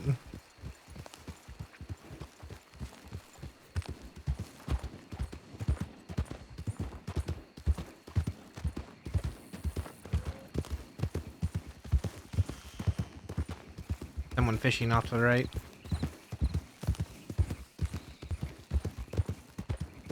Yeah, he loved Wally, but didn't really know him towards the end. But he would have been, you know, more hopeful with her, right? Yeah, he might have calmed her down. Not that Matt's rallying her up, but Matt is kind of guiding her more like a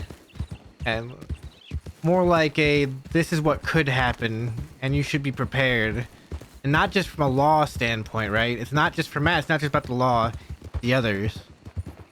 Matt knows firsthand there are people worse than the law in terms of, you know, outlaws. There are people that will hurt you. There are people that will hurt people you care about.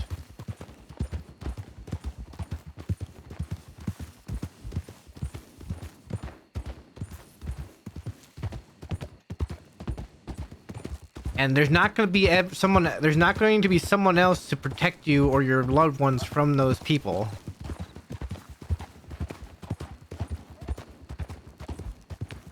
It's something that Matt said to Wallaby once, by that stream over there, by that stream when before I had taken a couple week break, right? Matt wants to become a name not because he wants to be the most infamous outlaw for himself.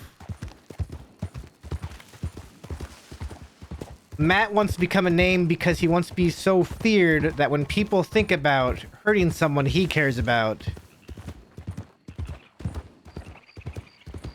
when they think about hurting, you know, him, or they think about hurting something Matt's involved with, that they think, no, I don't want to do that because then Matt will be coming for me.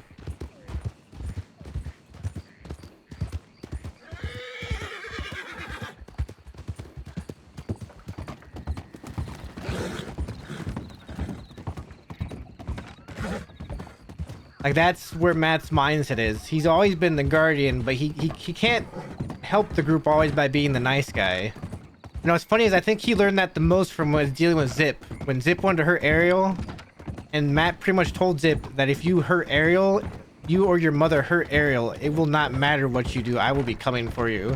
And Zip backed off.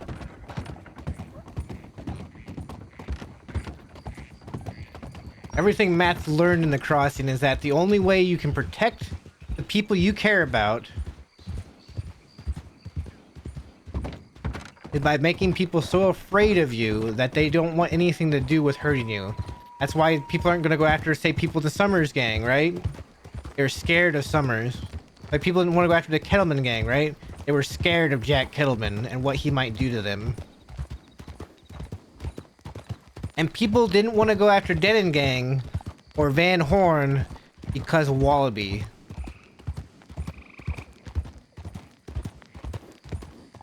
Because Wallaby was feared. At least to most people, that's how it was.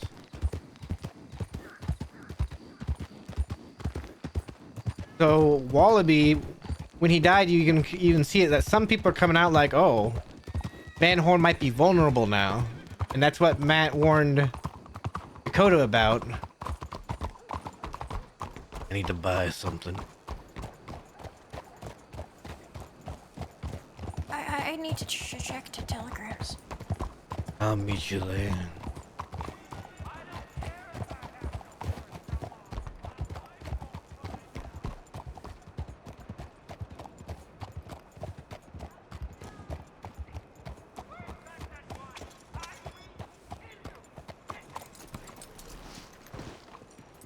Like, you know, the other day or last week when they were gonna take Matt hostage, and then Violet heard Matt, Matt said his name to Violet, and she goes, "Not this one." Part of that's because of Matt, but a large part of that is because of Dead End Gang.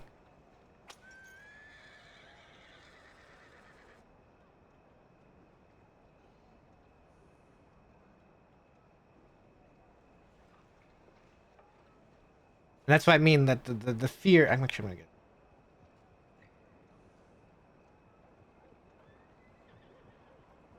The fear is what people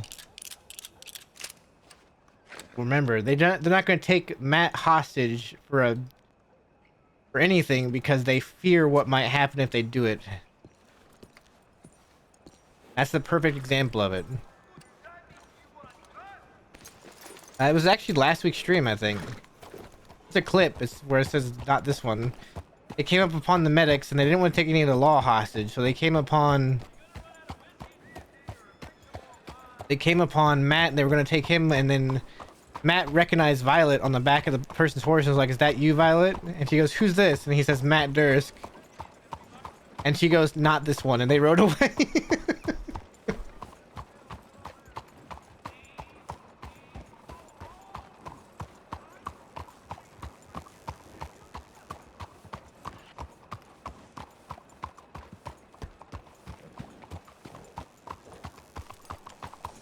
You good to go?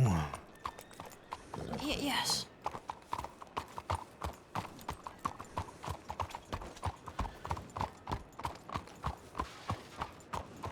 Is that Moxley?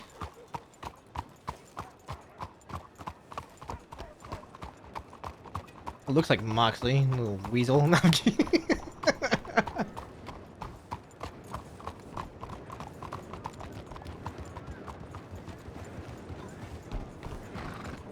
Yeah, there'll be a VOD.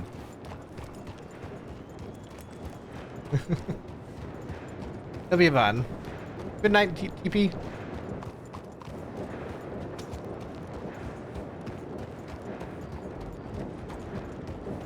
That's if anybody even sees Matt with Magpie.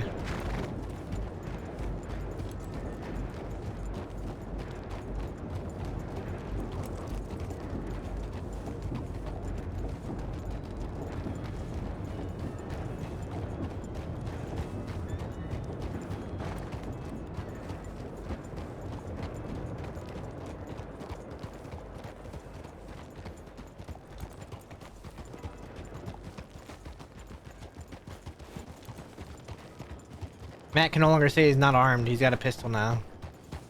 Matt's now the most dangerous person in the crossing.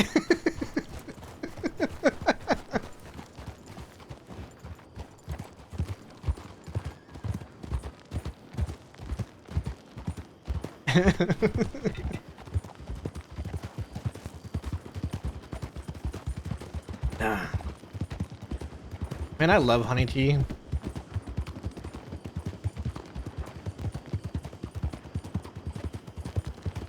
I thought it was great that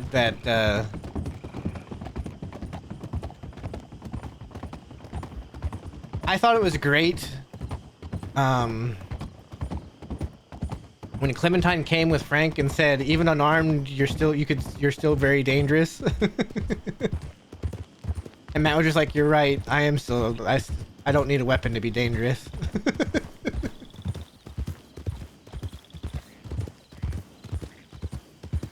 It's not the first left turn, it's the second left turn up here.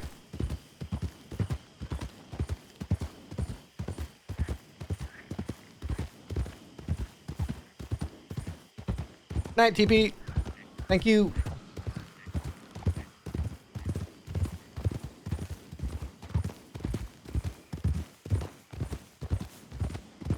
Here.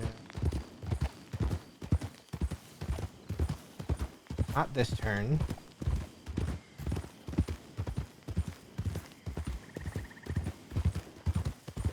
You're gonna have a gun. She needs to know how to use it.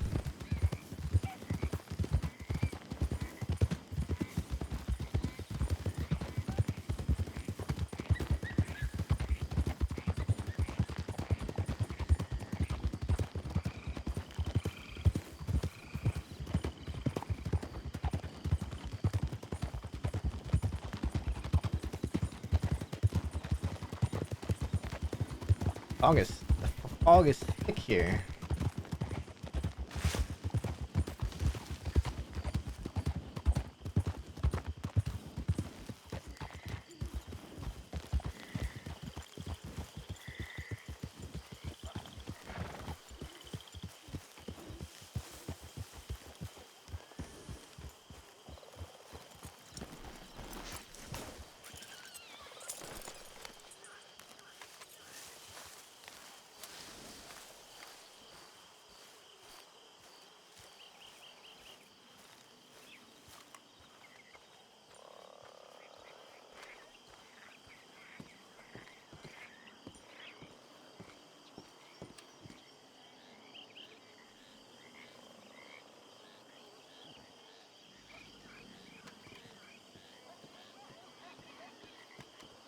All right. You're gonna have a gun, you should know how to use it. Things are simple. Aim it, lock it with your thumb, and squeeze the trigger. But as I tell everyone, being fast isn't the end-all be-all. First, you need to learn to aim true. See that red box on top of the other box over there?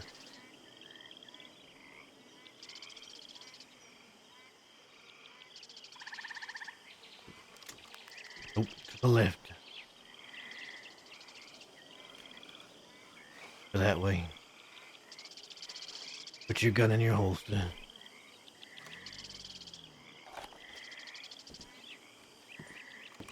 Stay where you're at. What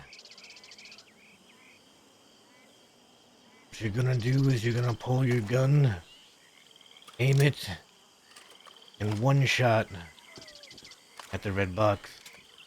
Good.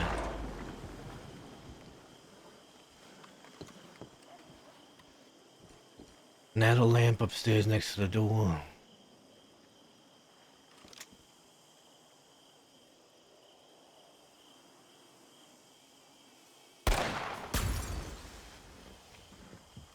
Good.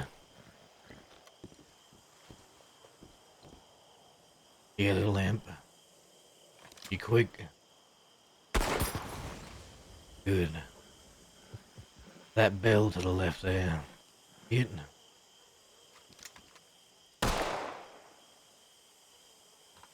Good. Stand right here next to these.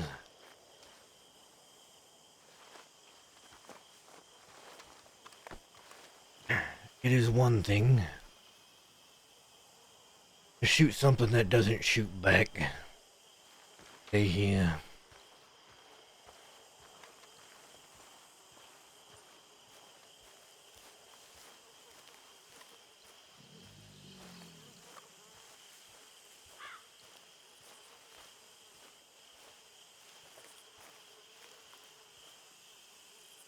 I'm going to start shooting at you. And when I do, you're gonna shoot and hit this bell above my head. Without hitting me.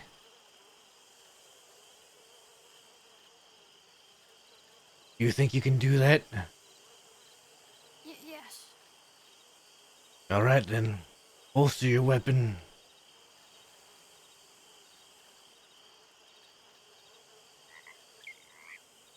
You holster it? Put your weapon in your holster. Begin.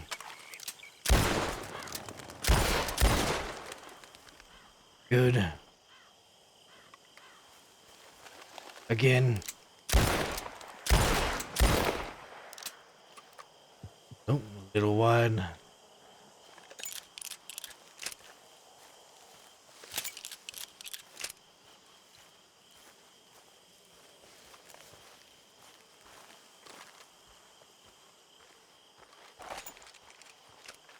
like I said, there'll be time where people might be shooting at you. All you need to make sure you do is hit your shots. That's where life and death comes into things. Any person can pull their gun and shoot.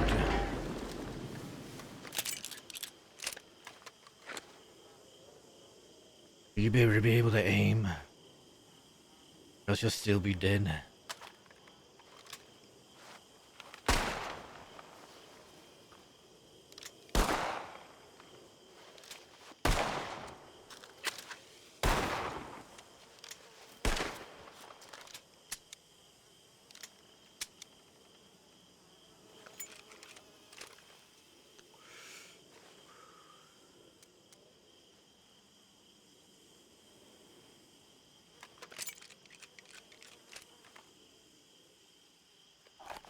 Also keep your gun clean.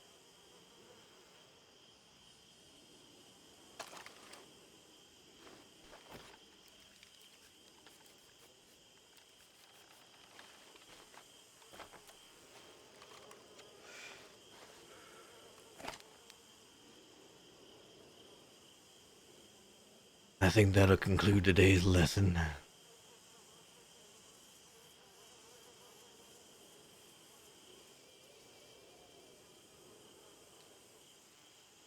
I need a stew.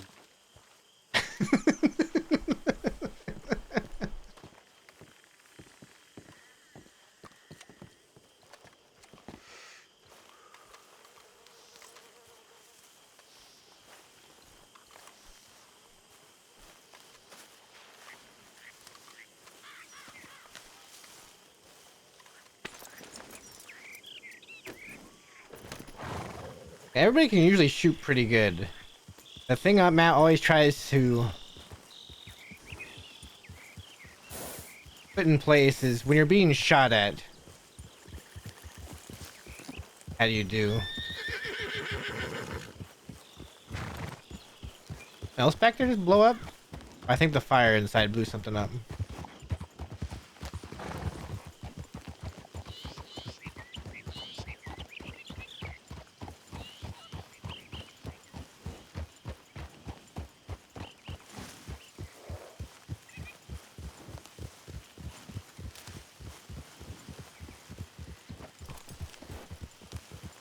That's true.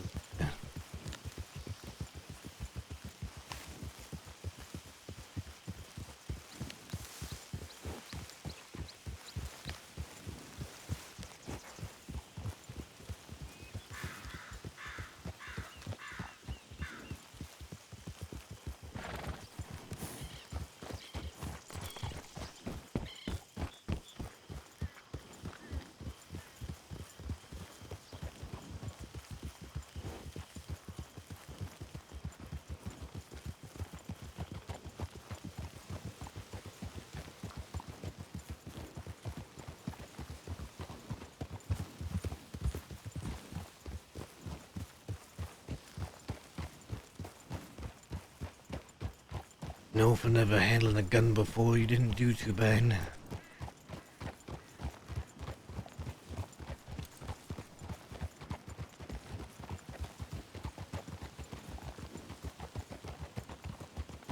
I'm good with the throwing the things.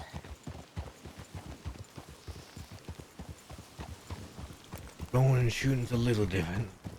They both require hitting a target, but they're different muscles.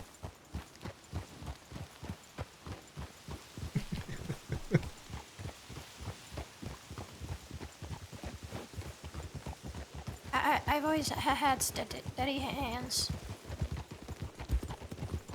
That's good.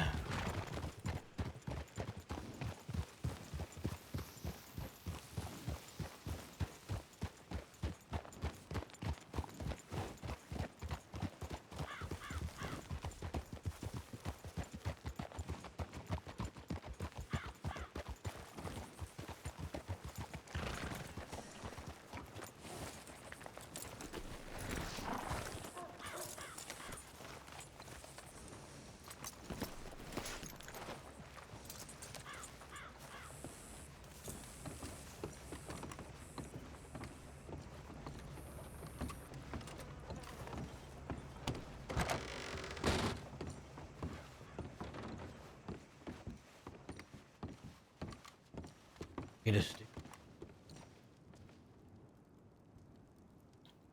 I got one.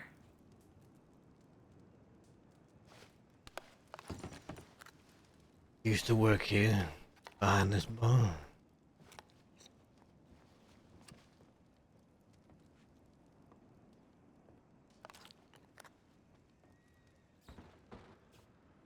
Long time ago.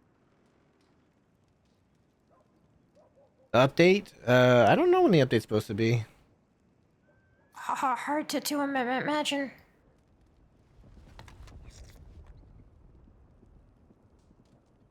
It was long before I got into this life.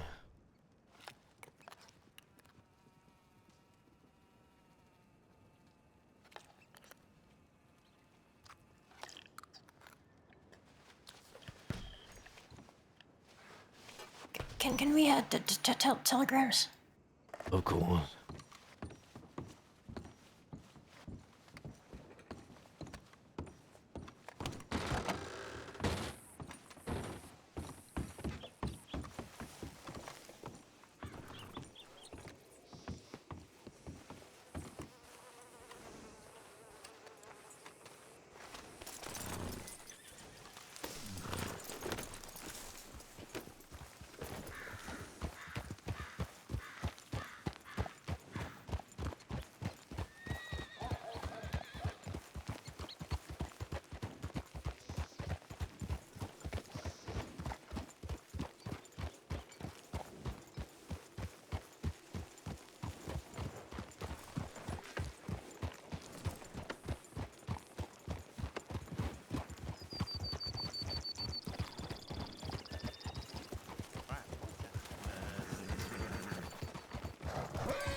Pretty rough shape right now.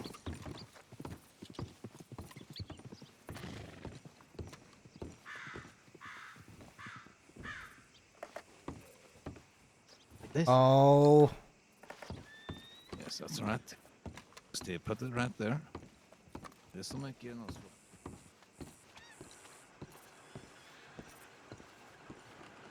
sounds a little bit busy, I think.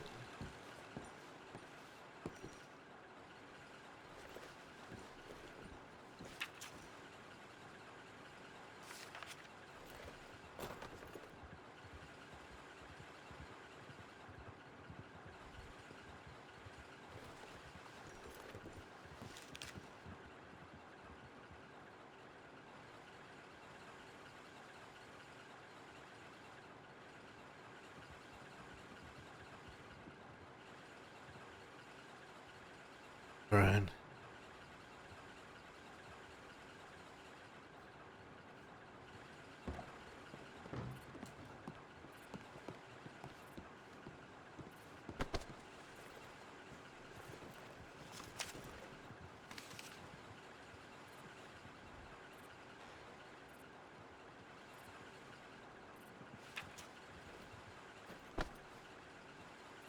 It looks like Finch got herself some lemons.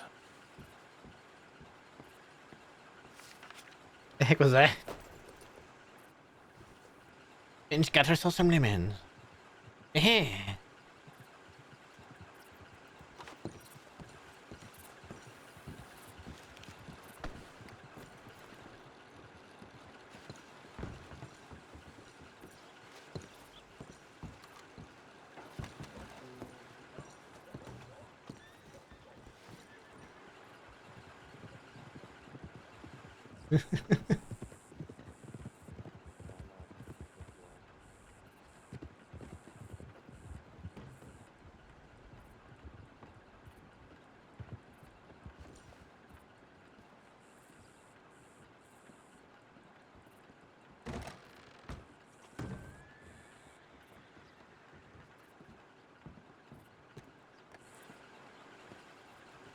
All right.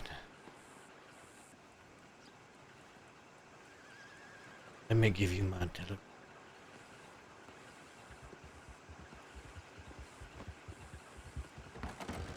It'll be IF 340.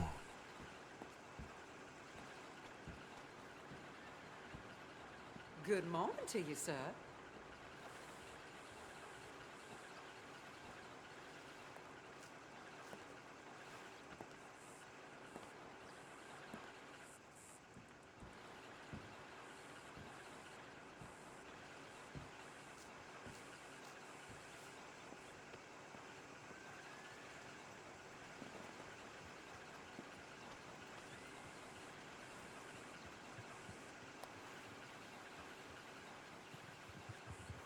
Write it down.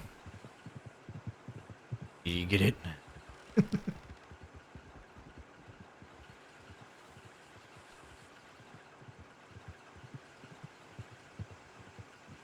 Bye.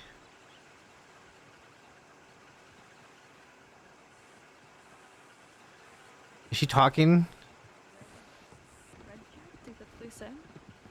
No, my TeamSpeak's still there. I hear them. They're Chev. Red Jacks.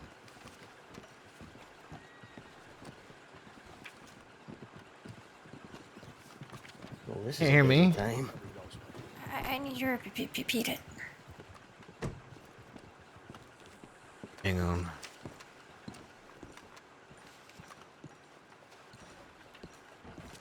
Well, that's right there.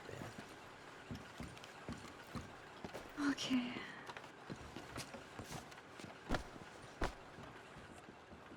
It'll be IF 340. Deputies, when you're done, we're going to be just out here on the porch. We didn't leave you. 340. Correct.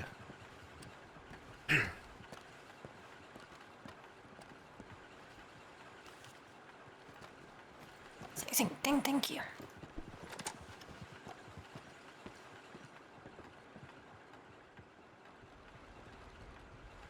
All right. Okay. This is where I leave you today. Let's go ahead and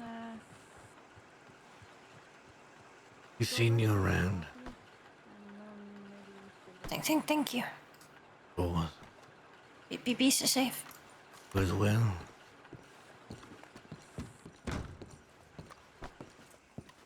Sweetie.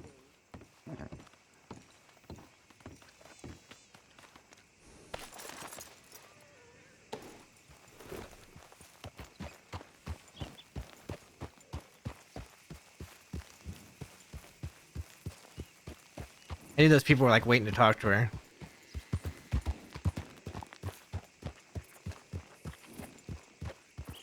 I knew those people were waiting to talk to her, so I wasn't gonna wait too long. Keep her too long. I don't know why she couldn't hear me, because did her TeamSpeak crash? Because maybe I just didn't pronunciate enough. I didn't pronunciate enough. Back to Twitch.